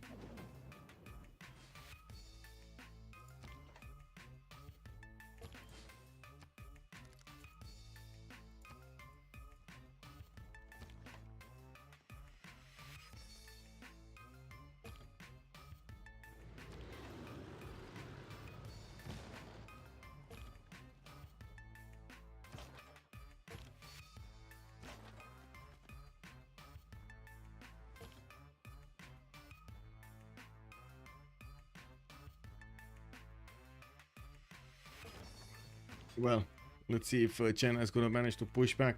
I'm pretty sure Byzantium just will keep on going over here, chewing through the remaining units of Egypt, and of course going closer to the cities of Scotland. Now that GDR, when it's going to come out, it's going to be a problem. Satellites next time from Mr. P, rapid deployment. Looks like it is going to come out soon.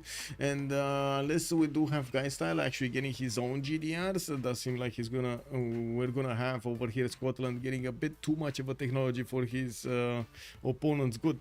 Hermitage also Broadway coming in from England, getting still Robert Gorat as a great engineer, and still has quite a few cities worth of production to go forward. 1300 points and 29 points actually of production for Guy Style on Age of Steam. And I do see Mr. P not only manages to make 800 points of science per turn, but he also has 992 points of production in his empire. That is pretty good. The only kind of bad thing here is he just doesn't have enough economy to upkeep everything he would want to. We're going to need to see if he's going to manage to get that back. But of course, with Toto actually losing cities next to him, and we do have also Russia getting hit quite heavily. Not sure what's going on. Russia lost, did manage to actually push back the military of China from the city of Solikamsk, and I do see China might actually take the city of Yaroslav soon. Wait, what? This is so weird. Why can't I click on the city?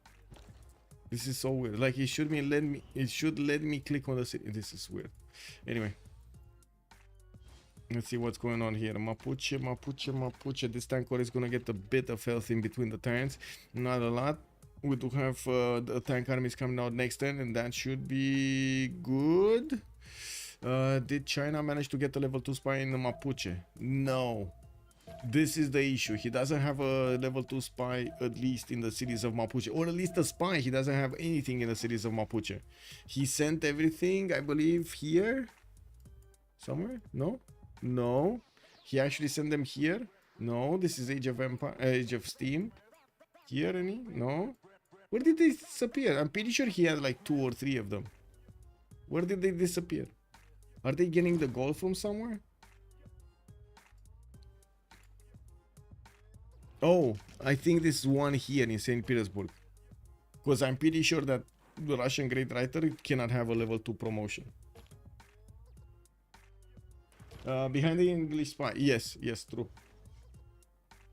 China too strong. No way China die. Let's see. Okay, we got jet bomber deployed on the front line. Another airstrip. Fighters are also being deployed. The fighters will help him take out the Russian army, the Russian military. And I do notice that city of Yaroslav just got taken over by England and raised to the ground. We do have Seb managing to get 870 points of tourism per turn with 61 out of 141 domestics.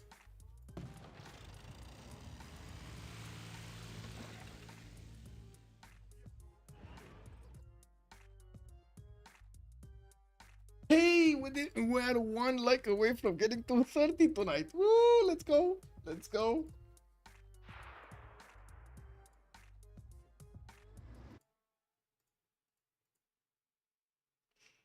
Yeah. Well, Smolensk is gonna get another attack, and I'm pretty sure with the jet bombers appearing here, it's gonna be much faster. Of course, it would have been nice if also England would have had some, but yeah, he's going telecommunication in 3 and suffrage in 3. Interesting path. He's also deploying bombers on the east side. That's very far east side, actually. Quite a few more bombers coming in. I do see he's gonna finish that Broadway next turn, and well. Yeah. Here, anything happening? Mendes have HP, but doesn't seem like Scotland is managing to get the help with these machine guns to push back the tanks, and he has his own tank armies to flex here. Now we do see Mr. P getting guidance system and space race, so he's not far away from GDRs. Modern armor is also coming around from Byzantium. This is going to be a stronger tank, but not strong enough for the GDR, and I don't really see him having enough production to actually output more. He's on 4. No, wait a second, where is he? He's on 250 points of production. Just 250 points of production. That sounds like it's terrible. Zeus coming in. Clashing Russian southern border. Okay. Maybe if they had gold. Yes. 5 turns for a spaceport from Roxburgh. I would imagine he's gonna want to put one from Sterling also. He does have quite a few flat tiles to go around, and I'm pretty sure England does see everything happening here. Now we do have Byzantium helicopters starting to get into the borders of Scotland. Also, I do see he plugged in one of his spies in the city of Brussels. We're going to need to see if Mr. P over here is gonna like his lands being pillaged by these pesky Byzantium units.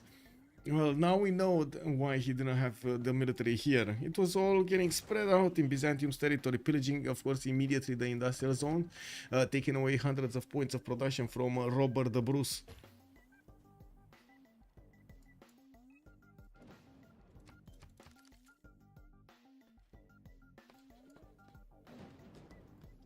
Scotland getting an observation balloon for these Mapuche artilleries, so he can actually hit the city of Shanghai with them. But you can see, unfortunately, the city of Shanghai did manage to get one tank army into it, and that beefs it up to 116 garrison defense. Even these artilleries have a hard time attacking into that city center. With China's artillery armies coming out, and with more jet bombers, more fighters possibilities, yeah, he will be able to push back. We do have some cabs from Mapuche trying to get into the borders of China from the north, getting pushed back by one single tank army.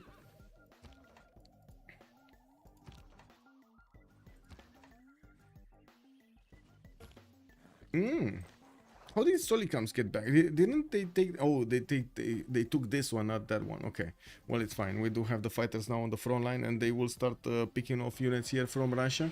Looks like Smolensk might be the next one up, and I don't see a helicopter. Where is the helicopter? Oh, he's trying to carve a line. Okay, they just need one more unit to attack into that one. Kick. Okay, Jazzy just did go in with his helicopter army behind enemy lines of Russia. We do have John Monash also recruited by St. Petersburg and getting more Cossack armies and anti-air guns to fend off attacks.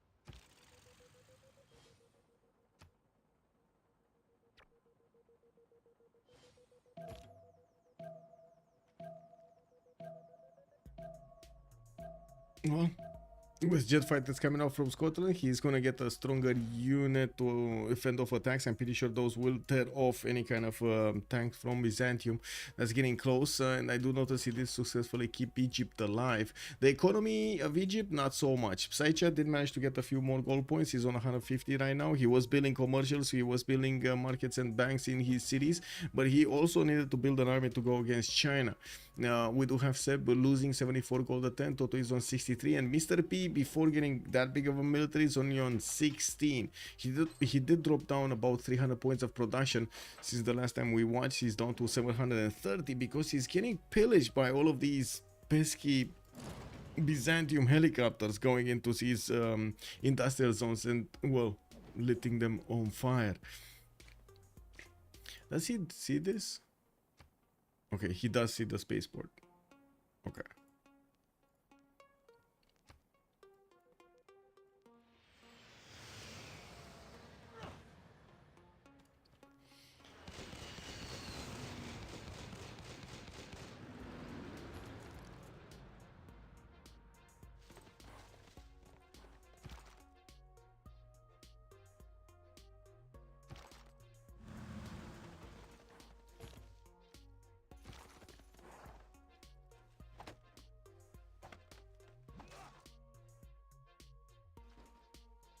Ooh, more bombers coming out from England. Still no jet bombers though.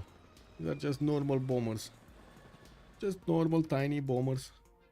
Smolensk is without any health. Looks like the remaining Russian cities are gonna be over here still, of course, with intact walls. for the moment. The Russian military to the west side does have quite a few Cossack armies running around with Cuirassier armies. Will need a bit of gold to get going, but I would imagine they want to keep that gold for Mr. P's GDR cause, even though looking at how much they're making per turn is not that big, and as they actually get some pillages, it's going to be a very big problem actually getting it. Now we do have Byzantium also getting into the lands of Mapuche with some of his helicopters to actually pillage some of these tiles, and I do see he's not scoring up or arming these up. He just wants to do as much pillaging damage as possible, slowing down Mr. P. Guy's style is still on 500 science, and I do notice he's getting more spies, more bombers, and getting that Cristo Redentor on the right side. He did not go towards spaceport, and unless he actually finishes the game, well, this is gonna be Mr. P's victory. Yeah, I guess this is one of those lessons, never give up, you know. Yeah, maybe.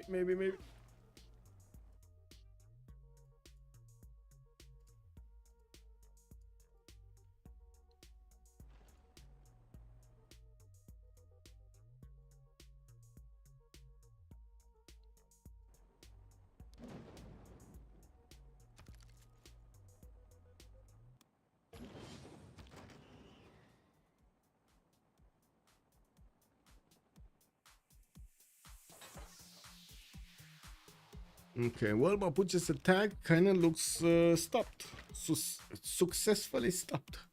The J-bombers did get deployed towards the northeast so they can help against Russia. I don't see that many I don't see fighters actually deployed to the west. 23 has joined the round table. Red Clues, thank you so much for the follow, sir, and welcome. We do have helicopter armies, more of them being sent towards the northeast, and it looks like he's managing to clean up any of the invaders. With the helicopter armies, he's also going to do damage, clean damage against these Cuirassier armies. It's just a matter of time until he goes in there. You can see the 113 against the 91. No chance for the Cossack army to get out. We did have Russia managing to get enough units to actually take out the Chinese initial army, and of course with no more resupplies coming in, China did lose the majority of his units on the front line. He does need England to get in a bit more close up and personal, and I'm pretty sure England also needs to get his helicopters. Where are England's helicopters? Rocketry in one, democracy in one, okay. Robert the Bruce is gonna finish his robotics in 2, and I'm pretty sure he has enough production to build them. Like, no, 123, okay, I mean, it's good production, but it's not amazing. 53, what are these Scottish cities? 88, okay. I mean, you know, for comparison, you know, just straight up comparison, we got London, 187 points of production. We're forturning Manhattan project. Oh well.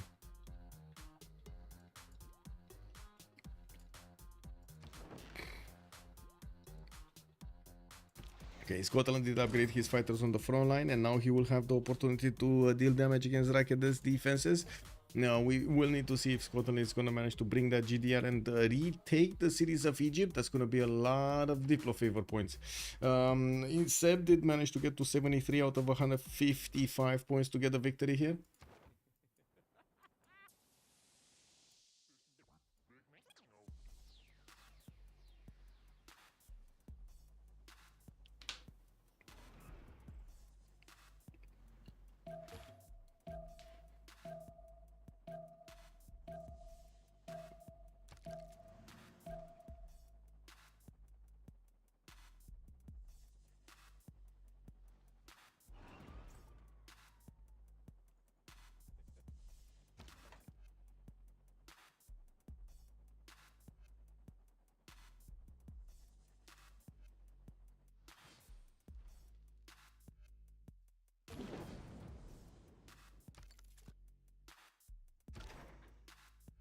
53s with IZ pillaged. Oh, let me actually double check this. So you're talking about what? This one? No, this is 79. Oh, well, I mean, he keeps on getting his stuff pillaged. I don't know. He did get back his 894. This is 162 right now. Okay, this is much better. Okay, 163, definitely much better than the last one. But Byzantium, guess what? He has another helicopter that's going in to pillage that exact same industrial zone. Capital city of Russia has been taken out. St. Petersburg did flip, and that is gonna be a major issue here for Peter to actually get back his tourism. He's down to 330 from almost 1,000, and yes, he does have multiple units just running around. He's probably gonna get back that city center, or maybe he's gonna get it back. While we do have the English helicopter armies and the fighters are getting into the borders towards the north, I would imagine that the remaining cities of Russia are not gonna be that hard to take care of. But Russia was sending a safety settler towards the north, right? He was sending a safety settler towards the northwest somewhere. Here we do have Scotland getting quite a few units. To retake Thebes.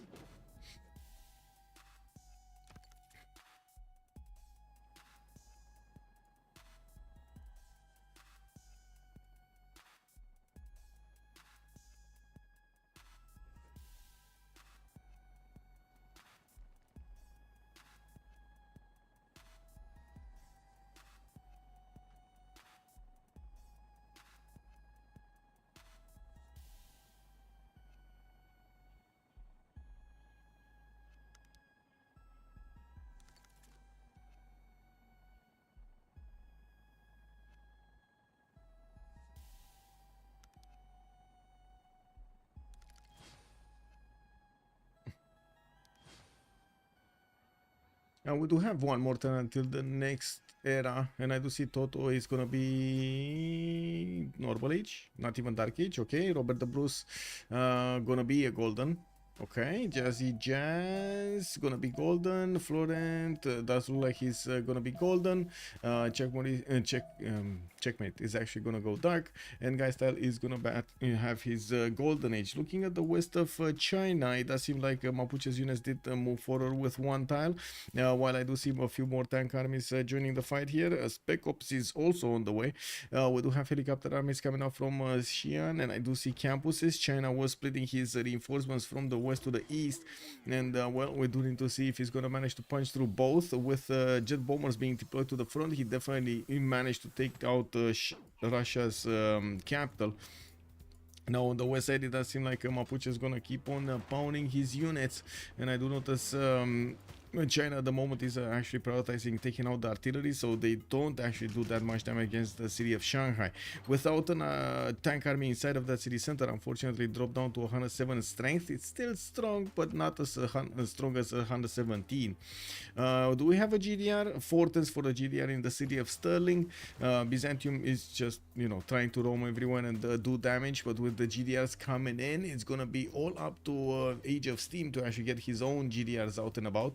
Looking at the stats here, we do have 655 science on guys on Age of Steam, and I would imagine, yeah, he's getting a wave of Space Force. He's also getting in Manhattan project.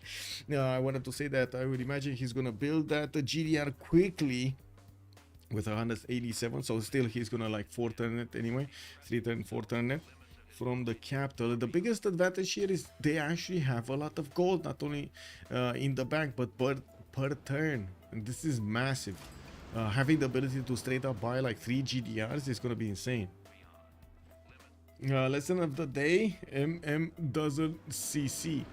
I mean, they're gonna make it very far if they keep on not CCing and doing their best to win the game,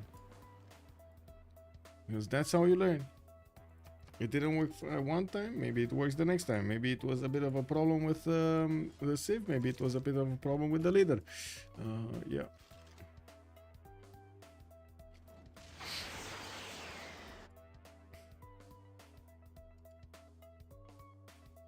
Hey, we did manage to make it to 33 likes, so thank you so much, sir. It's much appreciated.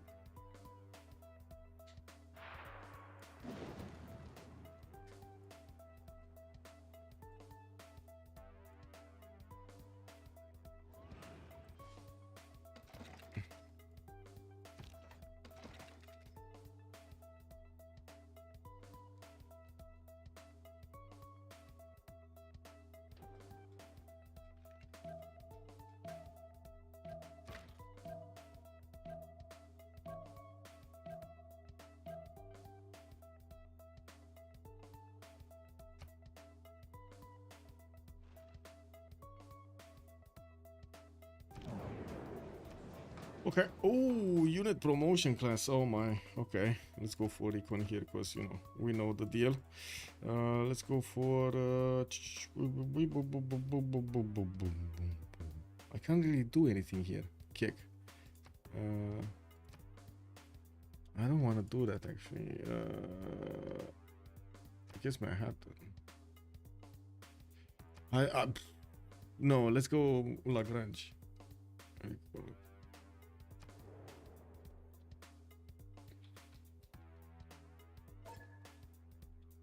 Okay.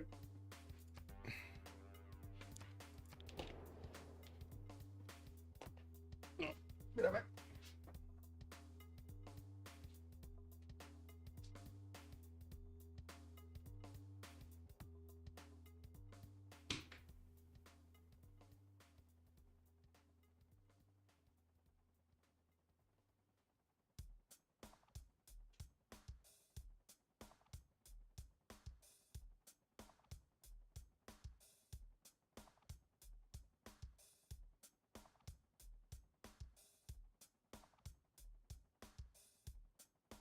Let's put our living stereo stylus in this groove.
Well, what happened in the Congress? Did we have light cap losing 5? Okay, that's helicopters, nuclear device 100%. Ooh, fast nukes.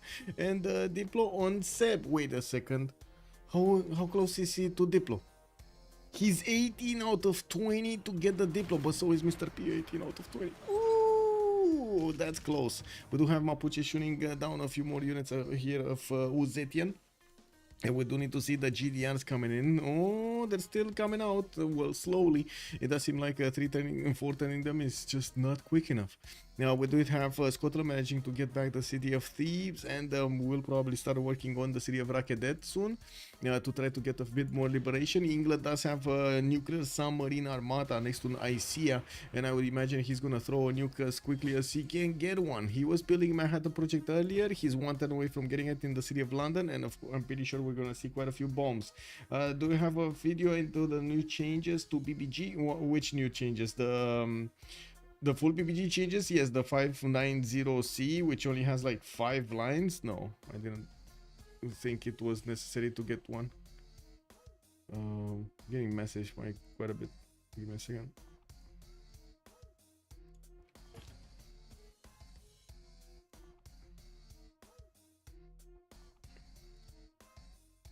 Usually I take a look at these in the pauses, but yeah, had something else to take it. Give me a second.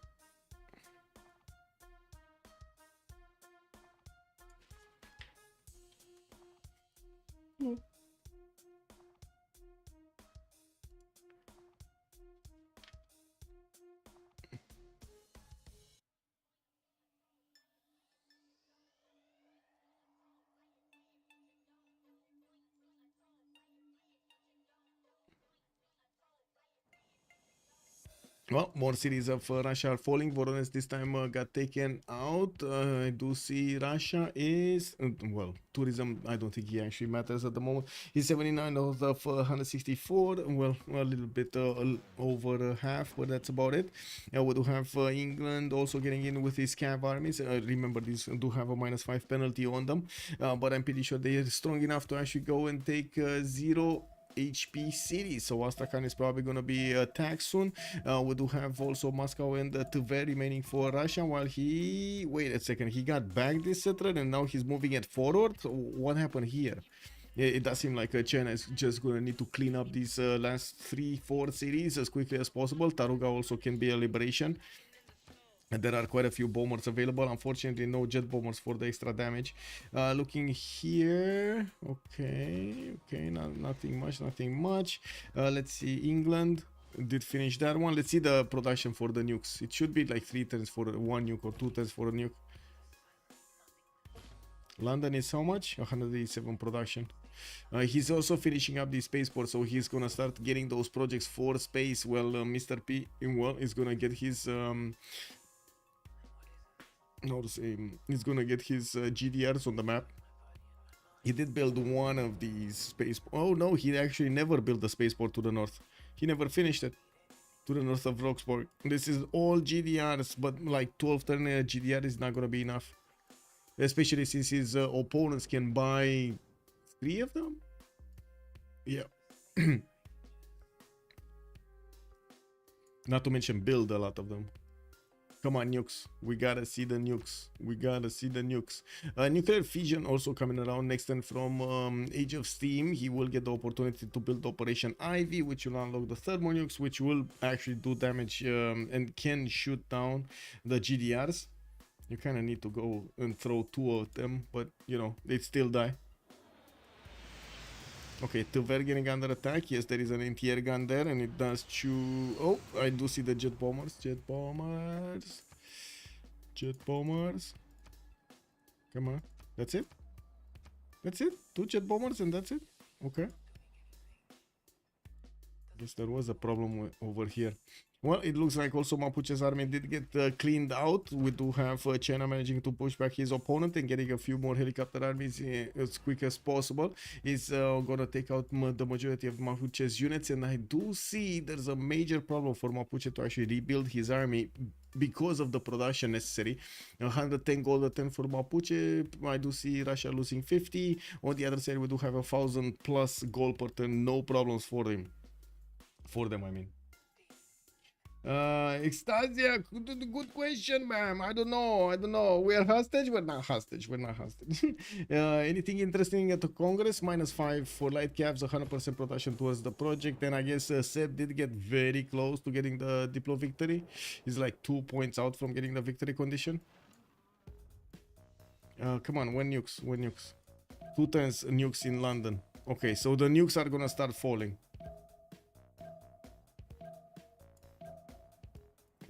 Can they take these cities? See, Russia is trying to stay alive with another one of his settlers. He does have a pathway, a road towards the east side, towards Egypt, but Egypt is losing these cities also, so I don't know what they're gonna do here, because their economy is gonna go down under really quickly with these traders being taken out. Oh, a bit surprised we don't have the pillages actually happening here. Akhetaten is gonna go down quickly. So if he built statue, yes, if he would have built statue, they would have won. He never built statue. Yep, I agree. Statue was extremely important. Oh my god, look at Mr. P, -99. Did he get 1 GDR? 1 single GDR? No, it's actually China stealing gold from 2 of these commercials. Look, he's negative 100 gold. Did he lose a card or something? No, not even. I don't know why he's working this one though. It's not really useful right now. He does have fascism. Oh yeah, he's in democracy. Kick W. Okay, I don't see a GDR. I don't see also GDR strength series here. So yeah, modern armors. should be fine. If he got more science, he could have he could be Potala and taking the Savant. He could make it, but yeah, he wasn't there. With the 80 science for the longest time in the game, yeah, he didn't get there. What is Russia? Okay, so city of Tver will be probably taken out soon. Astrakhan is also going to be taken out soon. I'm pretty sure we're using he's using bombers to attack into that city center, and he still has a few of them to attack. St. Petersburg gonna be, well, counter-attack here. The Cossacks will try to pillage a few tiles there. I do see the jet bombers are available to attack, and there is a possibility that they will attack this cuirassier, so they let in the helicopter to get into the borders of Tver and take it down.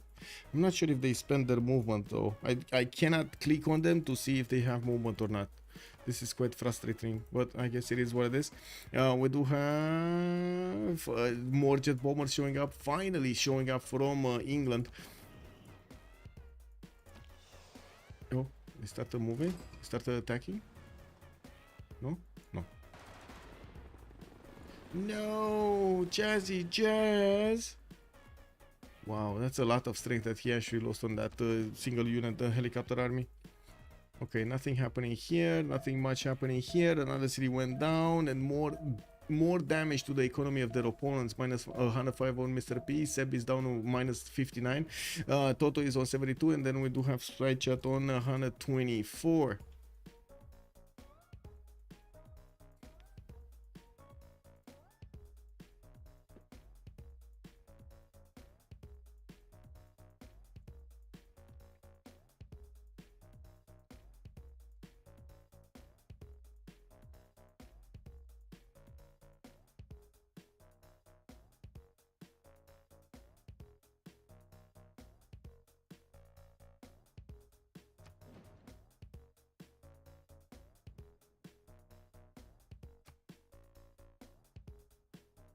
Oh, first GDR is out for Sterling, and I do see he went positive. Oh my god, GDR walks in, is positive in gold. We do have China that still needs to actually activate these funds missions to get everything going here. New GDRs are coming in, but I'm pretty sure the nukes are gonna come out. Let's actually see the first one. Where is the first one? Here? Here. Mendes. Okay, that's one down. That's one city down. Just gonna raise it, no questions asked.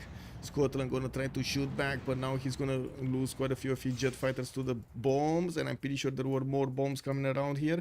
1, 2, 3 more nukes are gonna be available from the cities of England. He will need to actually put up the missile silo if he actually wants to shoot more of them. Get a missile silo somewhere. Another city of Russia has been taken out. Russia is down to 3 cities, maybe even just 2 cities. Yeah, 2 cities, because Astrakhan is also going to be taken down. He does have 2 settlers moving, right? One on the east, one on the west.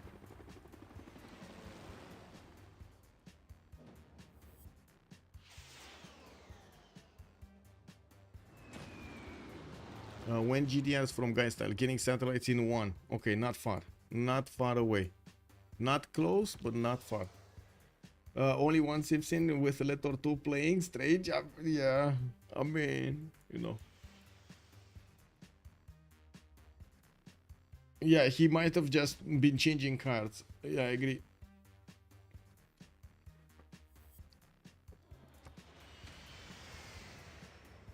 Yeah, we do have Geistyle managing to get more science than Mr. P at the moment. 561, 307. Did they take out another city away from him?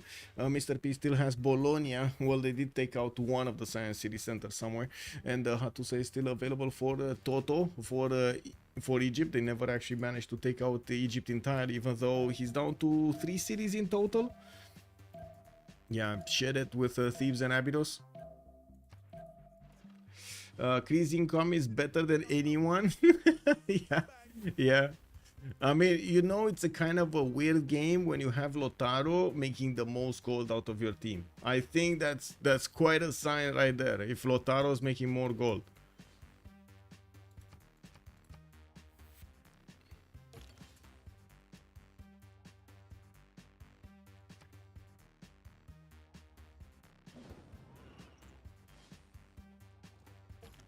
Where nukes? Where nukes? I'm waiting for the nukes to come out. This nuclear submarine armada level 2 should start raining lead on these units. No?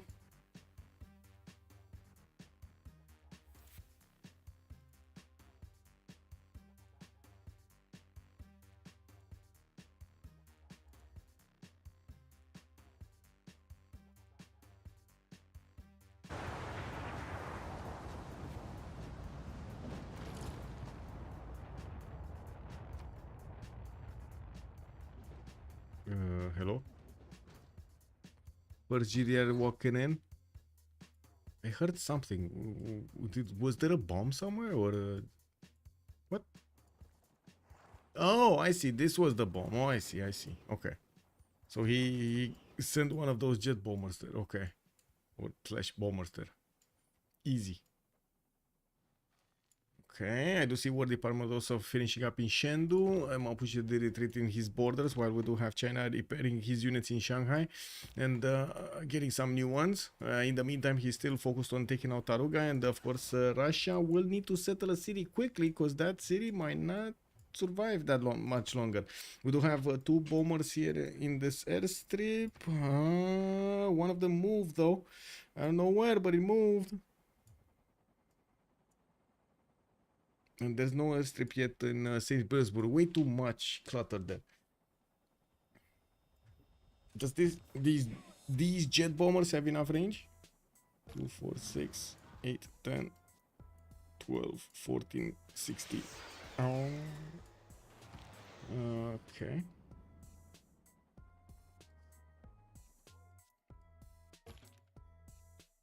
How many GDRs? That was the first one, and well, he's getting another 3 in 3 turns. On the other side, we do have guidance systems coming out from a guy, and yes, he should be building more nukes, so he does have a lot of production. I'm very curious, what is he gonna do? What is he gonna click on? I guess nothing? He's not clicking on anything? Okay. I guess nothing.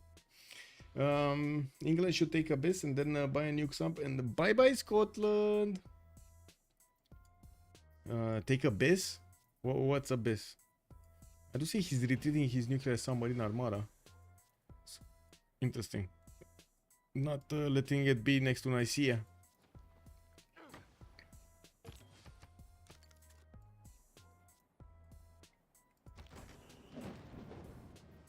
Okay, settler in the water. No chance of actually settling right there. There is another settler towards the northwest that could settle if that city of Taruga is going to be under pressure, which I'm pretty sure it will be.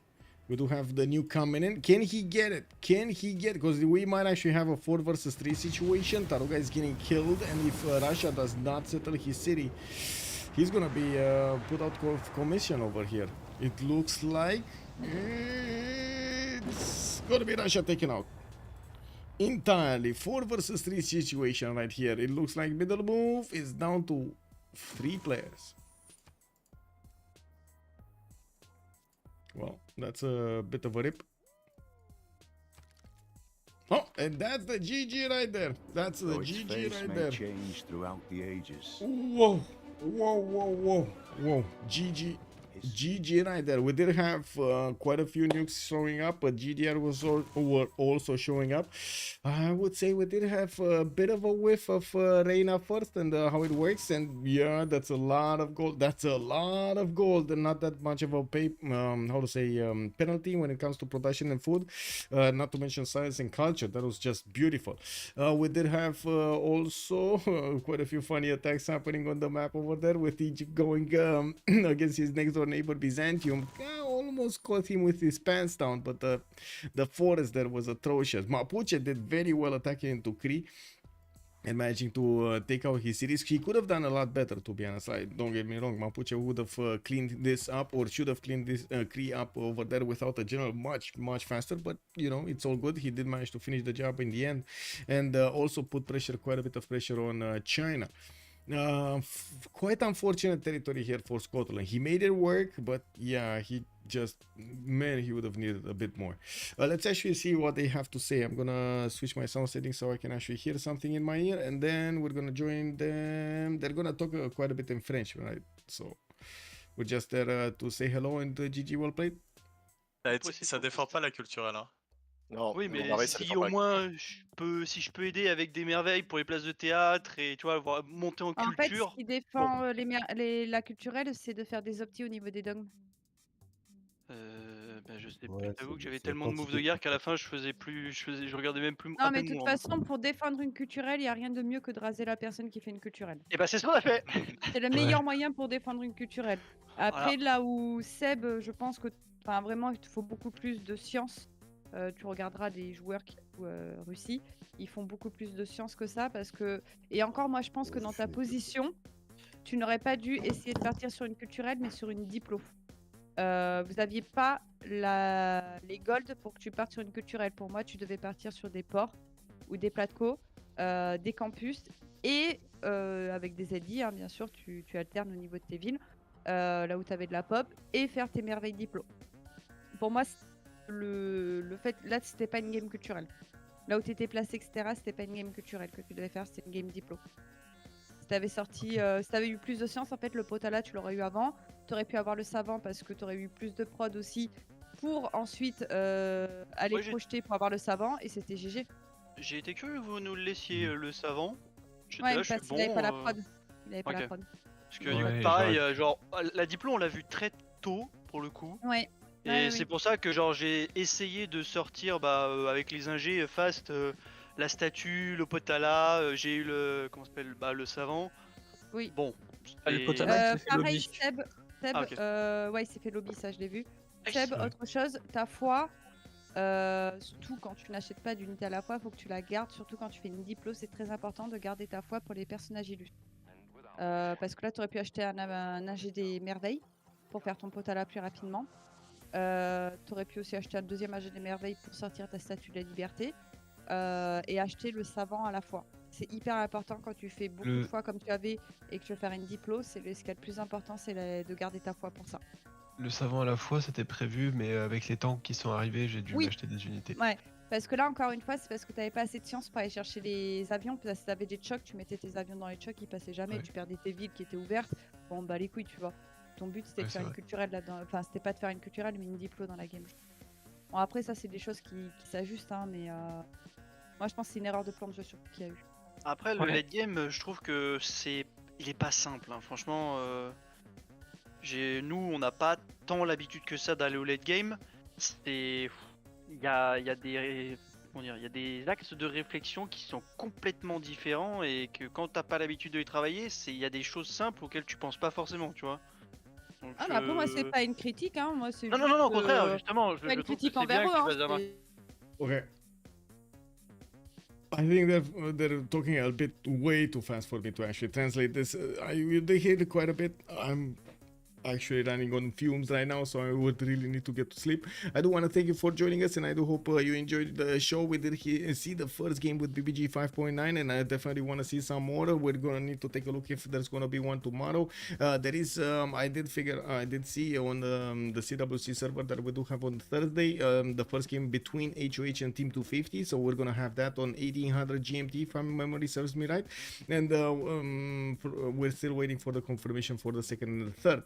I do also want to thank you so much for the follows, for the gifts, and of course for the support of the channel. If you do want to take a look at my schedule, I do try to update it as quickly as possible on my Discord, and I do want to invite you for a discussion over here. If you want to keep on talking about that thing with the plastic, feel free to use the geopolitics channel and see what comes out of it. I'm pretty sure there's a lot of missing, how to say, bleeding money over there. It is what it is. Let's actually see if we can get to the bottom of it. Have a great evening, everybody, and hope to see you next time. I do hope you're going to be safe, and of course, happy all the way. Bye, bye, bye.